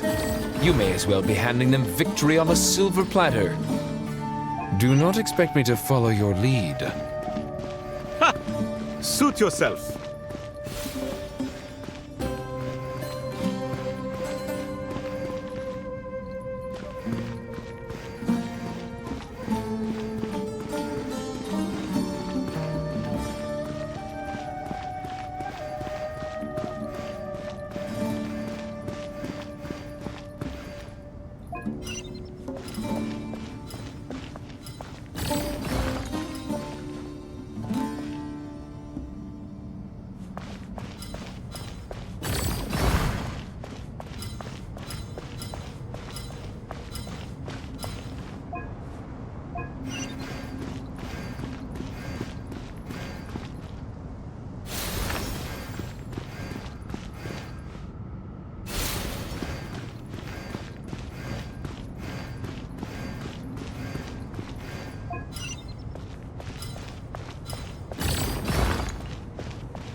Done.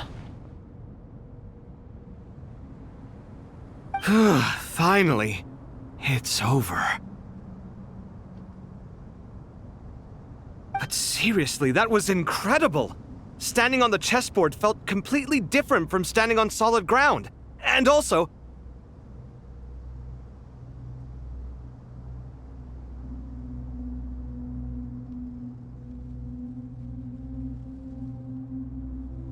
Oh, sorry. I'll save my thoughts for later. Thanks to the three of you for helping us out with this. Is it just me, or were you giving us quite a lot of guidance along the way? We made but a humble contribution. You lived up to our expectations. Bravo! Our aid was not given for naught. In addition to the existing functions, I'd like to ask you for another favor. Since Aru's interference shield can cover the entirety of the mausoleum, it should be possible to extend its range even further. Perhaps you can find a way. So, building upon the existing functions to... I'm with you! Imagine for a moment. What would the ideal outcome look like if this function were compatible with the devices? I agree. This is the best solution possible. Please, everyone, we beg you to help us. Me, oh my! Well, since you ask so very nicely, I suppose... Goti? Croco? What do you say? Naturally.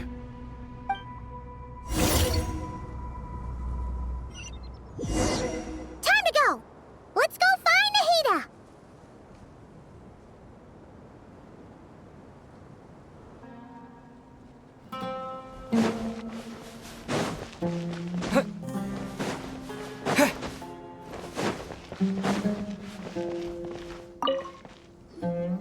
There you are.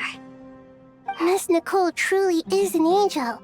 She shows great wisdom in guiding others, and she has already sent word to Natlan on our behalf. She said that while the other members of the Hexen Circle are busy with important work, she is quite free, and she is more than willing to accompany the people of Sumeru for the entire journey. Oh, there's Nicole, all right. Always super patient and loves to help everyone out.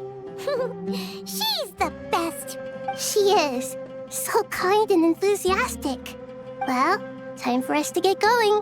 Let's head out.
This should be one of the closest places to Natlan in all of Sumeru.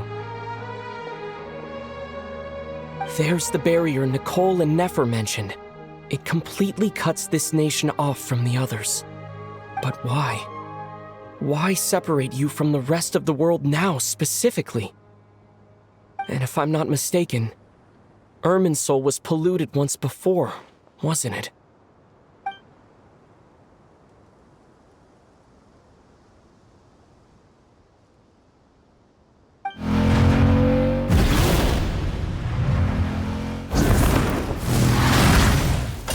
Good question.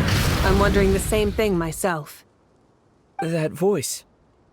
Mawika! You got here pretty quickly. Hello, traveler. It's been a while. Hello there. Hello, Dendro Archon.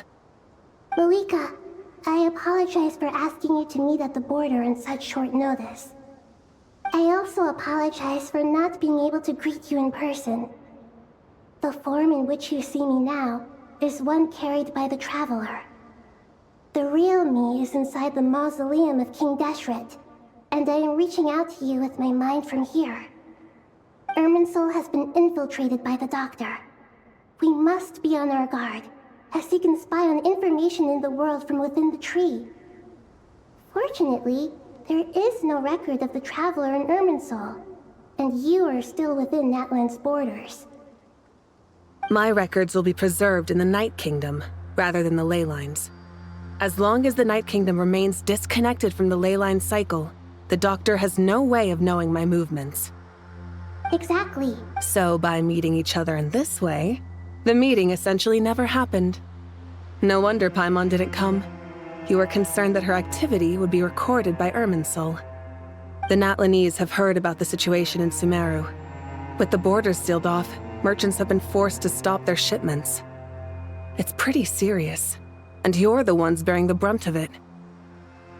I'd like to address the question you raised at the beginning. I can offer a brief explanation, although it will sound rather cruel. I don't reach this conclusion gladly, but Irminsul predates the heavenly principles. It existed long ago, when the dragons of Natlan were at the height of their power. So even when the people of Sumeru became ill because of pollution, it was not a critical issue from the perspective of Irminsul itself. As long as it continues to function normally, the barrier will not be activated. But this time, the Doctor's invasion has directly affected the tree. That is what caused the barrier to deploy.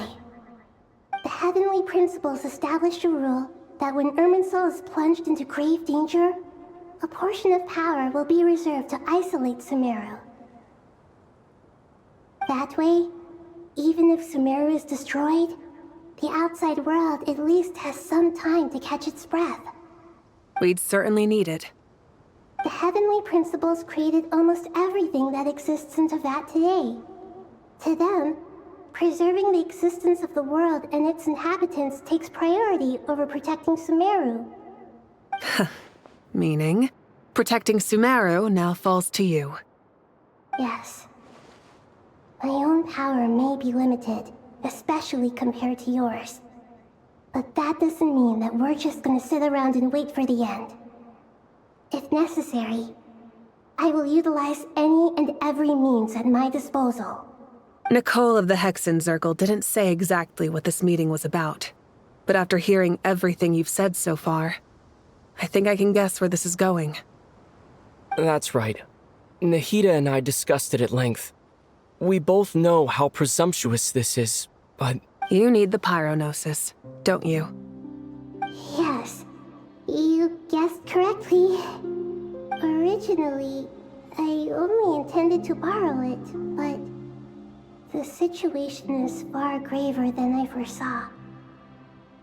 So instead, what I ask of you is to please give the pyronosis to Sumeru. Why do you sound so nervous? There's no need to be shy. Surely a gnosis is pretty important to a god. I guess, but It's not as if losing it would suddenly render us powerless. But I'm sure you don't need me to tell you that. With all the nations you've traveled to, and all the gods you've met, you must have realized that by now. As far as I'm concerned, a gnosis is basically an elemental energy enhancer. But I don't usually use it. You know me. I like to think I'm pretty strong without it. Yeah, not about to dispute that. So you see, you don't need to sweat it. Here, take the pyronosis. Huh? Just like that? Uh-huh, just like that. To tell the truth, I've always toyed with the idea of giving it to someone who needs it more than I do. I know you accompanied Nahida here to try and increase the chance of success. It's a good thing you did, because your involvement is one of the main reasons you've managed to persuade me. Are you sure about this? Handing over your gnosis just because of me? I won't try to quantify it, but trust me. Handing over the gnosis to Tumaini is far from the craziest idea I could think of. Besides, even if you hadn't come here personally, I think I still would have agreed to Nahida's request.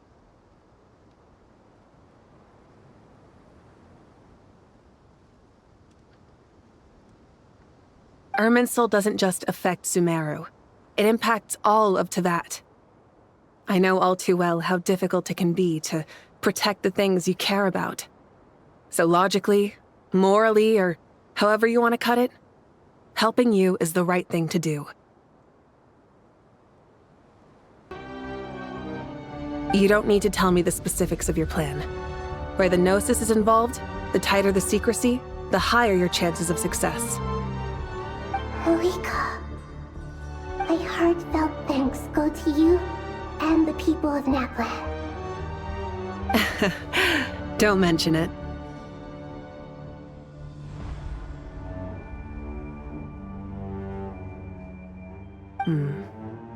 But now for the hard part. How do I actually give it to you? The Irminsul barrier is right in the way. I have an idea.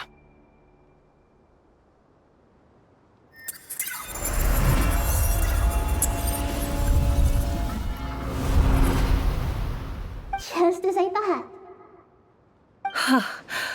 Incredible. What did you do? Just made a lucky guess. This seems to happen quite a lot. Things that apply to everyone else don't seem to apply to me. I figured the same might be true here. Irminsul usually produces effects based on the records it holds. Since the Traveler is a descender, Irminsul contains no records of him, and thus has no way to impede him. Is that right? You really are full of surprises. Catch. Whoa! Thank you, Mawika. Thank you for trusting us with something so important. All right. No need to get so formal. It's not like we're strangers. Besides, there's still one problem. You might be able to pass through the barrier, but I don't know about the Gnosis. Any other surprises for us, Traveler? Let me try something. I have the Pyronosis in my hand. It feels strangely ordinary, not particularly heavy, and yet this tiny thing symbolizes the mighty authority of a god.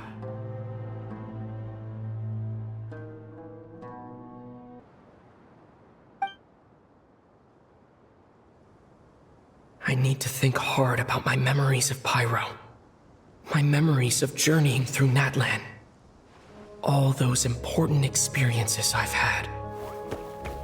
The Gnosis disappeared. Traveler, are you alright? I'm fine. The Pyronosis disappeared into my body, just like phlogiston. Maybe it resonates with you because you've mastered the power of phlogiston. You might not be recorded in the ley lines, but you're still our Tumaini. Whew.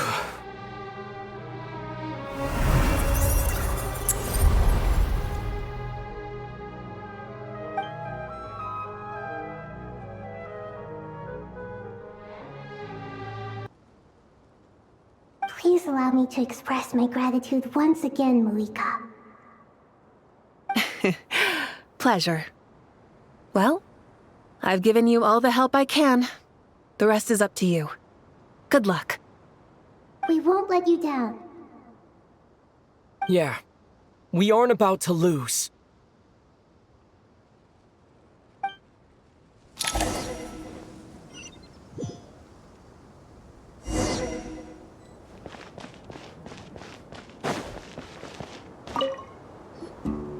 Traveler, Paimon's a teensy bit nervous, but only a teeny tiny bit. Seems like she's gotten way braver over the last few years, huh?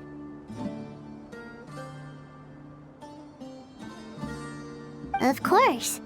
After all the adventures you've had with the Traveler, I'm sure you've gained a lot of experience and grown as a person.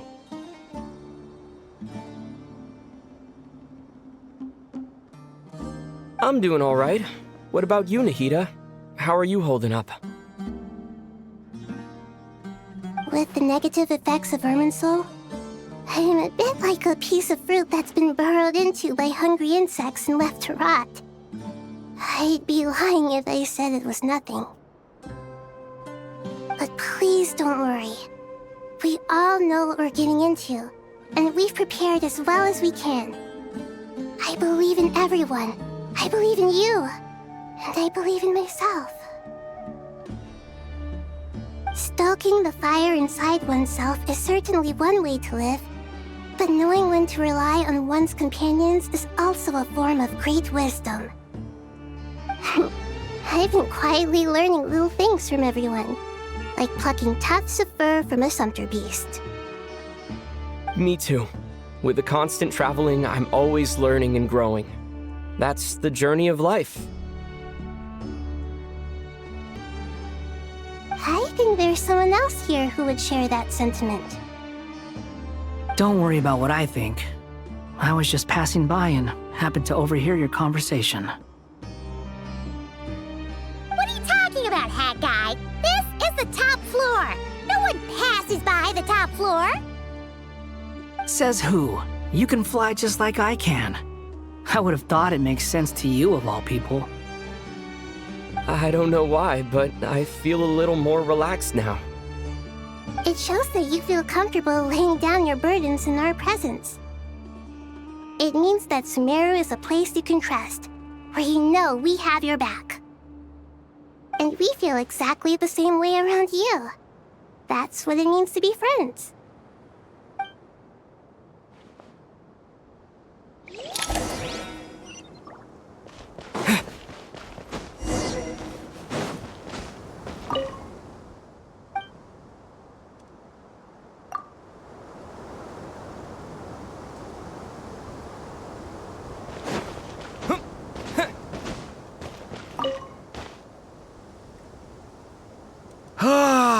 It's finally done. Ugh, but I have a nagging feeling that there's something I've forgotten. Oh, there you are. Everything wrapped up on your end? Okay, fair enough. That was a pointless question. We were working in tandem, after all. You must really be exhausted. Well, it's been a busy day for both of us. When work ends, you clock out. No looking back.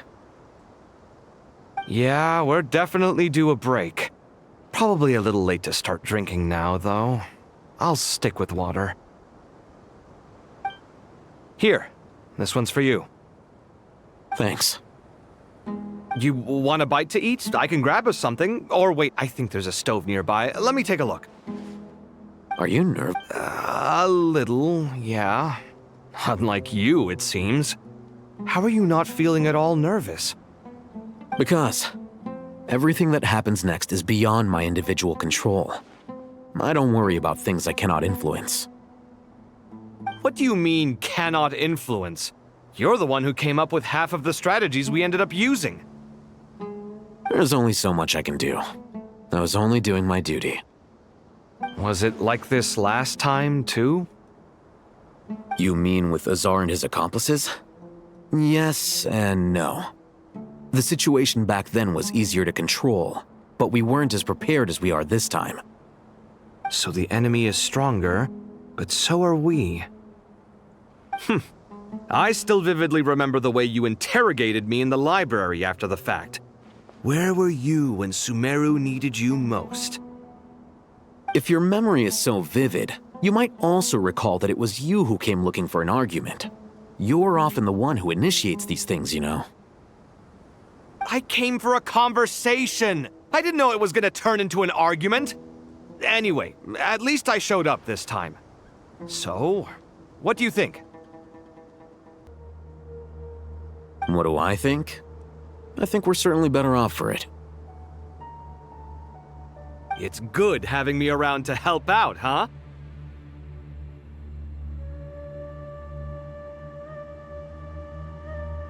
Absolutely.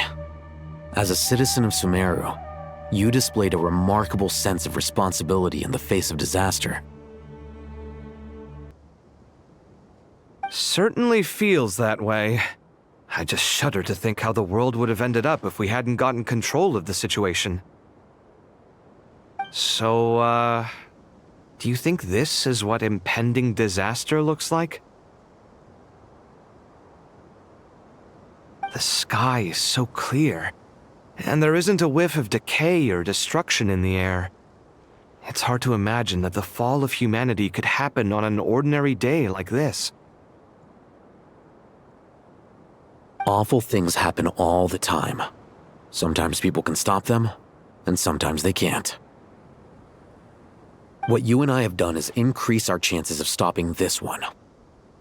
Lofty ideals may provide no defense at all against nihilism, but perhaps little decisions can.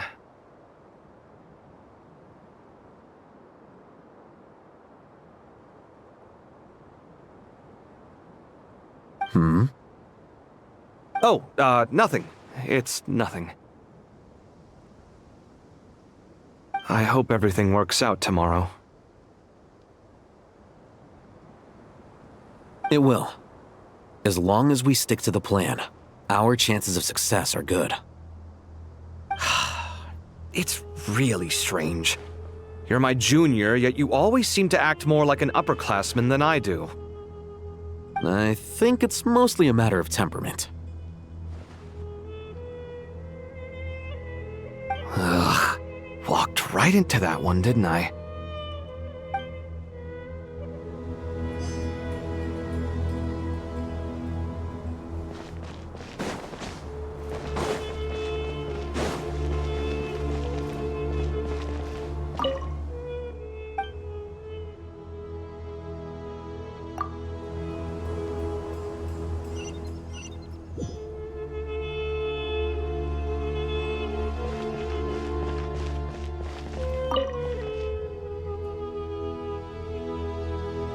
We'll make our move after sunrise tomorrow. Good. As much as possible. That'll be enough. Don't let the pressure get to you. We'll take things one step at a time. That's how we've always done it. Master Tainari! Mr. Sino! So this is where you were. I brought some juice and some water. Would you like some? I know how easily you get dehydrated in the desert, so you should definitely have some water. In which case, I'll have the juice. I gotta ask, though. Who's on juice-making duty at a time like this? Madame Farazan said she was feeling a little nervous, so I told her about the automatic juicer my friend invented. She took it right off me and started making carton after carton of juice. A juicer? Did Sucrose send that to you? Yeah. I hadn't had the chance to try it out before this incident occurred, but I couldn't bear to leave it behind in Gandharvaville. The juice is very sweet. I think so too. Kale, how are you feeling? Physically, I'm okay, but It just still feels strange to me. Why would a great power like this come to someone like me? I know the feeling well. That same question ran through my mind every day as a kid. At least now, you have someone who can relate to you. All the more reason that you should apply for Spontamod. Tighnari fiercely opposes the idea, though. Those two things are completely unrelated. What are we all chatting about, Would anyone like any juice? Oh, you have some already. I had some earlier, ma'am. Maybe give the extra to someone else? Very well, very well. I shall be off then. There's this enormous power, and then there's little old you. You feel like there's no connection between the two. And that sense of dissonance is difficult to get used to. Yeah. But after all this time, I can't believe this stuff still gets to me sometimes. Makes me feel a little childish. Kale, just because we normally keep the conversation light doesn't mean we can't discuss deeper issues. I don't think it's childish at all. You were the victim of a terrible crime. It's normal to struggle with the fallout from it. You have absolutely nothing to be ashamed of. My professor once told me that no incident can be considered truly resolved until the victim says it's over. Your rage and your pain are completely justified.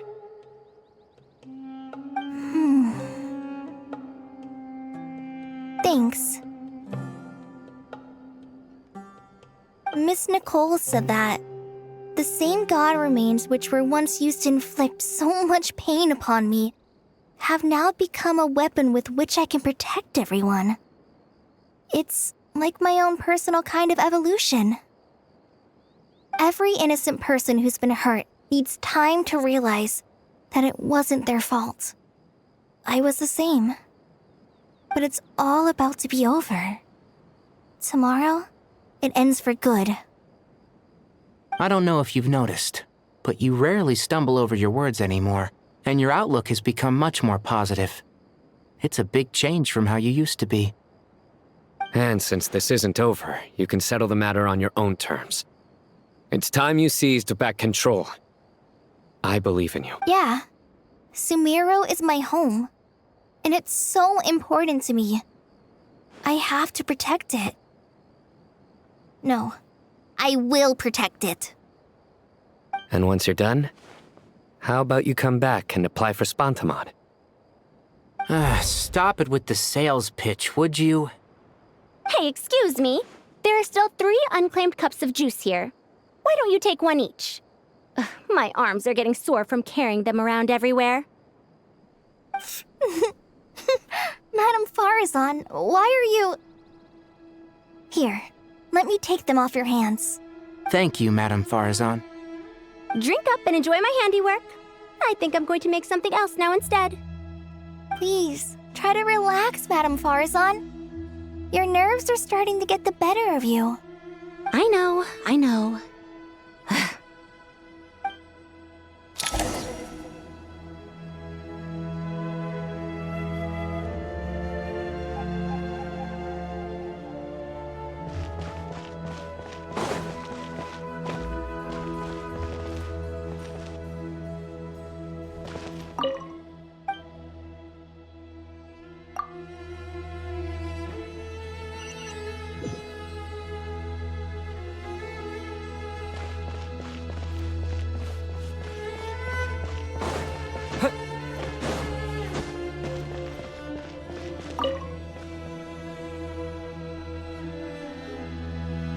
Something on your mind, Miss Nefer?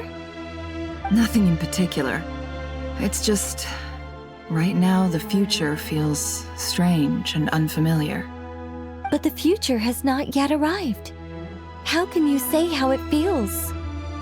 Some people know that there's an impending disaster. Others remain blissfully unaware.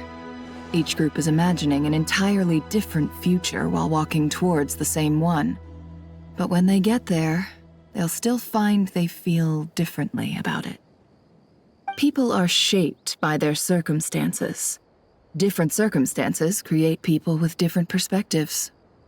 I've always found the perspective of the Vahumana Darshan to be a particularly incisive one.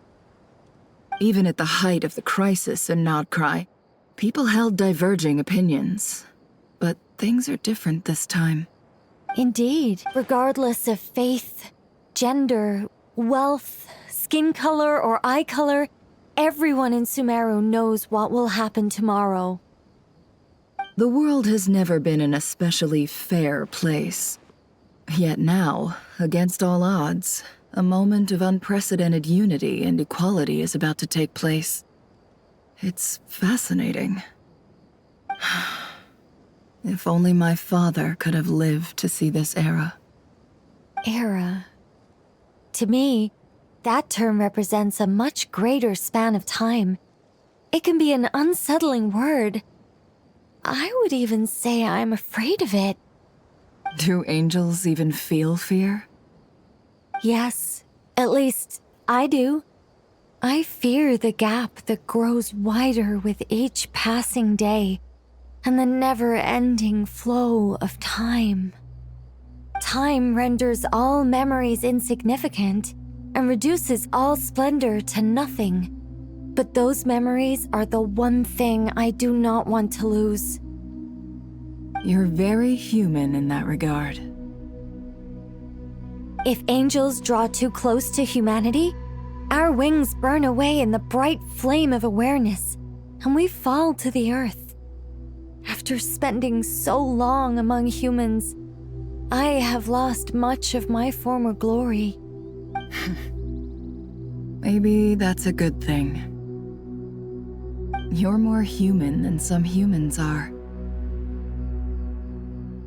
I've been talking to Kale a lot in recent days. We seem to be in completely opposite situations. I suppose that makes us good case studies for comparison. Case studies for who? Myself, I suppose. After comparing the two of us, I suddenly discovered that I desired more than before. It was a gentle, pleasant sensation. Just as most people pursue glory and miracles, I too am pursuing miracles of my own. Guiding humans to make the miracles in their hearts a reality, that is my miracle. It doesn't sound so bad, does it?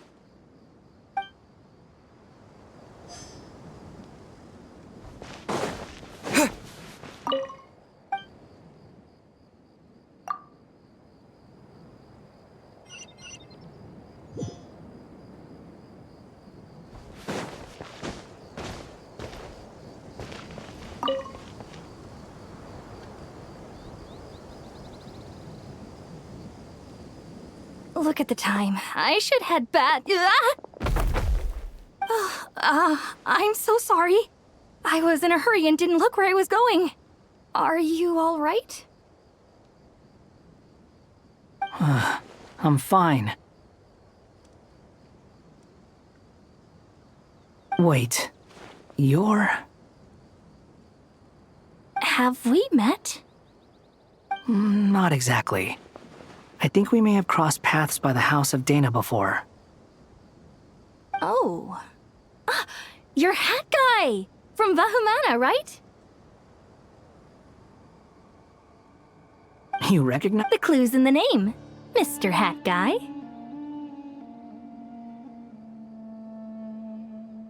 Fair point. It's getting pretty late. What's keeping you up?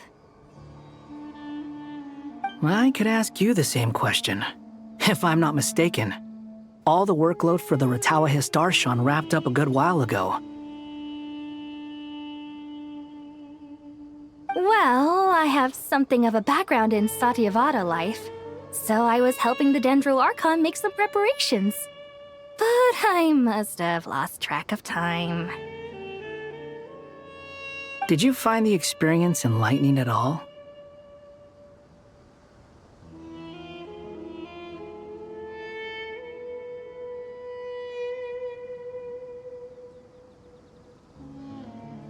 Honestly, it was tedious and uneventful at first. But eventually, I think I did sense some profound truths. But they also brought a lot of suffering with them. I was told that I even shed tears while I was meditating, though I have no idea why. Sorry. I hope I'm not scaring you. Not at all. It just proves you're very accomplished in your research. Good night. I wish you all the best for tomorrow. Thank you, sir. You too.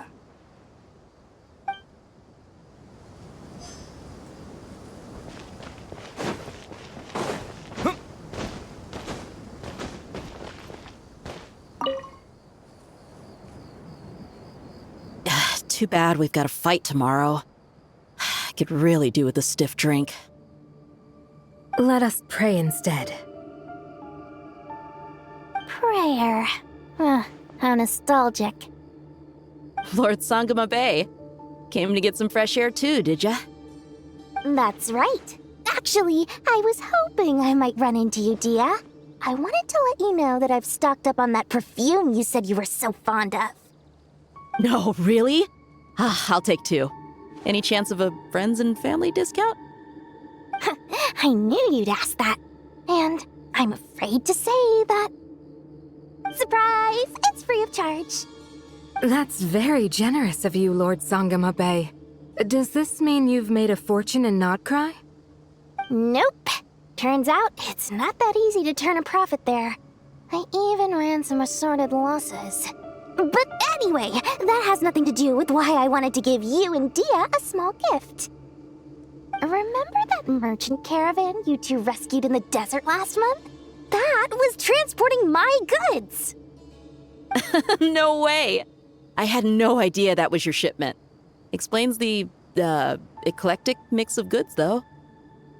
Lord Sangama Bay's investment in the desert and generous stockpiling of goods has helped many people over the years. The shelters you funded especially have made life a little easier for the children and the elderly. Wait, how did you know about that? Oh, I see. Nefer told you, didn't she? That pesky lady. Aren't intel brokers at least supposed to charge for divulging people's secrets? She and Candace go way back. It's normal for close friends to share things you wouldn't tell to everyone else. Sure, but why did they have to be things about me? That's how Nefer shows that she cares. She wishes for all of us to know what a generous person you truly are. It must be hard trying to make a living far away from home. Just because we can tell what kind of person you are doesn't mean everyone else can. Well, maybe her intentions were partly good, but I don't think that's the full story. I'm sure she enjoyed knowing how much it would annoy me. I'm telling you, Nefer's got a mean streak. Definitely with you on that. Does praying help you stay calm? Defending one's home is a just cause. My heart is filled with a mix of anger and hope. Anger. You know, being able to get angry is a good thing. It shows that you're in touch with the real world, and that you have the passion to pursue something you believe in. My lady? What are you doing out here?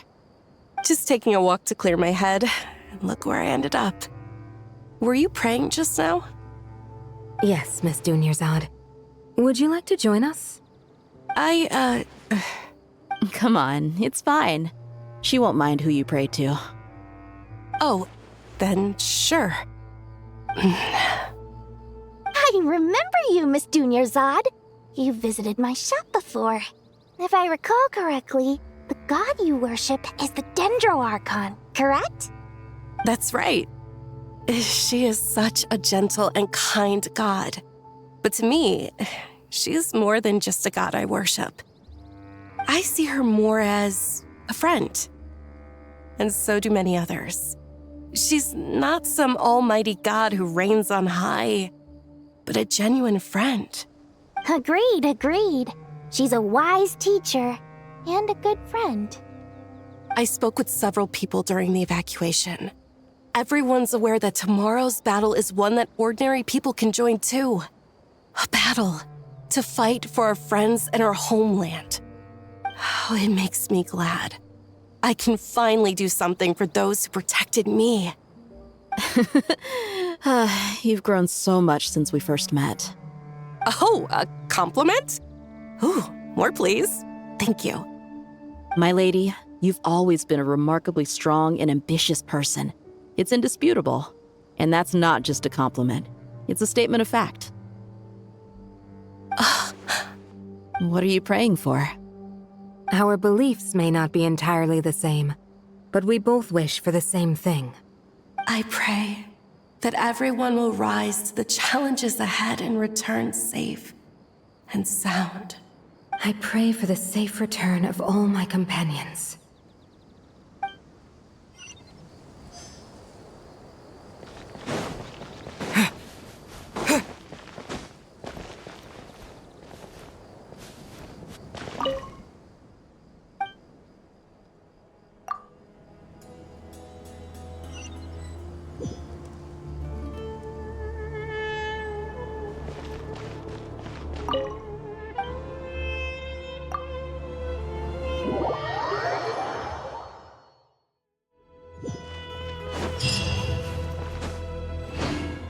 Time to go! Let's meet the others at the mausoleum of King Deshret.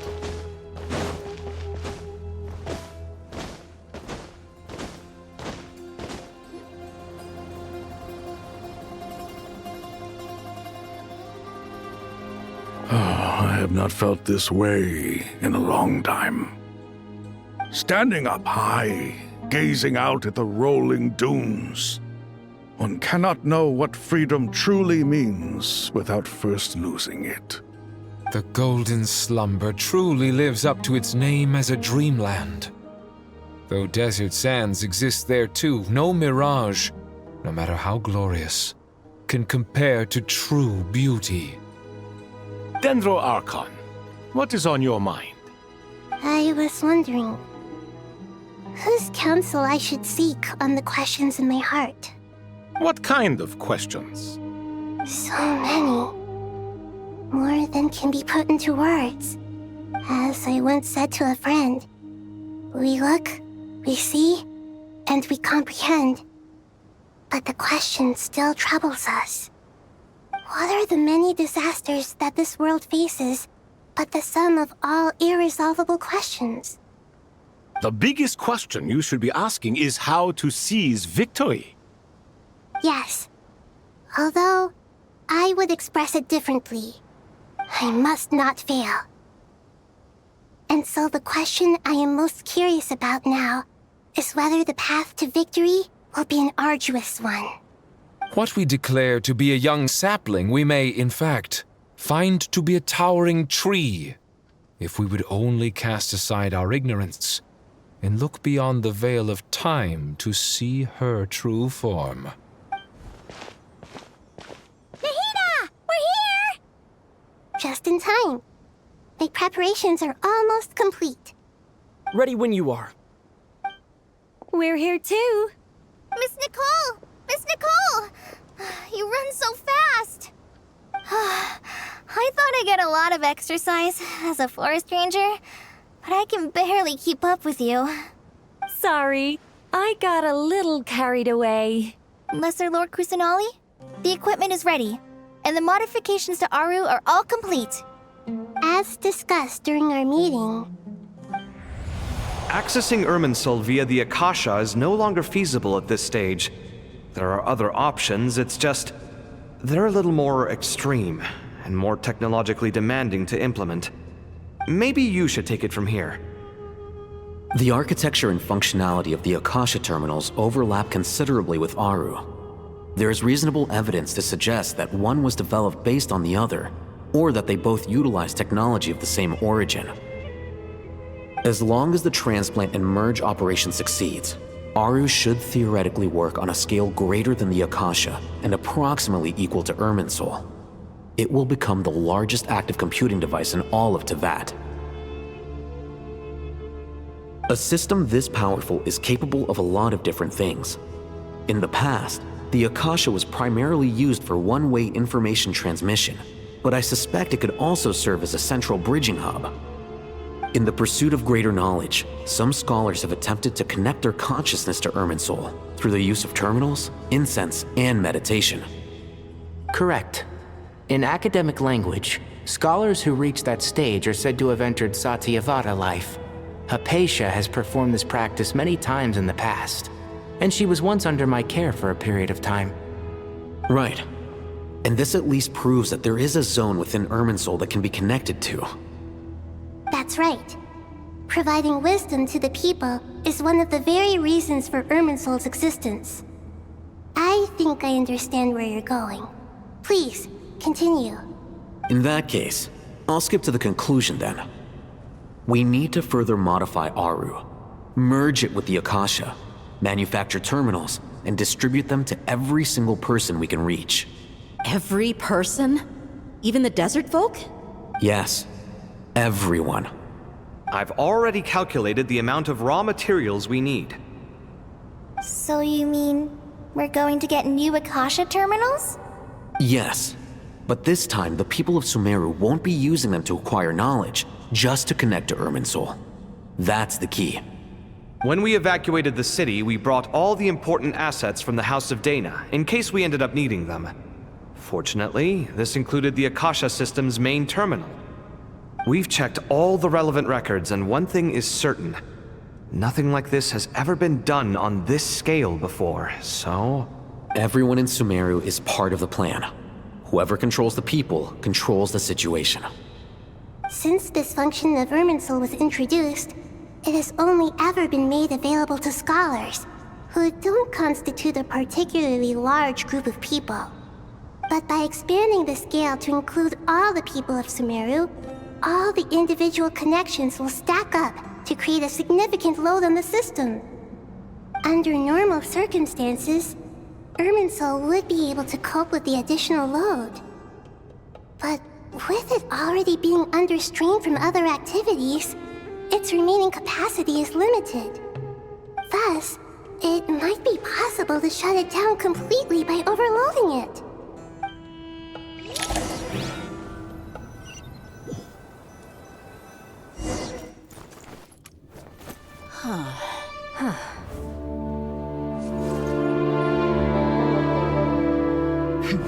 Counting down. 3, 2,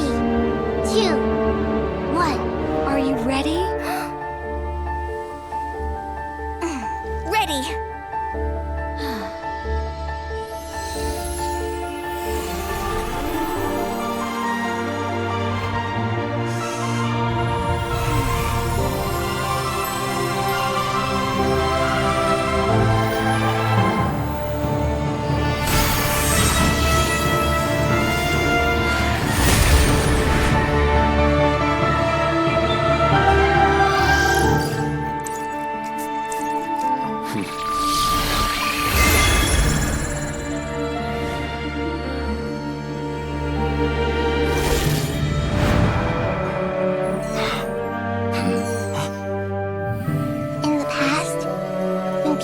sought knowledge, they turned to the Tree of Wisdom.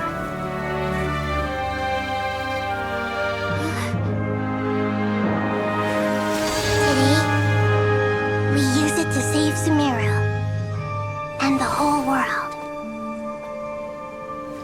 These boughs that nurtured learning must not become tools for destroying the world.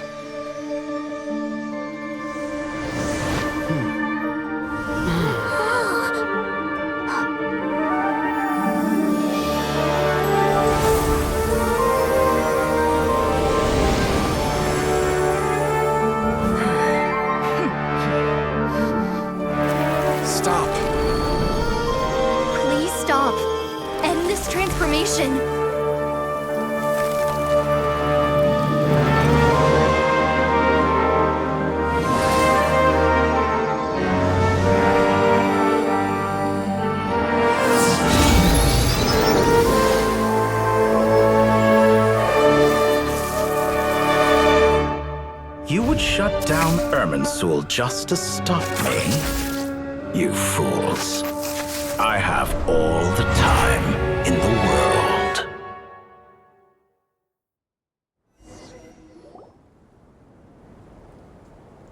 Success! The evil Irminsul tree is step growing! Great!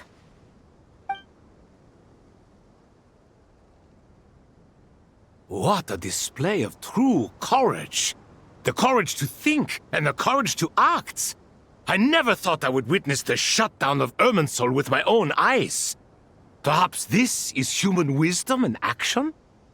Indeed, only humans could do such a thing. Gods are few and far between. What was once created for spreading knowledge is now used for another purpose. A rather ingenious plan. I am grateful to you three for your help. Only thanks to you were we able to extend Aru's interference capabilities to cover all terminals. Now, nobody who wears a terminal will have their activity accurately tracked by Irminsul. No matter how many eyes Dottore possesses, he will not be able to see us clearly. Now I will need the help of your supreme powers once again. How might we be of service, Lord of Dendro? I need to reach the Eternal Oasis immediately. Right now? In that case, Ibis King, would you agree that this is a fine opportunity to dust off our old tricks? Never. I assume you have that chess set with you? You mean the one you gave to me as a gift? Asking for it back, are you? How could I? You misjudge me. I just wanted to show you another way you can use it. Connect to Safei Shatranj. Safei Shatranj? You mean that place in the desert? Thoth's chess set gains its power from the chessboard laid out in the desert by King Deshret and ourselves. All ceremonies conducted using the chess set must be activated via Safei Shatranj. In other words, the chess set is an extension of the chessboard. In the past, moving a chess piece was a sacred and momentous act. Transfer initiated. Entering live combat mode.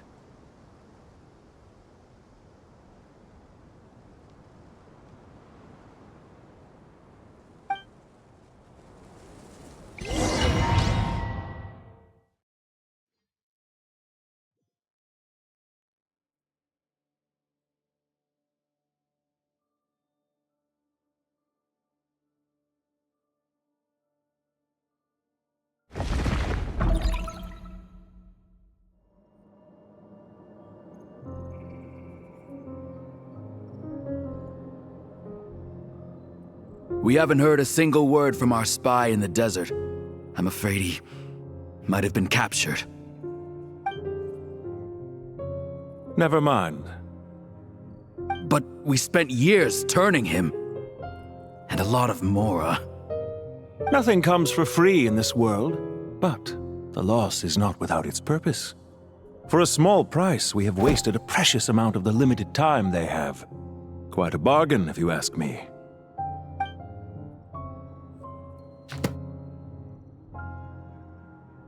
Understood.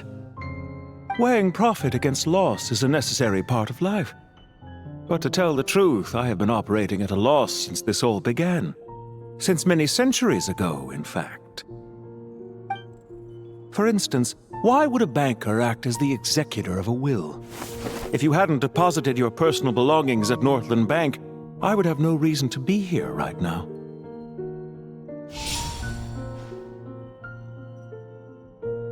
Dottore, I've placed your final data backup into the ley lines as per our contract. I trust we are now square for the safe deposit fees you paid. Is it not a little petty to split hairs like this, given our amicable relationship? I consider sound bookkeeping a matter of principle. Do not forget that you only live to see this day thanks to me. In fact, every day of your life since you met me, you've been living on borrowed time. Why, That's hardly a fair assessment. I will concede that my survival was perhaps at your whim, but I became a harbinger on my own merits. Managing money is not like other professions. Mine is not a role I could have acquired based on your recommendation alone, and certainly not one I could have lasted so long in without genuine ability. The information stored in the ley lines is quite comprehensive. Rest assured, I have not forgotten how strong your pride is. Well, I presume you have no sense of fragmentation while talking with me. How could anything possibly go wrong with such strict measures in place? The remainder of your soul was split in two, with one half sent to Nodcry and the other stored in the most secure vault of the Northland Bank. Though I must say, your disdain for the other segments is quite amusing. Zandik is you, and you are Zandik. Zandik created the segments, yet you, a segment yourself, reject him.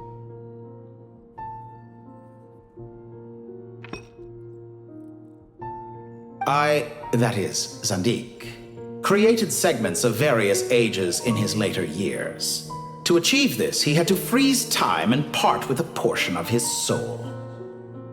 But as constructive as it sounds, it erases my uniqueness.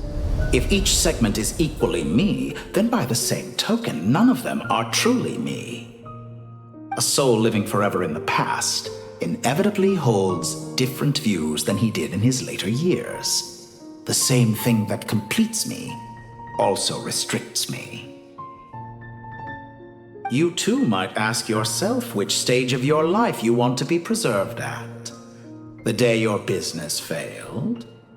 Or the day you were framed by a gang and sold off to a medical lab as a test subject? We needn't dredge up the past. This undesirable plan was eventually scrapped. Lesser Lord Kusanali was quite right. I needed an opportunity to eliminate myself. And after that, I concluded that there was no more effective plan than directly splitting the soul. Once the soul is transferred out, you will find that creating a physical body is far simpler than creating a puppet.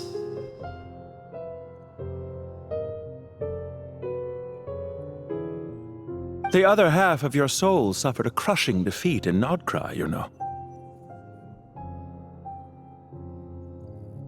And yet in the process, I obtained the information I always wanted, did I not? Because now we finally know where the best testing ground truly lies. I once thought your ultimate goal was to ascend to godhood, but as it turns out, that was merely one of your experiments. Experiments take many forms. Most people are too eager for success, too fixated on the end goal. They forget that the experimental process itself is just as important.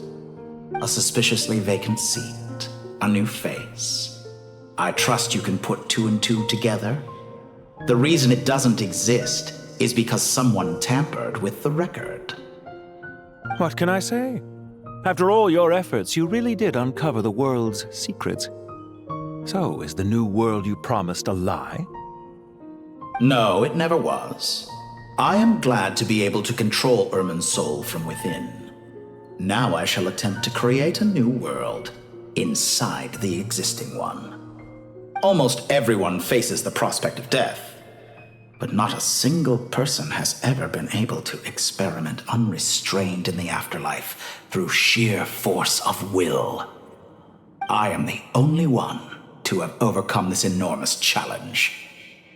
Would I not be letting the world down if I didn't make the most of the opportunity to experiment? Clearly, the dividing of your soul did not affect the magnitude of your ego. Out of all the versions of you that have ever existed, this you is the most insane and the most radical. Is that why you chose to work with me? Which was it then? My insanity? Or my radicalism? Could I call myself a venture capitalist without a suitably ambitious plan to invest in? Yours happened to fit the bill quite perfectly. Well then, I must say, while I am surprised enough that you showed up at all, what surprises me more is that you chose to present yourself as my former subordinate, and not as the banker Pantalone.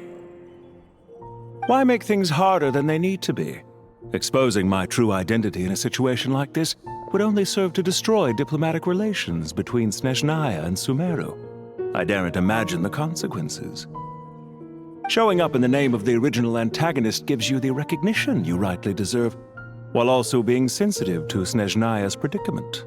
It was an easy win. As for why I'm here, if you're suggesting that your credit is in the negative, I won't argue with that. Many people say that about you. I'd argue that a significant factor in your willingness to cooperate is the fact that you have but a few years of life left after my death. Living and dying together has a way of binding two parties together rather closely. Is it not true that a relationship should be judged by both the positive and negative returns it yields? So some of what I said actually made it into your head after all. It's true that I hope you don't die too soon, but don't you find that a strange thing for me to say? After all, you've already had quite a long life, especially for a human being. Let's not pretend that you're any more innocent than I am. Are we not the same in this regard? We both despise the existing laws of this world, and neither of us enjoy being under anyone else's control. Is it really so greedy to want the world to operate by a new set of rules? Of course not, my dear friend. And as I've said before, mutual interest is the foundation for the most reliable of relationships. You can attest to that. I just hope there never comes a day when I have to work too hard to prove that. Regrader, sir. People have been spotted approaching Sumeru City. How strange. Despite your access to Irminsol's data, it appears the soldiers noticed before you did. They must have found a workaround. Well, Dottore, I trust you know what this means. The fact is... They're coming. They'll breach the city gates any moment now. But even so, I would say Irminsol is a wonderfully convenient thing on the whole. If you do manage to create a new world, perhaps you could plant one outside my office, too. I'll consider it. What do you need me to do? Stall them? The experiment will take time. Stall them for as long as possible. Very well. But you're really asking for the moon here. Have you heard this story? There was once a guilty man, kneeling in the center of a church while an angry mob outside waited to bring him to justice. He pleaded with the gods, begging them to grant him one final request, the chance to finish confessing his sins before he was sentenced.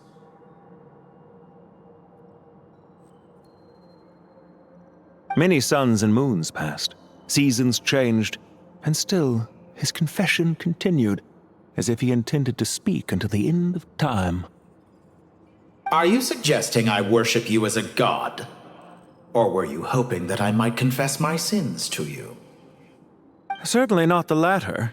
That would make my life miserable indeed. For someone who despises them so, you never seem to have any objections to me creating or becoming one. At first, I thought you'd be furious. Concerned I would terminate our partnership, were you? Not at all. You had reasons why our partnership must continue. Don't you find people's attitudes toward gods amusing? A god descends from the heavens and people worship it unreservedly, blindly following whatever rules are given to them. And yet, when they see an ordinary person gain godlike levels of power by virtue of their own hard work, they treat him with nothing but suspicion, even if he is a compatriot. Is that supposed to be a compliment? No, I was just thinking. I pity the man who would call you a compatriot. There's no need to be so self-critical. I know it's a little late in the day to be asking this, but how have you been keeping? I'm flattered that you would take the time out of your busy schedule to consider my well-being, Doctor. The part of your soul that went to Nodcry caused quite a stir, sending our organization back to the drawing board on numerous fronts. It was quite a headache for everyone involved. Dear me, I must have caused you no end of trouble. You certainly did. I had the rare honor of being summoned before the Tsaritsa with Pulcinella to answer for myself. A terrifying ordeal. Don't worry, I pulled through. At most, it's a public relations nightmare. I made sure of that. Now I'm curious. How did you explain yourself? Oh, it was quite simple. I just pinned the blame on someone who wasn't there to defend himself. I could hardly be expected to defy the demands of someone as insistent as the Second Harbinger, now could I? How you slander me. You know full well that I am perfectly amenable to reason. There's no question that you are partly to blame for the ruin of my reputation over the years. Do you have anything lined up for when this is all over? Hard to say. Field work always takes quite a toll on me, as you know. Once I'm back at Snezhnaya, I'll start with a well-earned cigarette. Why are you so eager to ruin your lungs after I went to the trouble of replacing them for you? If you have an issue with it, feel free to try to stop me. What's on your mind? The limits of humanity. It's a pity. Despite running countless calculations, I find there is simply no way to reduce any further the amount of one's soul required to sustain an individual. It's rare to hear you admit to being unable to achieve something.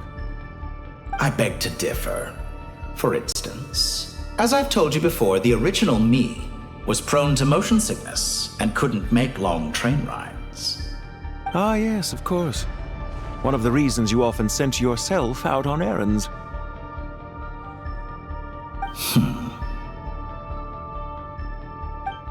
What are you thinking about now? A new experiment. In the event that my soul was depleted, say we extracted my data from someone else's memories, yours for instance, and then combined it with your intact soul as the base material, what would we create? Such a scenario would be impossible. Oh? As long as your current soul survives, there will be no need to create a new individual. Don't forget, you were the one who approved of the present situation wherein only one Dottore remains. And if you ceased to exist, who would be capable of performing this experiment?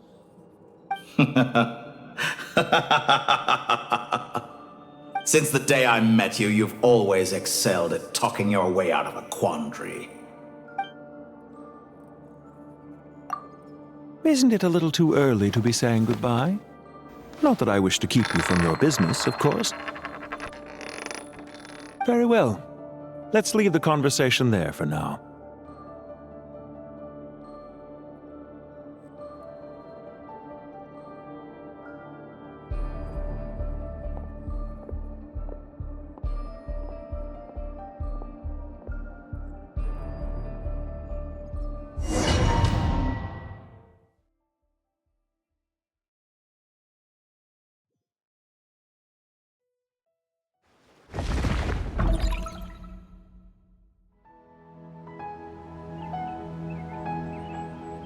The power of King Desheret's 7 pillars is truly remarkable. With just a chessboard, you can move an entire unit across the material plane. Yeah, sets us up for a much easier fight. Really makes my day. The last time we stormed the city, it involved a lot more running around. I wonder how many people can say they stormed a city twice in their lifetime. I was just thinking that. I've definitely had more than my fair share of unusual experiences in my life. This is my first time here, actually. We never usually leave Gandharvaville. I hope this will be my last time. Does everyone have to chime in? Can't we just fight? What an amusing comment, my dear lady. Yet humans often alleviate tension via small talk, do they not? Whoa! Why is Candace's shield talking? Because the image on her shield is one of me. And I, of course, can appear wherever I wish to. Well, la-di-da. Isn't that fancy? Could I get in on this? You wish for your gauntlet to speak? Why, certainly. Ahem. I think you'll find that it is I whose image is carved hereupon. Thanks. Definitely feel stronger now. You're welcome, my lady. I am glad to lend you my power. Sino, what's the situation? There are troops stationed at every entrance. As we expected. A frontal assault will suffice. Everyone, stick to the plan. We'll take the main entrance. You head for the House of Dana's side door. Move out.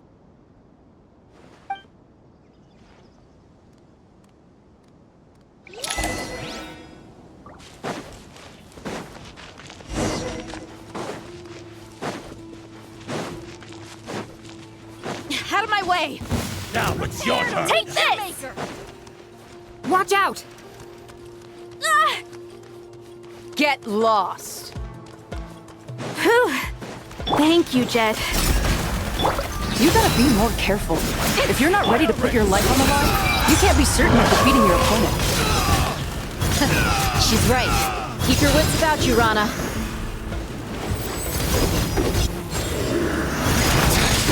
Guilty!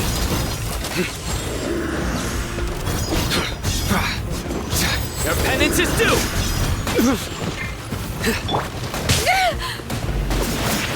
Do your work! Look alive! You asked for it! So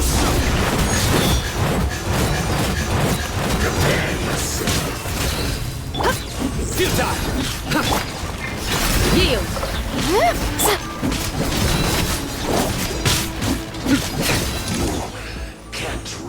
Take them out and secure the harbor.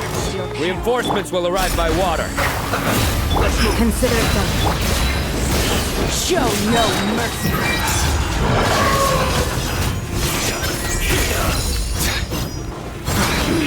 Guilty! You stay condemned! Your Majesty, I still... Your penance is due!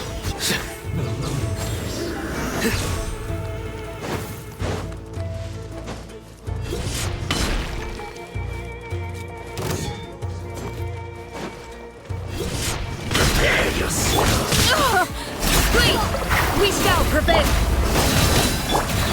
Surrender! Through me, justice is served!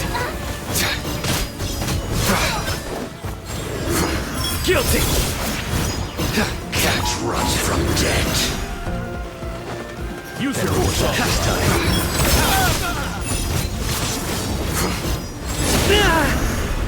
You stay condemned!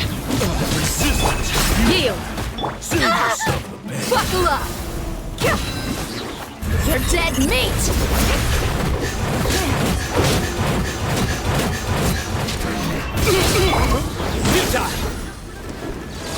Futile!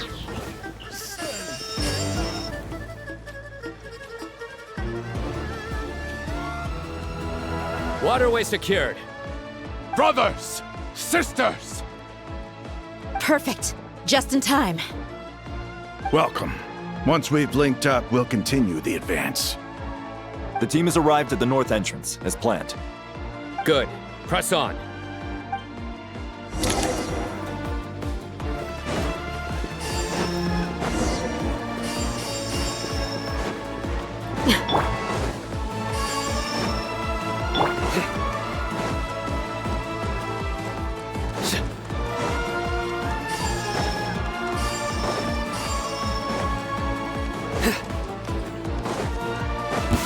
Are you here to play with me? Let me amuse myself.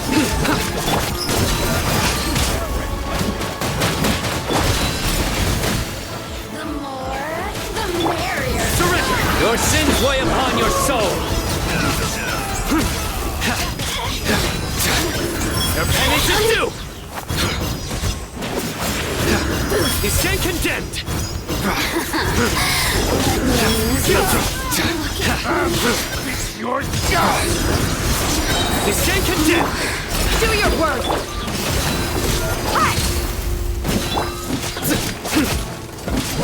Futile!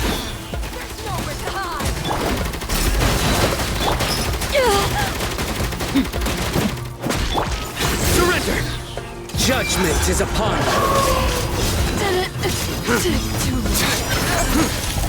you! Guilty!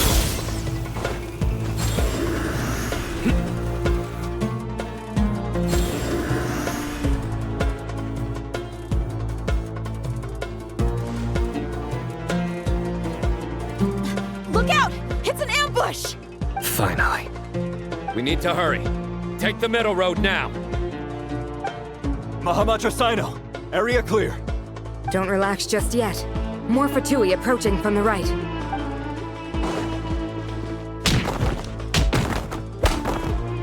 Irminsul cannot track our movements. If necessary, we could split up. Don't worry. We'll wipe them all out. As you can see, our people came raring to go. Good. How are things with the Traveler? Can Tainari keep him safe? Don't underestimate Tainari just because he's a forest watcher. He can handle it. All right. You know that's not what I meant.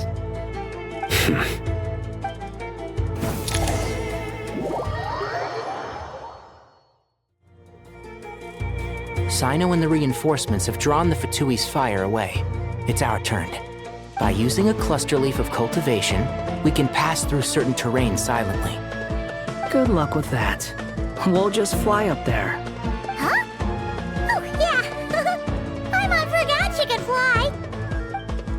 Ready? Ready.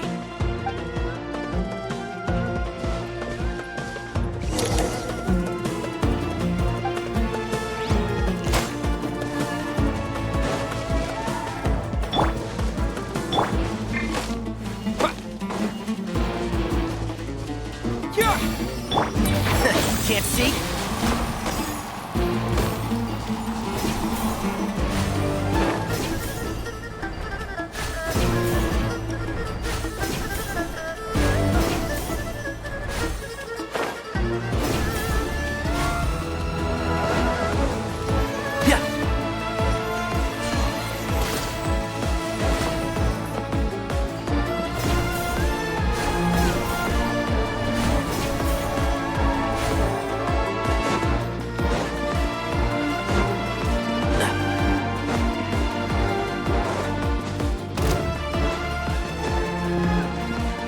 One with the Force.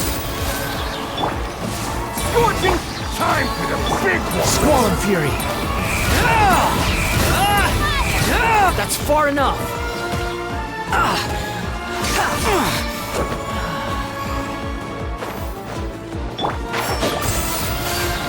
Keep up! Behold!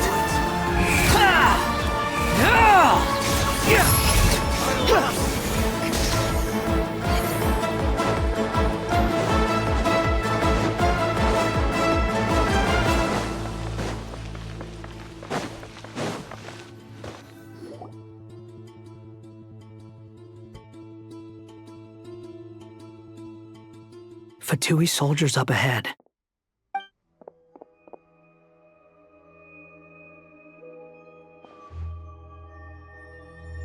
Careful. Prepare for battle. Hey! There's people over there. You have some nerve showing your faces here in the center of Sumeru City.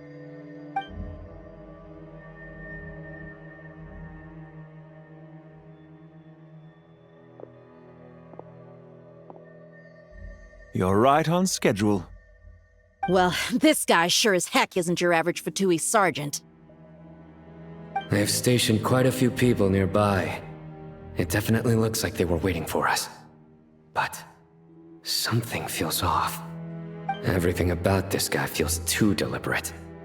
I highly doubt he's just a subordinate of Dottores. And he's no mere sergeant.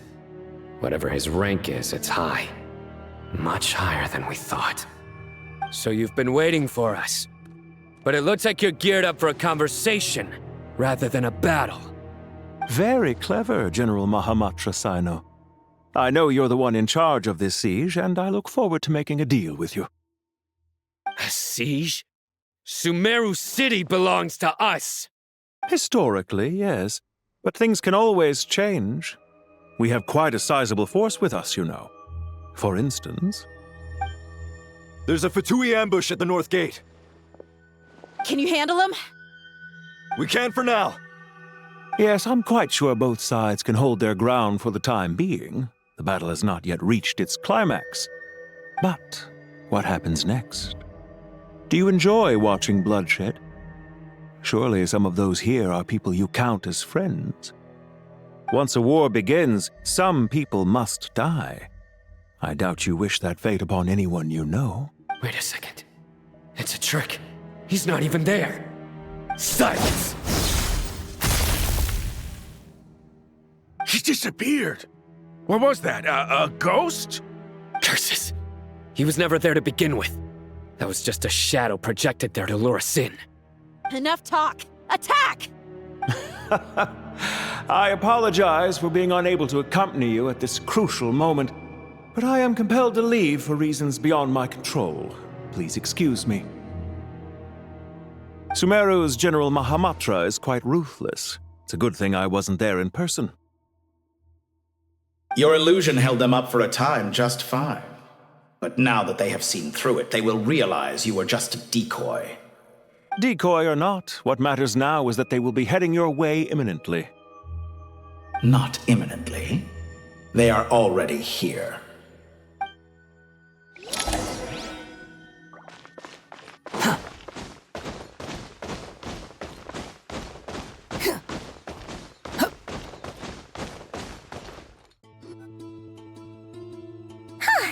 We made it! This is far enough. Tainari, you go help Sino. Don't worry about us. We'll manage from here. Are you sure you don't need me to stand guard? No need. Once the connection is established, we'll disappear from the sanctuary of Surasthana. Go help the others. All right. Goodbye for now, then. Please tread carefully.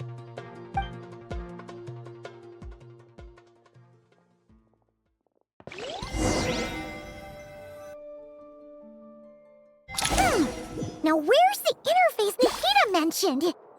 Come on, where's it hiding? Found it. It's over here.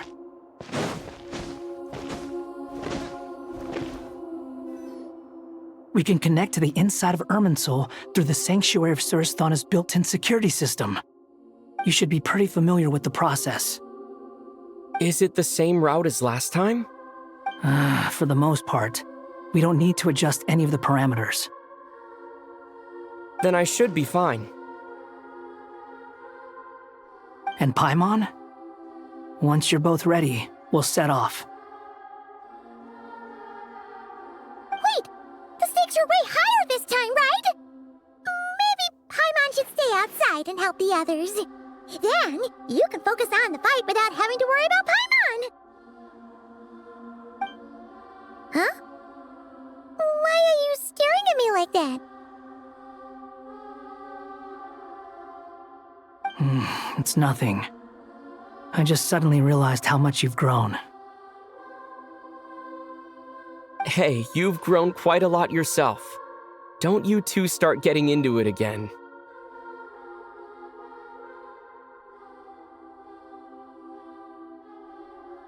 Well, anyway, Paimon thinks she's pretty knowledgeable. Who's the best guide in Teyvat again? And don't forget, Paimon's a college student now. If we say Alhatham's not a weirdo, it's hard to explain how he came up with the idea of you applying to the academia. But for all that he counts, you're doing surprisingly well in your studies. Just goes to show how important it is to have someone supporting you. And Paimon's not the only one. Let's not forget that you only became a student because of Nahita's personal recommendation. That's fair. I have learned a lot in Sumeru. Oh yeah. Did you ever come up with that ugly nickname you promised me? What? No way! We're friends now! Paimon gave up on giving you one ages ago. Anyway, isn't Hat Guy enough of a nickname for you? Fine. Suit yourself. We need to go. Paimon, if you're staying, look after yourself. Will do. Paimon's gonna link up with Tighnari and Sino. You got— We will be.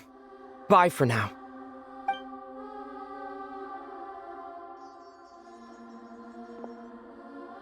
Initiating connection.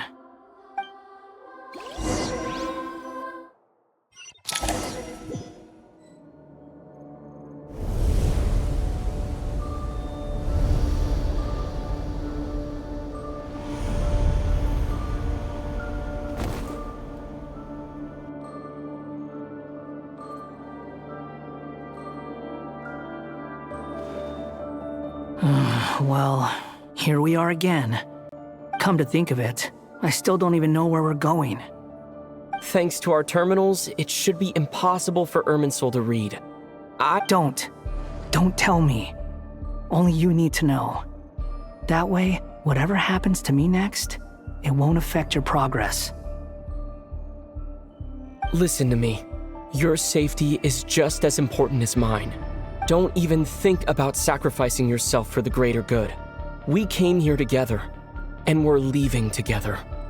All right, if you insist. I won't argue with you.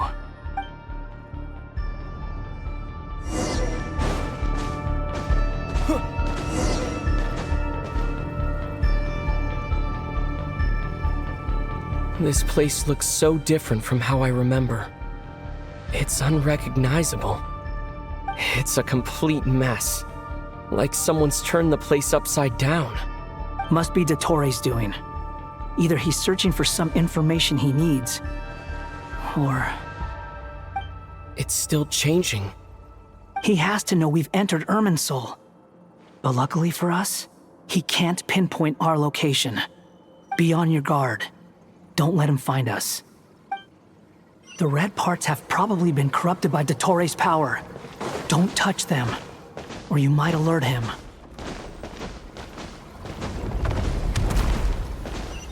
He's looking for us. Tread carefully. That wall could be a problem. Fortunately, it looks breakable. Give it a shot.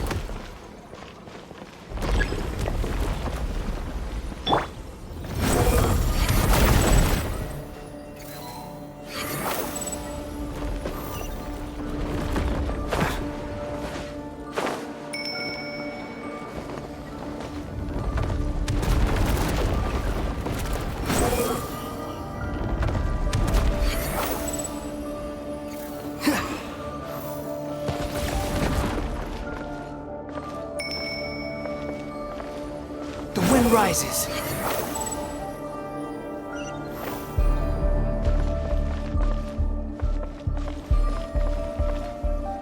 Squall and fury.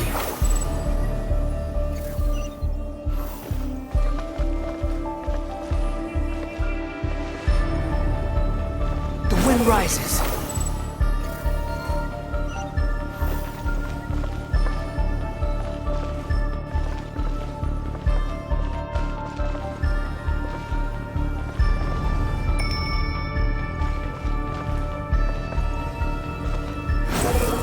Search for it.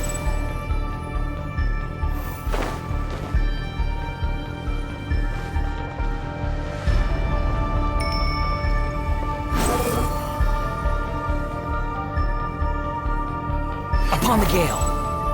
The same old trick again? Are you kidding me? Let's handle it just like we did before. This cheap trick isn't gonna stop us.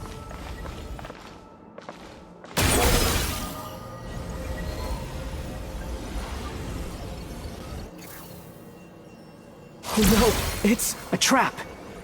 Is that why he's using the same trick over and over again? To get us to lower our guard?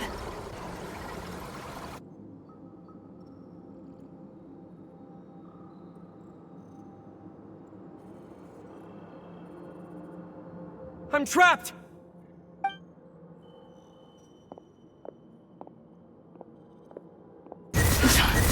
Why won't this thing budge? Hello? Hello? Can you hear me? Nicole, is that you? Yes, it's me. I'm monitoring your progress from inside the Eternal Oasis, and I have to say, this terminal is simply marvelous. It makes tracking you so much easier. I couldn't see anything at first, but now that you two are inside, I can use your location with support from the terminals to get a partial view of the situation inside Irminsul. It's not the clearest image, but it's better than not being able to help at all. So, I can't intervene directly, but I can help to guide you out of the jam you're currently in. So please, just follow my lead.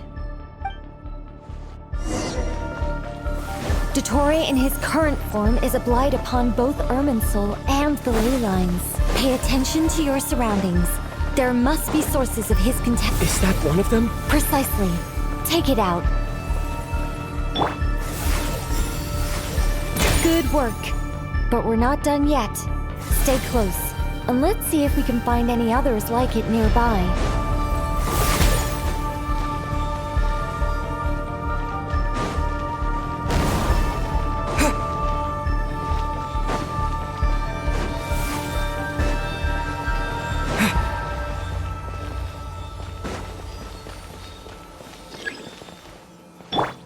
Behold! This must be another one. Agreed. Now... Oh, wait! Watch out! It's Dottore. I think he's found us.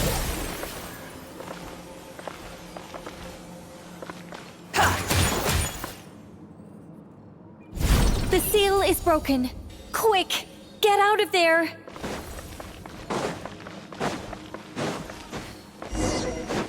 And where exactly do you think you can run to? Wait, what is that? Pursuers! That's gotta be it! Run! Don't let that thing touch you.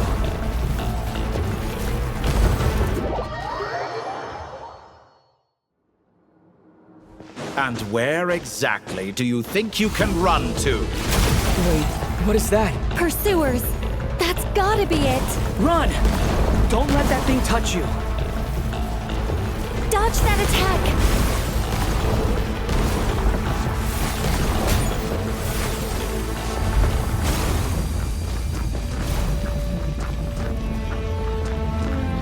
There's more than one path. Which way do we go? To the left! Trust me! Fleeing like vermin. What a pathetic sight. Hey! Watch yourselves! Stay focused! There's a cliff ahead. Jump! More of those corruption sources. Destroy them as you did before, and open the exit as quickly as possible. They're relentless. Is he trying to wear us down? You'll just have to destroy these too. I think the pursuit is over. Hard to say. Stay alert.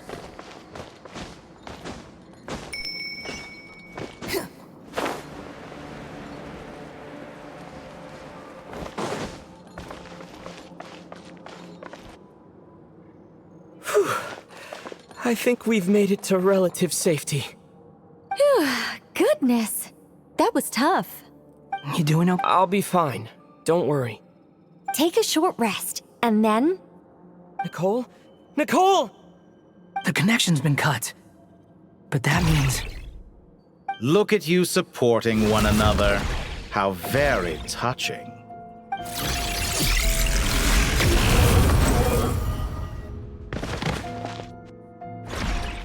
Dottore! Took you long enough to find us. You're more useless than I thought. Oh, really? I think I deserve a little more credit for my methods than that. Rather than hunting you down, I chose to let you roam free. I indulged your presumption that I was unable to track your movements, played along with your clever little plan. Fleeing is for animals, but I rather enjoy watching you flee. Some things lose the will to run altogether as soon as you put them in a cage. If that's true, then why did you come looking for us? Because I wanted to observe you up close, of course. Don't misunderstand me, I'm not here for a fight. Is it so unusual that I wish to greet my old acquaintances in person? After all, it's been a while. Scaramouche.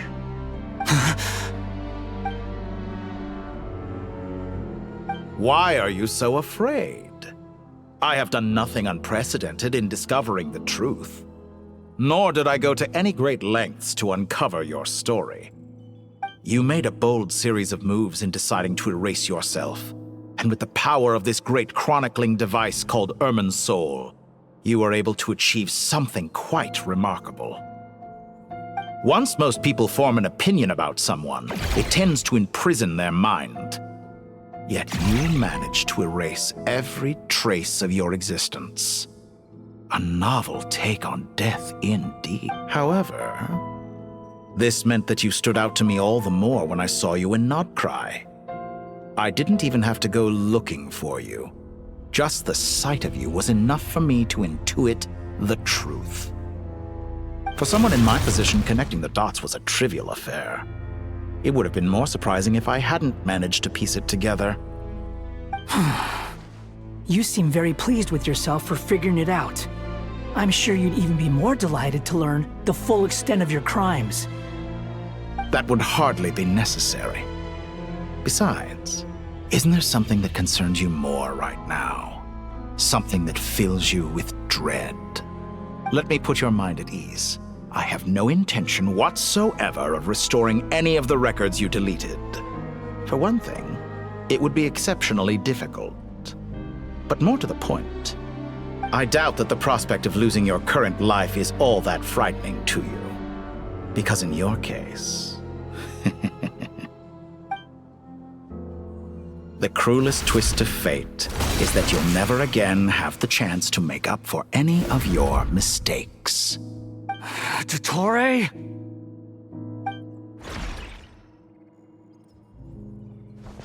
All here shall bend to my fortune. Behold!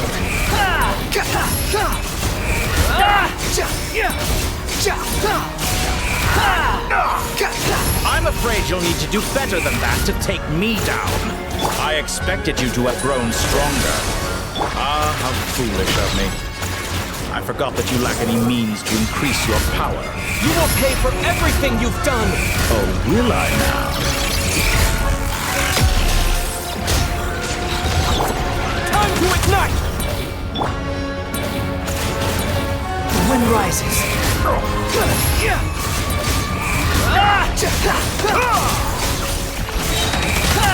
Bow your head!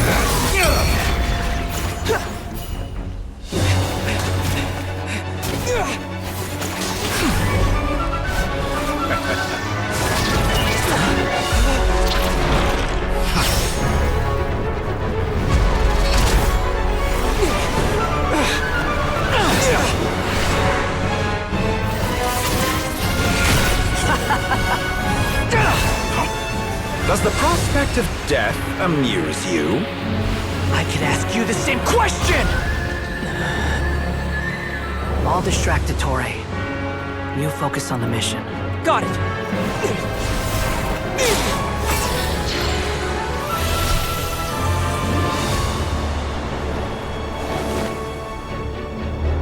For the hopes and dreams of the masses.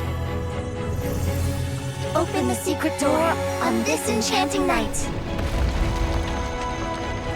May wisdom's light eradicate ignorance and darkness, and hereby fulfill our ancient vow. Commence data extraction.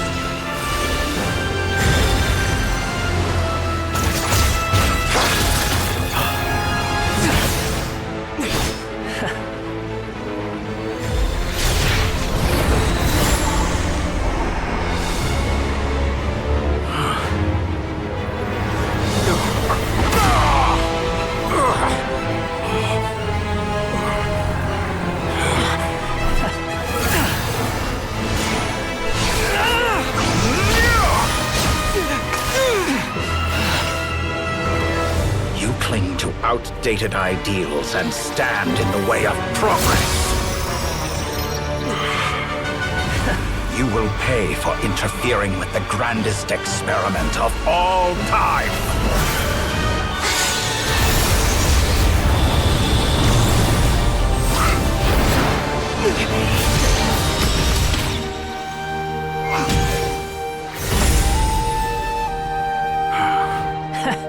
Good timing.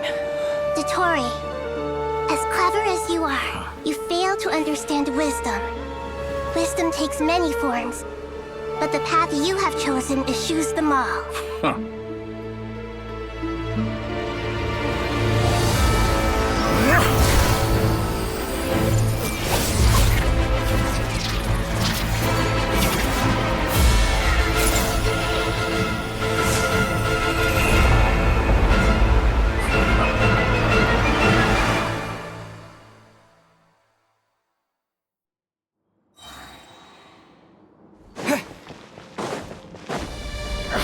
My strength is fading! Since you are within Irminsul, it stands to reason that any power you wield comes from it. Extracting the information from Irminsul just to strip me of my power. I will find his weakness.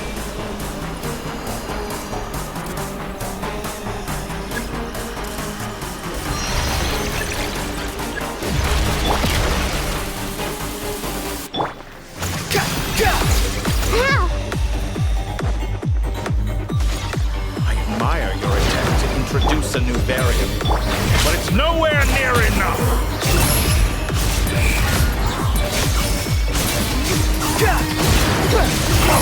A petty trick!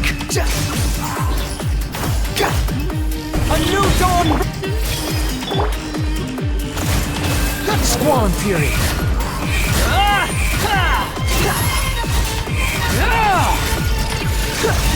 You dare to gaze upon me?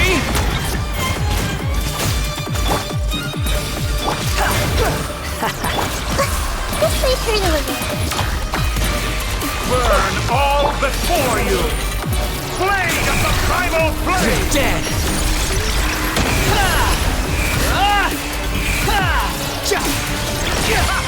You won't destroy. You're so close! Just hold on a little longer. I'll hold him up. Traveler, Hat Guy, the rest is up to you. We certainly have a knack for surprising each other, don't we? I'm just getting started.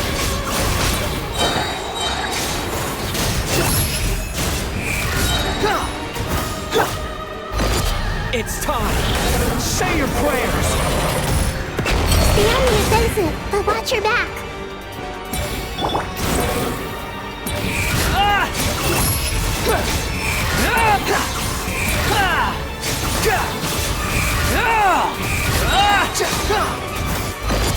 It's time. Say your prayers.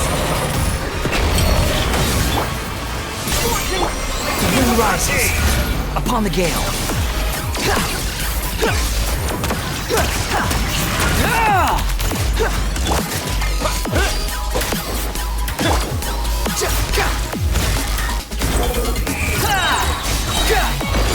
It's time. Say your prayers. Finally, time for you to die. Excited? Time for me to die? How could I have reached this place if death was something I feared? The last gasp. It's time. Say your prayers.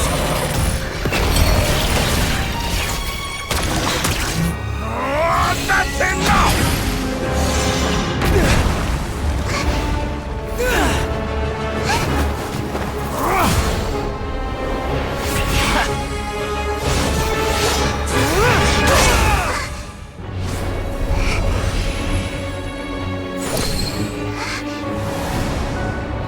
It's all yours. Do with it as you see fit.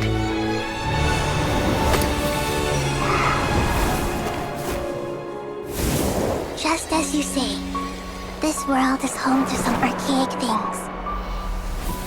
And as you suppose, you are a formidable opponent. You You have long coveted the secrets of wisdom. So now, I will demonstrate true wisdom in action. I invoke my supreme authority as the keeper of Irminsul. Commend me or condemn me. But give your verdict now!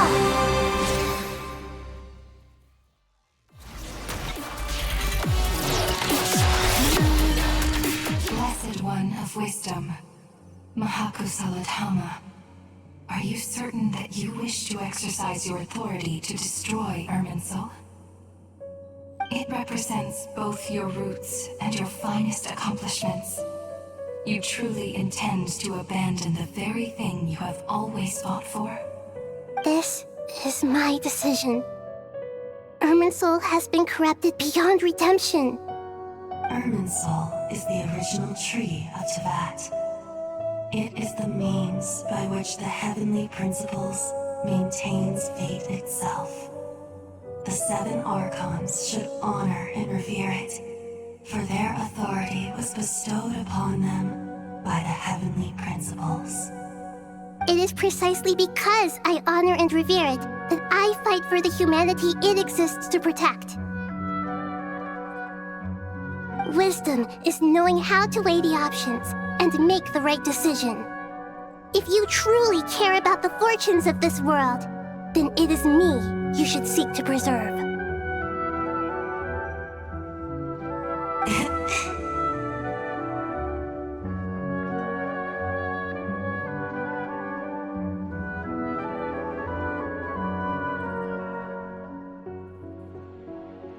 Planting a seed begins the chain of cause and effect.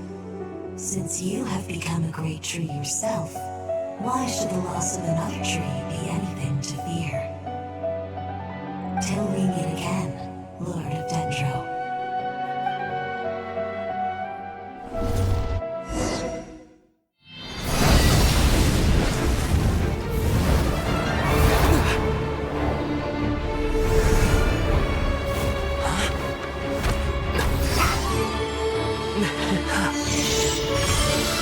The first flame. The pure, cleansing fire.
Shall we?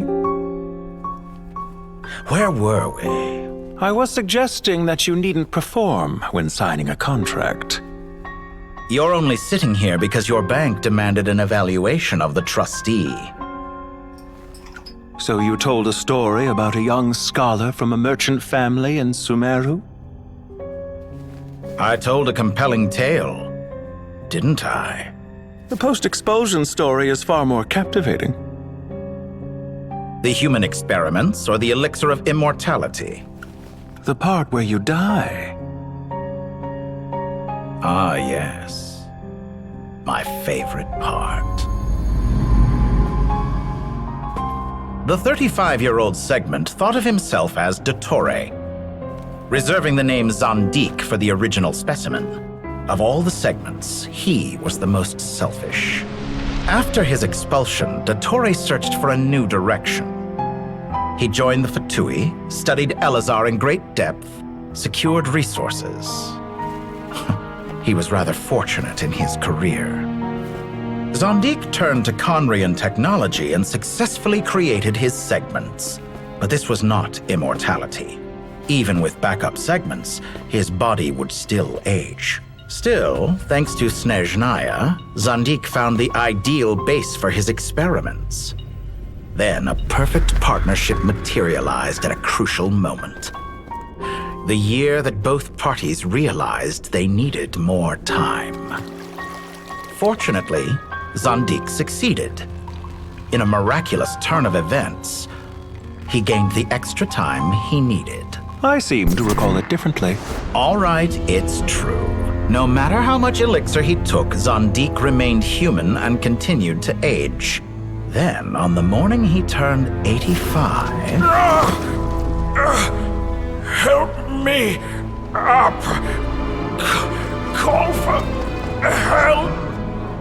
Surely he would be rescued, Zandik thought. But to his surprise, no one helped him. Zandik was too selfish for that. Don't forget, you're one of us. Yes, and we're all waiting. Waiting for me to die. Pantalone arrived for a meeting and happened to witness what followed. He found it unsettling. I never said that. But the Zandiks were unfazed. It was a rare opportunity for self-dissection.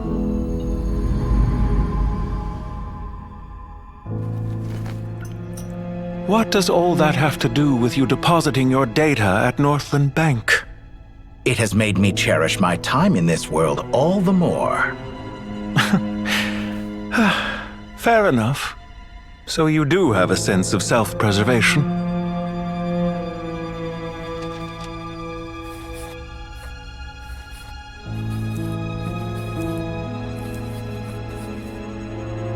What do you mean?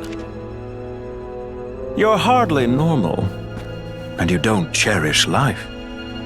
You just don't want to admit defeat in the limited time you have.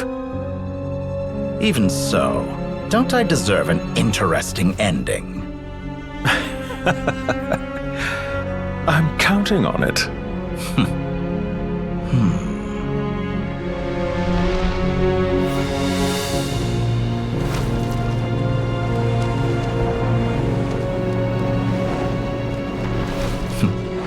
If nothing else, I expect my funeral will be a grand affair indeed.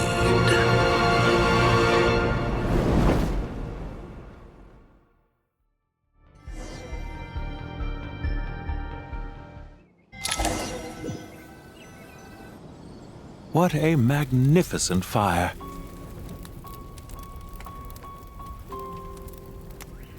In Snezhnaya, we light fires to ward off the cold. Fire, it seems, is antithetical to ideas such as cold, frozen, and unchanging.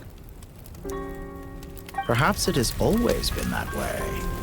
From the beginning, fire has been used to drive away wild beasts and warm the body and mind. You could say it's a form of treatment. One that cures the human heart of mortal fear. Mortal fear? Something you haven't been acquainted with in a long time, by the sounds of it.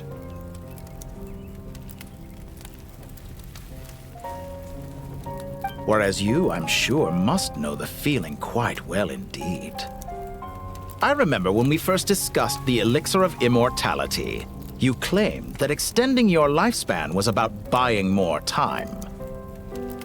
But was that really the truth? You fear the prospect of dying a wretched end in this world, don't you? Of course I do. I'm only human, after all. And while you may have forgotten it, you cannot deny that you too were once human, Dottore. I do not believe that there is no such fear in your heart. Perhaps you are right. But I abandoned it long ago and devoted myself to my experiments. I have felt no fear since. From the very beginning, I never thought you could win this game. But still you came, contract in hand, to honor our agreement. Because I am a reputable partner. And as we have discussed, experiments are about more than results alone. The process is equally important. I have come here and completed my creation, and I do not regret my decision. I'm afraid your journey ends here. After I die, there will be no one to make the elixir of immortality, and your remaining stock will only last a few more years. How then will you prove that you didn't perish in this incident alongside everyone else? When I feel optimistic about market environments, I never forcibly adjust them. They have their own direction, and I myself am one such environment. I have been quite particular about many things in my life, but where the manner of my death is concerned, I choose not to be. You make yourself sound so magnanimous. Oh, but I am, and I hope you will be too. It may have been a long time since anyone told you this, Dottore, but I recognize that you are a truly rare talent. Ha! I can see it. The experiment in blasphemy that I've been performing all this time. It has been a long process, and I do not care about the results as much as people might imagine. If the very goal of your experiment was to explore infinite possibilities, then there was never any reason for it to end. Indeed.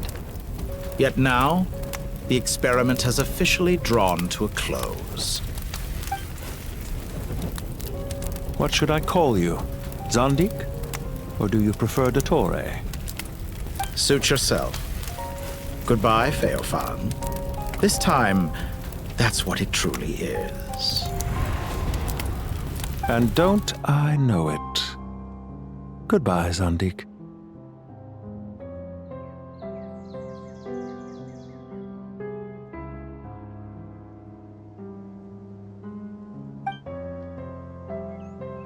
I could have carried out many more experiments, but to me, Lord of Dendro, this outcome is certainly not the worst. I believe you. But unfortunately, this is where it all ends for you. This experiment does not belong to you, nor do any of the results. Experiment? It sounds like you're trying to outdo me in my own field. Wisdom is conveying information in terms that people can clearly understand. You know exactly what I mean. Indeed. I can see no further outcomes. Ha! You have a formidable mind, and you are braver than I thought. Setting fire to the very thing your survival depends on. Your previous threat was empty, but this time, it is real. When necessary, wisdom can be as fierce as an inferno. Some of the flames that incinerate you come from within yourself. Perhaps you are right. You see what lies at the bottom of the human heart, and that is your wisdom. Here is where your journey comes to an end. All that is yet unknown belongs to those of us who will carry on living. It seems I have unwittingly been your arch-enemy all along. But now, it's all over. I do not deny your intelligence. But what you refer to as experiments, I would never describe in those terms. They are events that take place in the real world, and they are so much more than mere data. Goodbye. We will never meet again.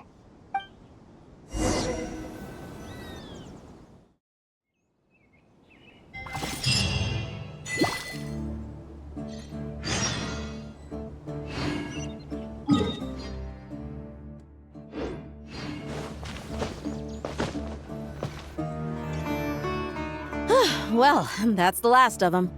Everyone on the list is already back where they should be.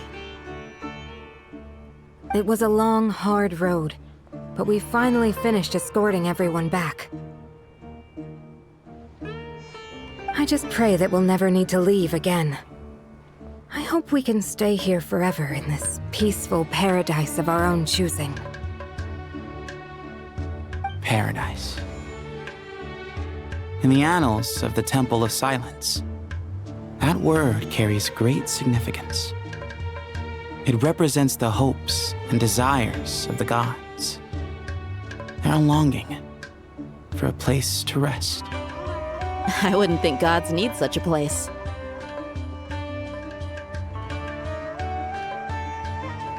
People always think they're the only ones who can lose their homes. They forget that gods too need a place to reside. As the Goat King once said, a god without his people shall cease to exist. Gods need their believers every bit as much as their believers need them. Only we can truly understand how much the desert faith has faded over the centuries. But we still talk about the gods as though they're part of our lives.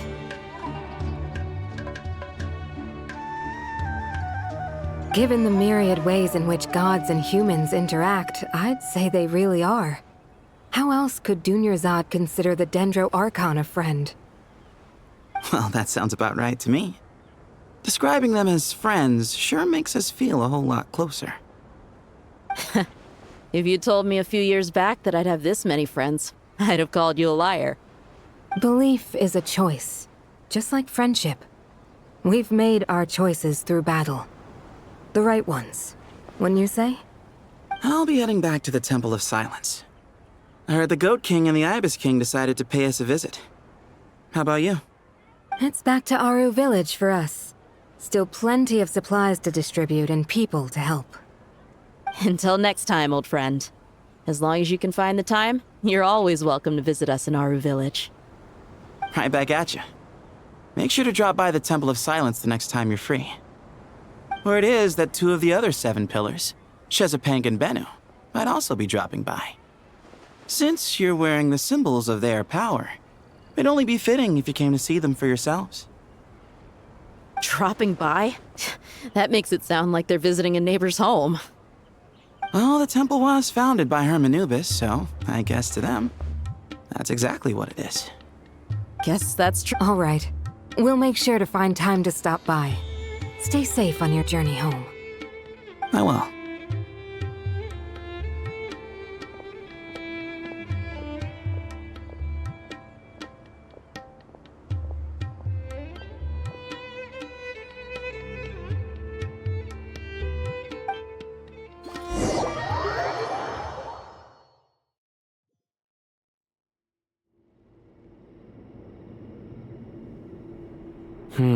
You do have a point.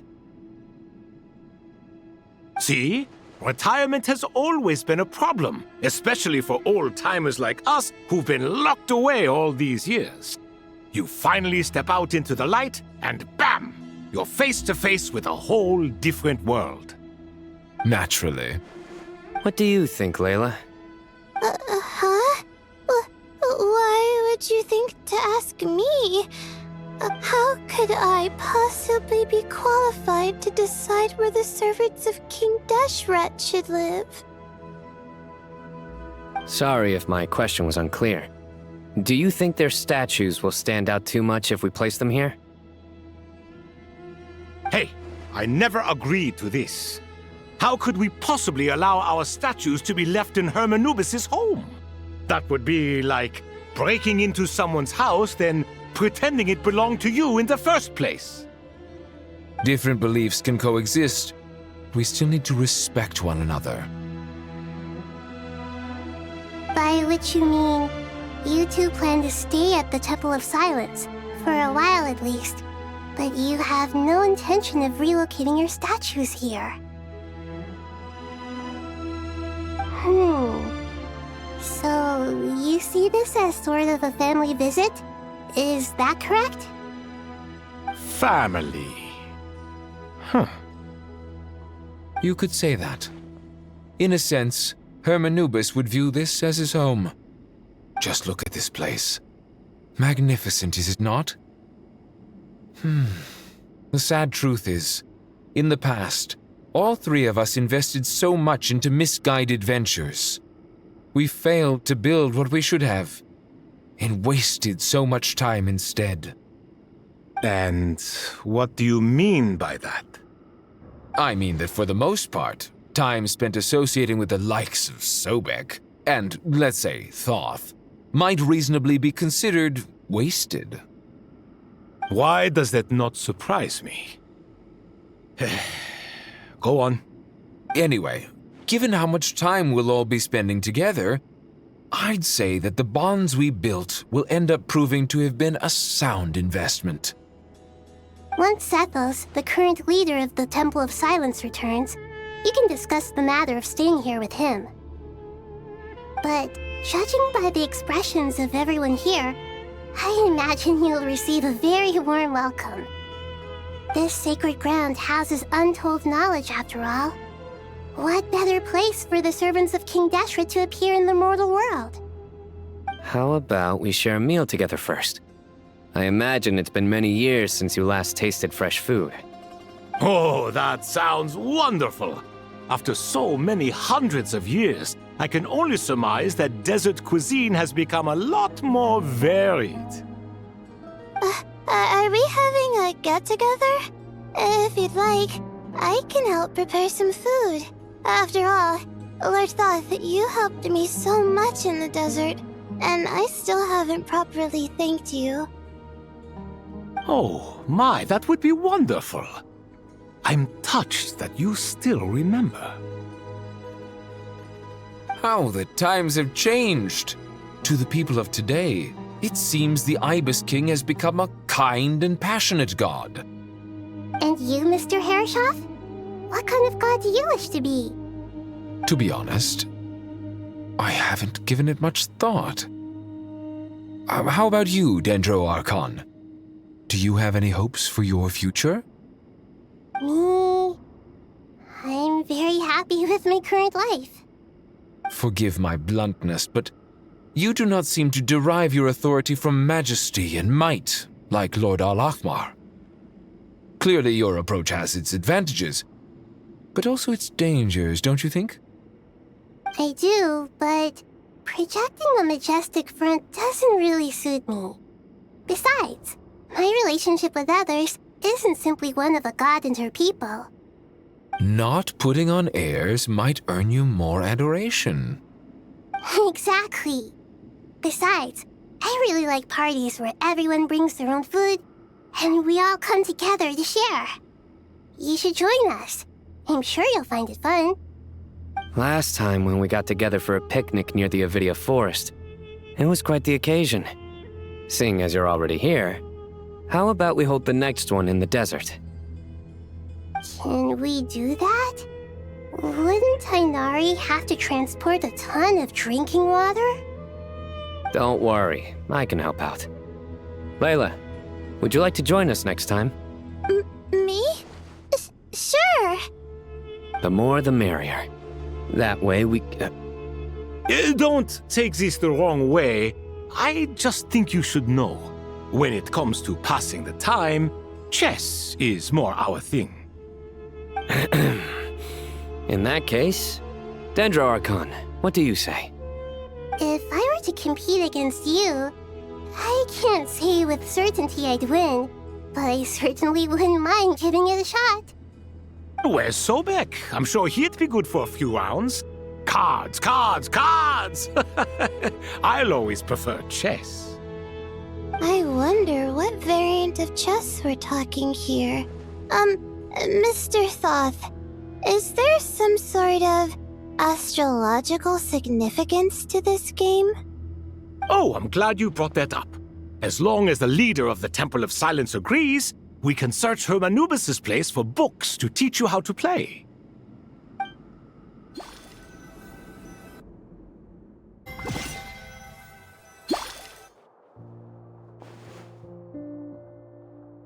Such devastation visited on Sumeru City. So many houses destroyed or damaged in the fighting. Who could have foreseen this? Look at all of this. It's going to take me forever to tidy up. I suppose living... I would have thought a little appreciation of my sincerity and effort in helping to clean up this mess might be in order. Helping? Effort? This is your house! Of course you should be putting in the effort!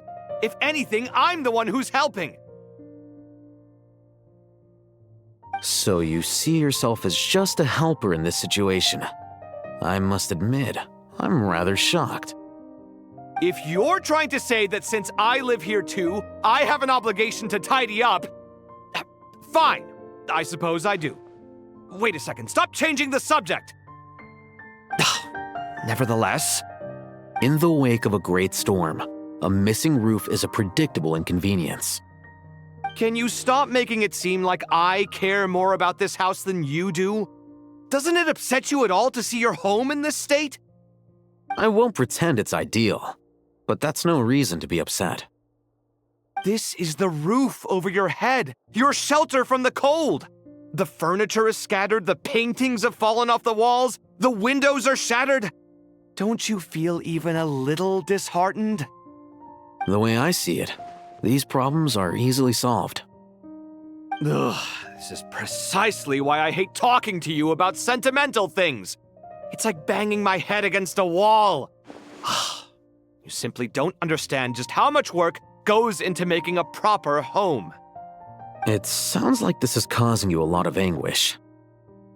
You mean the house or the paintings?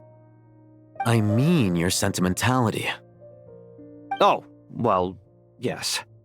But I'd rather not dwell on such things right now. Generally speaking, when anguish becomes the norm, people usually make an attempt to improve their situation. But there are so many people and things in life that are difficult to change. It's not like you can force them. Besides, anguish can be a source of inspiration, and I'm not sure I could break my reliance on it.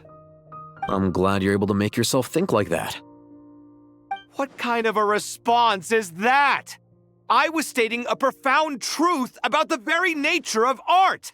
Suffering is the cradle of all creation. Even you can't deny that. And I wasn't trying to. I'm just happy for you. Pure and simple. Can't you tell? Happy about what? Happy that you can always find an answer that backs up your views. You... More often than not, life is a process of running into problems and then searching for answers. Yours more than most. Not everyone's so good at justifying things to themselves. It's something that you've been steadily mastering.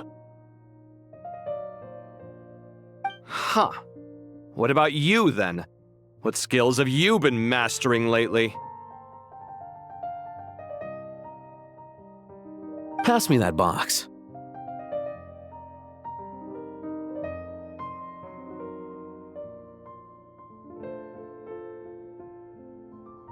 Huh? Okay. You may consider this my progress on the path to mastery. What? Wait a second. Isn't that box mine? Hey, it is! It must have fallen off that shelf. I'll hate them. Those are my paints and inks. Would you like me to put it in your bedroom for you? Huh? I mean, sure, if you don't mind. What kind of progress is this? Does he think he can bribe me? Not that giving me back my own things is much of a bribe. These books on the floor, they're a complete mess. And this one, didn't he say it was an out-of-print collectible? It's completely covered in dust, and some of its pages have even fallen out. Ugh, guess I should help him repair it. This one too. And this one.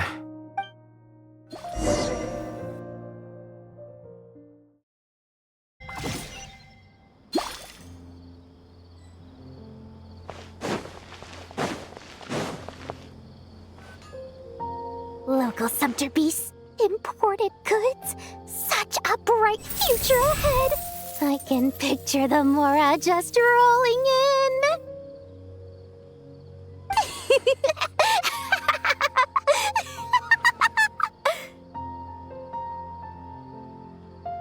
You do realize you sound like a choking cow?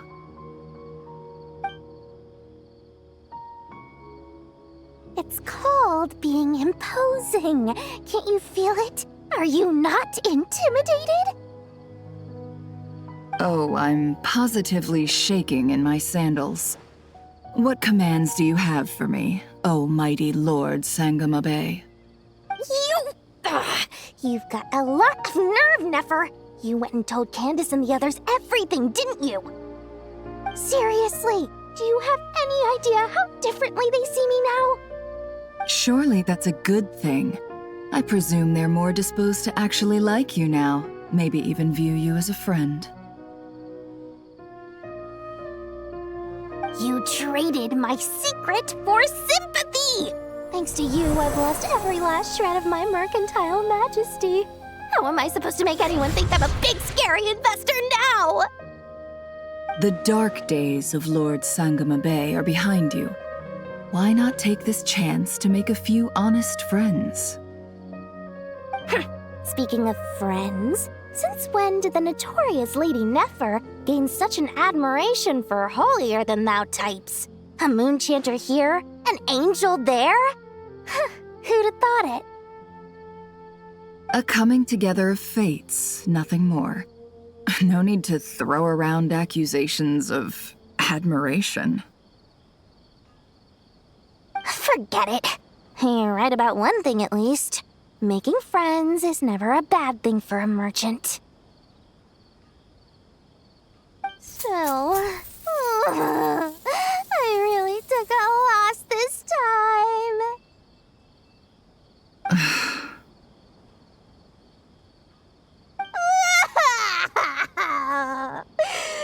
What are you looking at? I'm trying to see if you're really crying or if those are just crocodile tears. A little birdie told me that when Lord Sangama Bay makes money, the tears flow from the center of her eyes. But when she loses it, they flow from the corners. Which is it this time? Ugh, you are so annoying. I'm not talking to you anymore. Nefer! Thank goodness you're here. I've been looking everywhere for you. Huh? Well. If it isn't the House of Dana's very own librarian. What can I offer you today, Miss Katayun? Oh, no. I'm not here to buy. I'm here to bring Lady Nefer a book, and a fascinating one at that. We agreed to meet at the entrance to the mausoleum of King Deshret. One more thing. I bought this copy with my own money.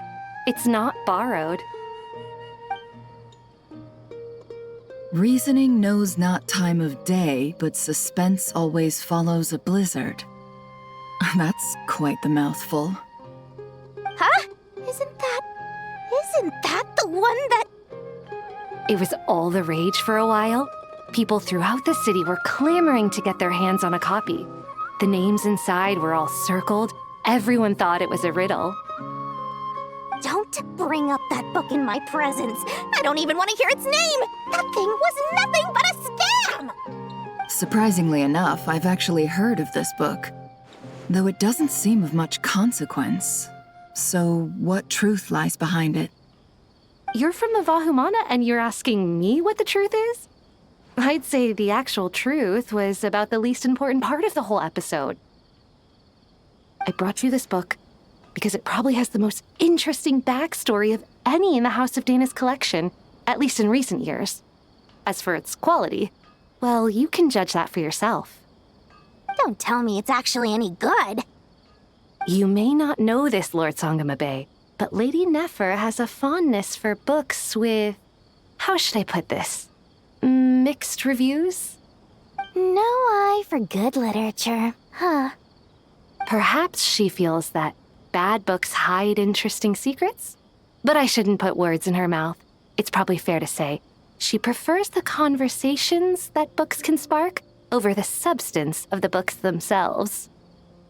Suits my style as an intel broker, wouldn't you say? Very interesting, thank you. I'll return it to you once I'm done reading. And as it happens, I have something for you, too. Incense? I imagine you've already used up the incense I gave you last time. Here's some more. This batch is from Nodcry, so the scent won't be quite the same. Well, actually, I've been saving the incense you gave me. I couldn't bring myself to waste it without a special occasion. But I'll gladly accept this, too. And I promise I'll use it this time. Katayun, you haven't changed a bit.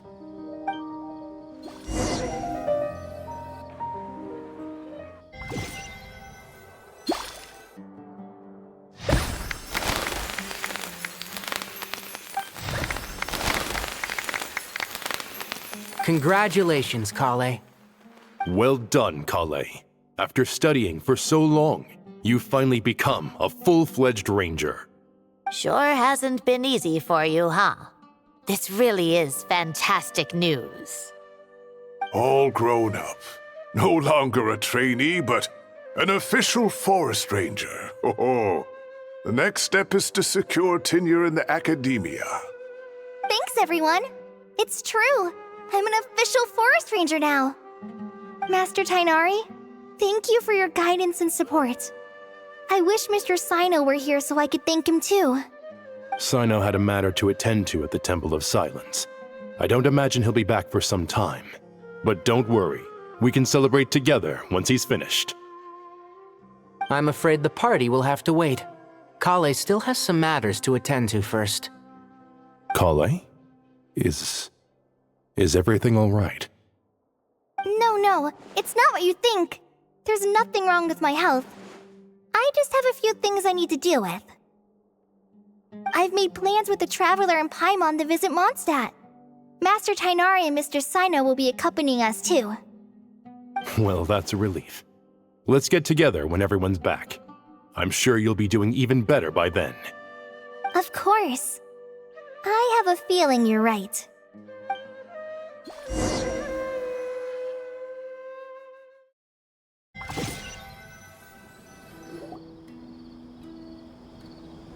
Phew! After all that catching up on sleep and food, Paimon's feeling full of vim and vigor again. For someone who spends so much time resting, your recovery routine is surprisingly simple. Hey! Paimon's been working her butt off too, you know. She flew all over the city helping everyone out. Don't worry, I saw how hard you worked. Alright, we all know you're the most hardworking person in Teyvat. As long as you're rested and full, that's what really matters. Paimon's been looking around the place, and it seems like the city's already on the mend. But Paimon's been wondering how Nahita's doing. We should check in on her.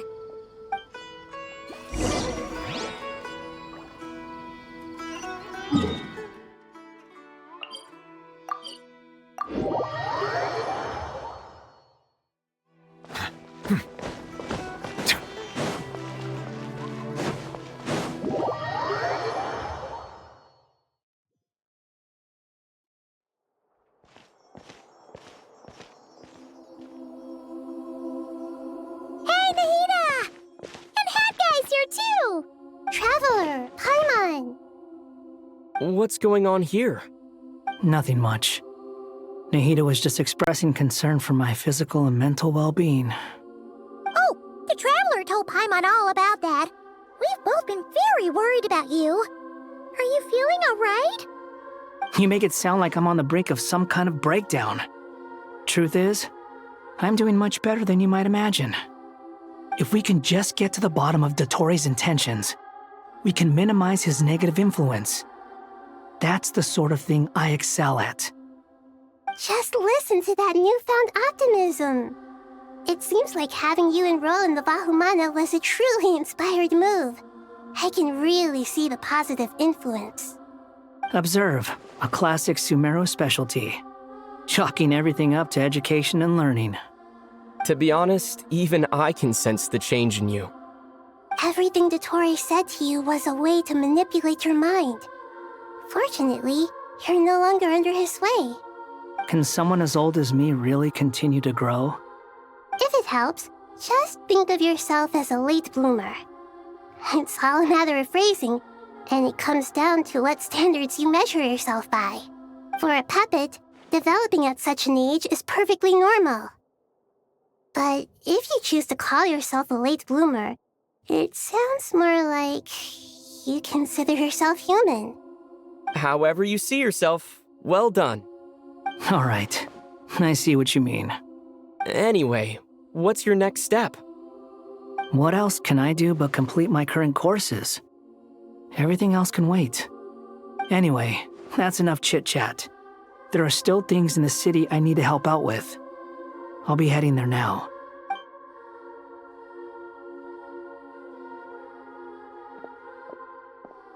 I'm so happy that Hat Guy is doing better than we thought. But what about you, Nahida? How are you holding up? The pyronosis burned down the corrupted Irminsul. The flames blazed for 7 days and 7 nights before they finally subsided. All that was left were the parts underground. Now, Aru shoulders the responsibilities that once belonged to Irminsul. The situation was contained before it got out of hand, so Tevat's most vital information has largely been preserved. Irminsul has a strong influence over you, doesn't it?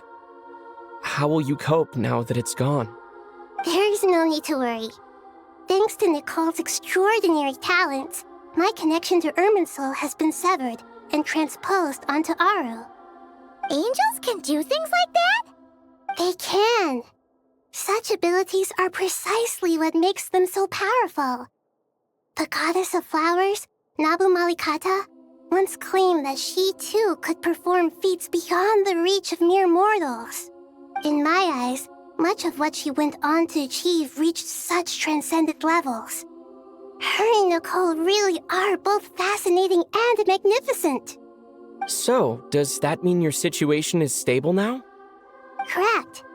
Just imagine that Aru has become the new Irminsul, and the essence of my existence has been bound to it. The wisdom of Sumeru has ultimately converged into a single, unified entity. Should we ascribe this all to fate, or is it merely fortune? Whatever it is, the important thing is that you're okay, Nahida. Dendro Archon, Lesser Lord Kusanali. Oh, thank goodness you're here. Greetings, Traveler and Paimon. Sir Nevis, do you have something urgent to say? Yes, there's something I need to report. We've received a message from Snezhnaya.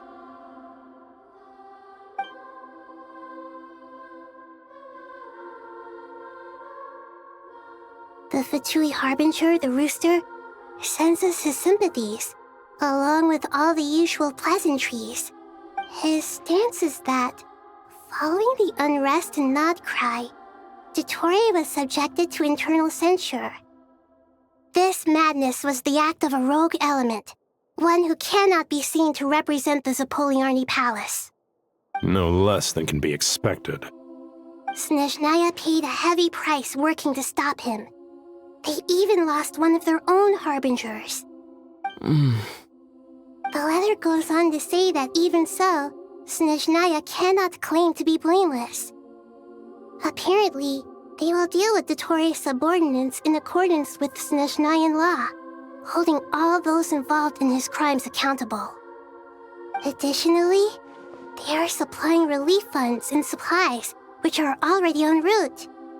They hope this will aid in Sumeru's reconstruction. Sounds like he's got an answer for everything. True, but as diplomatic rhetoric goes, it's highly effective. Completely watertight, both in logic and sentiment. This disaster has had a profound impact on Sumeru. There is much that I will keep in my heart. The matter of Dottore can be seen as settled for now. We are sure to cross paths again in the future, and in that light, Snezhnaya would do well to uphold their responsibilities and keep a tight rein over their actions. With Irminsul burned, the flow of fate now carries many more possibilities. I will be watching carefully. Perhaps we can move on to a less serious matter? Dendro Archon, will you eat with us once this matter is dealt with? Everyone wishes to celebrate together. Your presence would be most welcome. Of course! Junior Zod, Sino, and Hypatia all told me the same thing. If there isn't enough room for everyone, we can arrange back-to-back feasts. What a wonderful idea. That just leaves the question of what we should eat. Not more tomatoes, surely. More? Dendro Archon, what do you mean by more tomatoes? Those good friends of yours are always talking about tomatoes. Sometimes when I'm walking through the city, I can even hear them arguing in the fields. Since you see them so often, you must hear about tomatoes even more than I do. Tomatoes. Tomatoes. The word has a certain magic to it. Like the autumn fur of a sumpter beast swirling in the wind, sometimes flying up my nose. Tomatoes. What can we make with tomatoes? Wait, why tomatoes? Take your time, there's no need to rush. The Traveler, Paimon, and I still have somewhere we need to visit. You'll have plenty of time to think it over before I return. Does this mean you're going to Natlan? Meeting them there in person. It will require a long journey. I know. But this is necessary. I must go myself. Traveler, Paimon, we'll set off as soon as you're ready. Is that all right? Sure. We'll be ready whenever you are.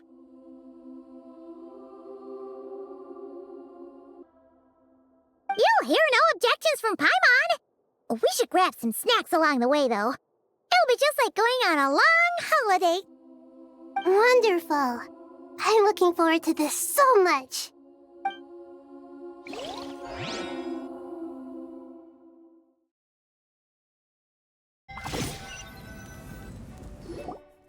Natlan is such a lively place. It's super cheerful and positive, too. I can see that. There are people outside exercising at all hours. Such a healthy way of life. You came. Welcome, welcome. You must be hungry from your journey. Would you like something to eat? Oh, thanks, but no thanks. We've been eating the whole way here. We had a mushroom platter, Sab's meat stew, butter braised chicken, hot and sour pudding. Paimon's positively stuffed. All right, all right. No need for all that detail. I'm starting to get hungry myself. Maybe later then. We can wait till everyone's got an appetite, then I'll head out for a meal together. Sounds like a plan. Let's find somewhere to sit down.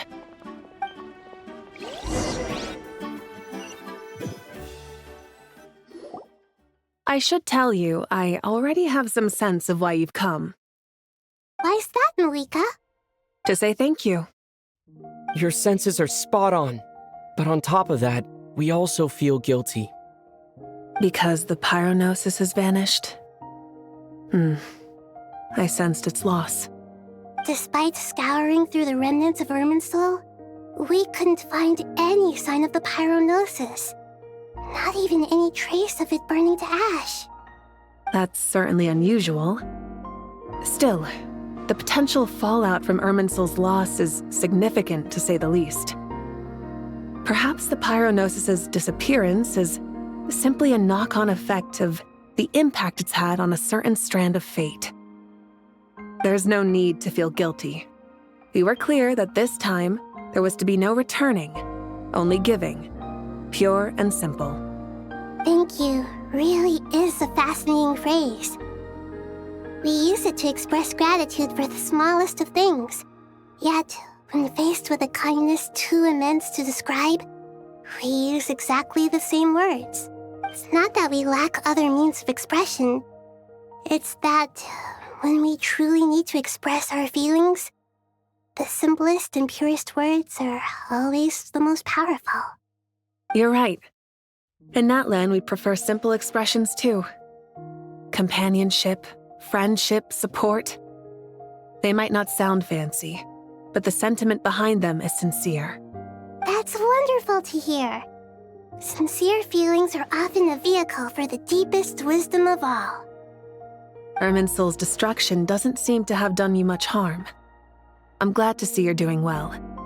There's still a lot of work to do, but before we begin, we felt it was important to come here and speak with you.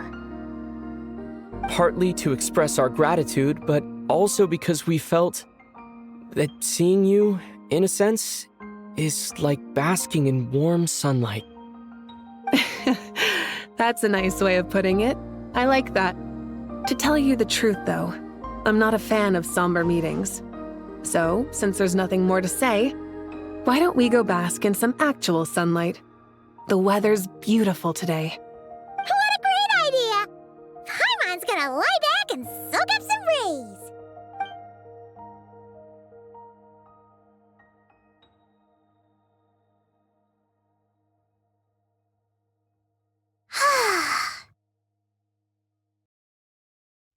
In that case, I think I'll lie down for a bit too before we head to our next stop. And where might that be? Mondstadt. Paimon and I are gonna head back there with Kale and the gang. Long ago, I sensed that the god remains inside Kali had come from the goddess of flowers, but I kept it a secret.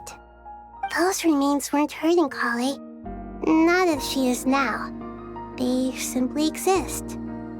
Besides, I could sense a deep yearning within her. A yearning for an ordinary life.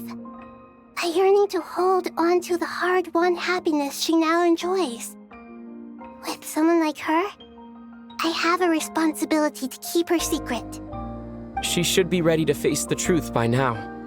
Whenever people meet, there is always the potential to create warmth and kindness. Every child grows up. But even as adults, they are still children in the eyes of certain people. Oh, just like how Paimon sometimes sees Nahida as a little kid. Is that so? Well, anyone who's friends with a kid is probably a kid themselves. Of course! And there's nothing wrong with that. When we get back, we'll actually be hanging out with another of our friends who happens to be a kid. Or more like looking after, in her case. Anyway, we'll always be there to watch out for our friends. Dear Sucrose, when you receive this letter, I'll probably be as busy as always. But busy with wonderful things. That's because I'm no longer a trainee. I'm now an official forest ranger. Impressive, right? Sino said that official rangers sound much tougher than trainees. Though he did say it was already pretty tough to start out with. You probably heard that something big happened in Sumeru recently.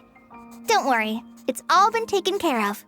We're heading to Mondstadt soon, so if you're free, maybe we could meet up? Plus, it's not just me, a few of us are going. Hey, do you still remember that time we all got together? You know, when we all went to the Windbloom Festival? It'll be just like that.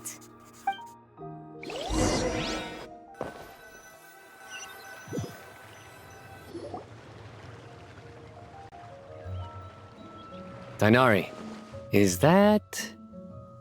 Don't you say it! Is that the great Vayu-Vyastra? Behold, the great Vayu-Vyastra, General Mahamatra. How times have changed. I wasn't expecting you to beat me to the punchline. You've changed. You've really upped the aggression in your battle against Sino's jokes. Kale, how did you know what I was going to say? For the love... Hey! Traveler! Paimon! You're right on time! I hope we haven't kept you waiting. Kale! Sucrose! It's been so long! How have you been? I've been well. Everything's going great. What about you? Are you still busy? Not at the moment. Oh, right! That juicer you gave us works amazing! Farzan loves it! Seriously? That's wonderful. I don't suppose you drew up a detailed test report. Oh, what fruits did you use? How was the texture of the final product?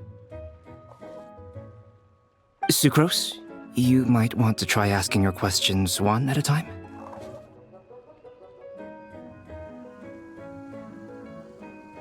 Albedo! Paimon didn't see you there! It's been a while since all of us were together like this. How about we follow the same plan as last time? Good idea, my friend. You never disappoint. So, what are your identities this time? Don't remind him.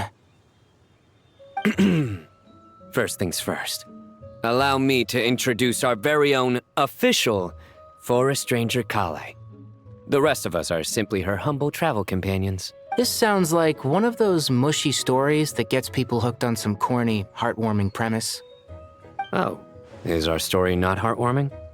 If I recall correctly, there was even a scene like this in King of Invocations. Besides being heartwarming, our story's also about tough, impressive-sounding job titles. At least that's what I think.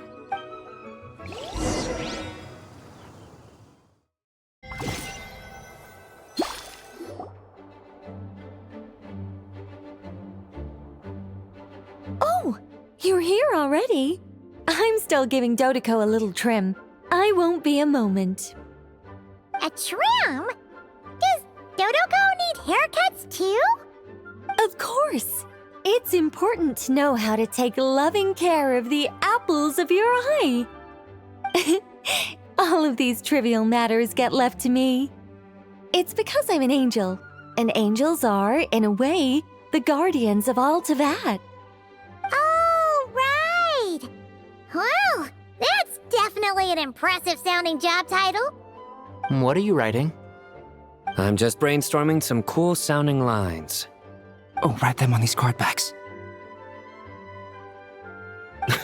Of course. Clearly, my lines are pretty amazing, wouldn't you say? Miss Nicole. Kale, you seem a little nervous. I was just wondering, who was the person you mentioned who needed their wish fulfilled? Wish? What do you mean? Miss Nicole asked if we could meet up in Mondstadt once everything was over. She said a friend of hers had a wish that needed my help to come true. Well, you never mentioned that before. All we knew was that you'd arranged to meet in Mondstadt. But we thought it had something to do with the god remains. To be fair, everything I told you was true. Anyway, my friend is waiting. Come on, let's pay her a visit.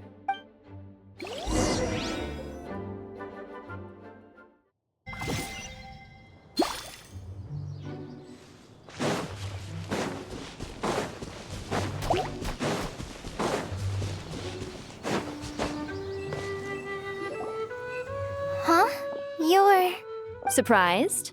I bet you weren't expecting to meet a woman like me beneath this beautiful tree in a faraway land.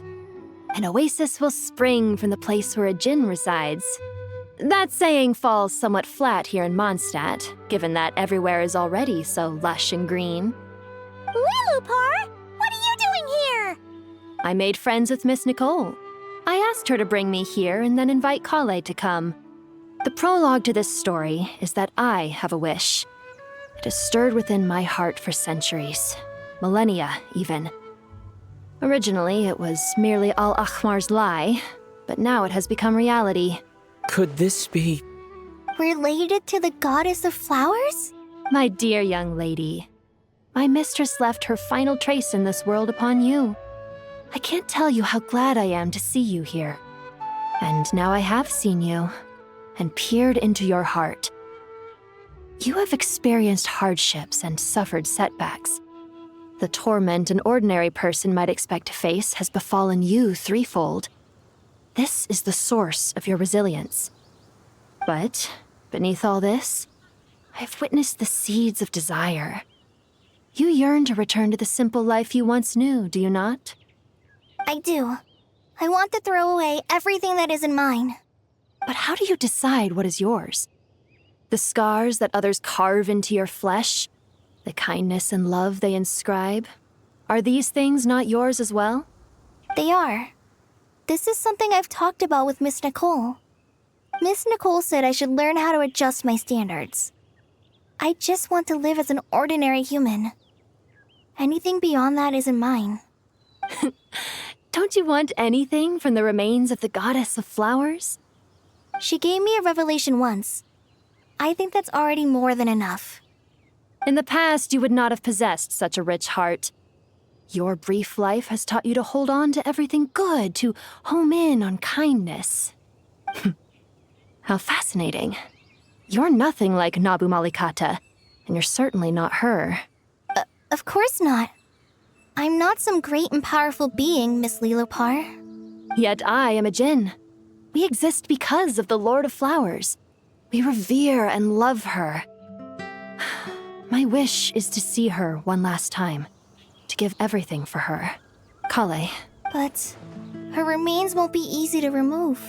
Are you sure this is what you want? That's beside the point. First, I need to know. Are you willing to do something for the soul of this lonely, wandering woman? I'm willing. But look, you know nothing about me. Even if you have heard the stories about me, all you would know is that I was rightly punished for the many evil deeds I committed. Ah, so you do know.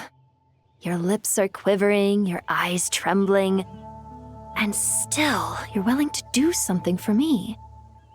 Life has been cruel to you, and yet you've learned to be kind. My dear young lady, to repay your kindness, I too must play my part. Are you sure about this, Lilopar? I yearn to see my mistress. For this moment, the world can burn to ashes, the universe be engulfed in flame. I care about nothing else. And you, Kale, I can give you a gift.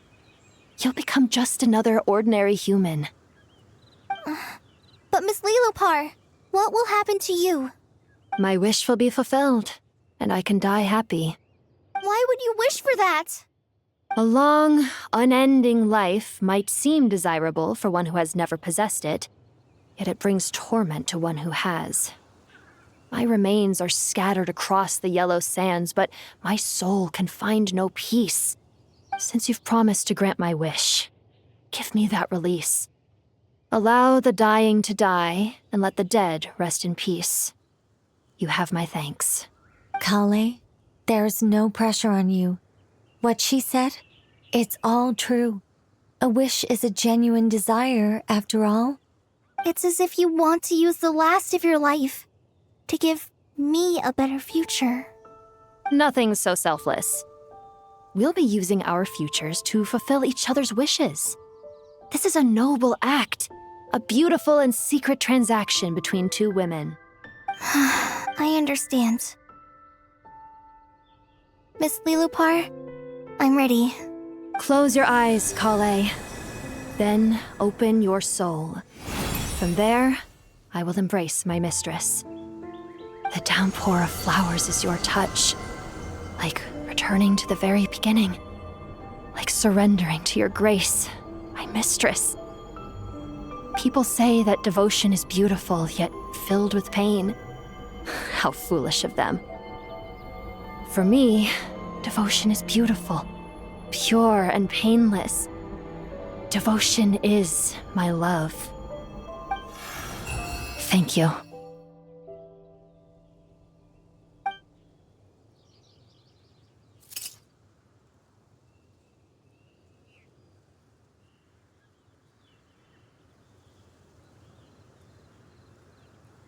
Lilopar!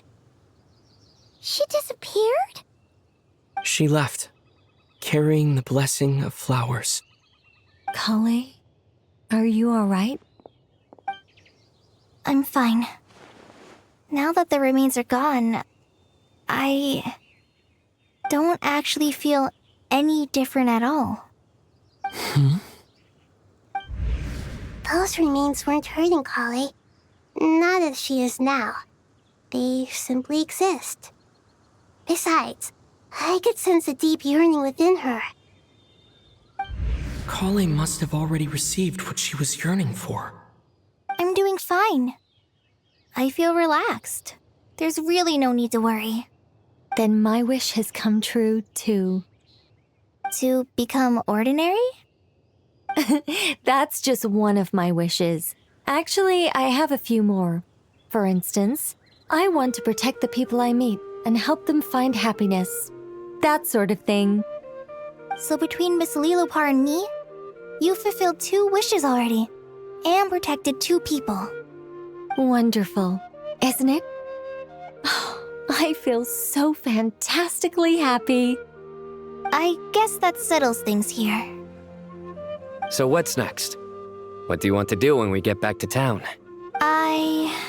Clay, look who I've brought to see you. Hey, Kale! I heard you guys were holding some kind of secret event. How come you started without me? Huh? Oh no, it's nothing like that. We were just saying goodbye to an old friend. Really? Me. The old me. So that's what this is all about. Did you come all the way to Mondstadt for that? Because we knew the old you so we could witness the change? Exactly. The old me is gone. I puffed her into the air, and she became a fluffy pink cloud, floating into the sky, before disappearing forever. Do you think, maybe up in the sky, she has friends waiting for her with test tubes, flasks, and bows? Oh, when you put it like that, it doesn't sound so bad after all. What do you think, Miss Nicole? I think maybe that's right.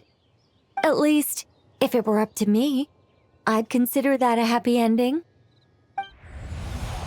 Dear Sucrose, even though my childhood ended long ago, these past few days have really felt like growing up again.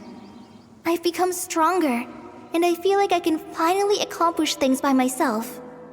Surely someone as mysterious as you will find a friend like this fascinating? Always growing, always thriving like a plant. I came to say goodbye to my old self. I know that after this, she'll be gone. Thinking about it makes me feel a little lonely. I know the weakness that kept me company will one day leave me too. But somewhere in my heart, I feel a great sense of joy. It feels like I've always wanted to take this step, to walk towards the new me.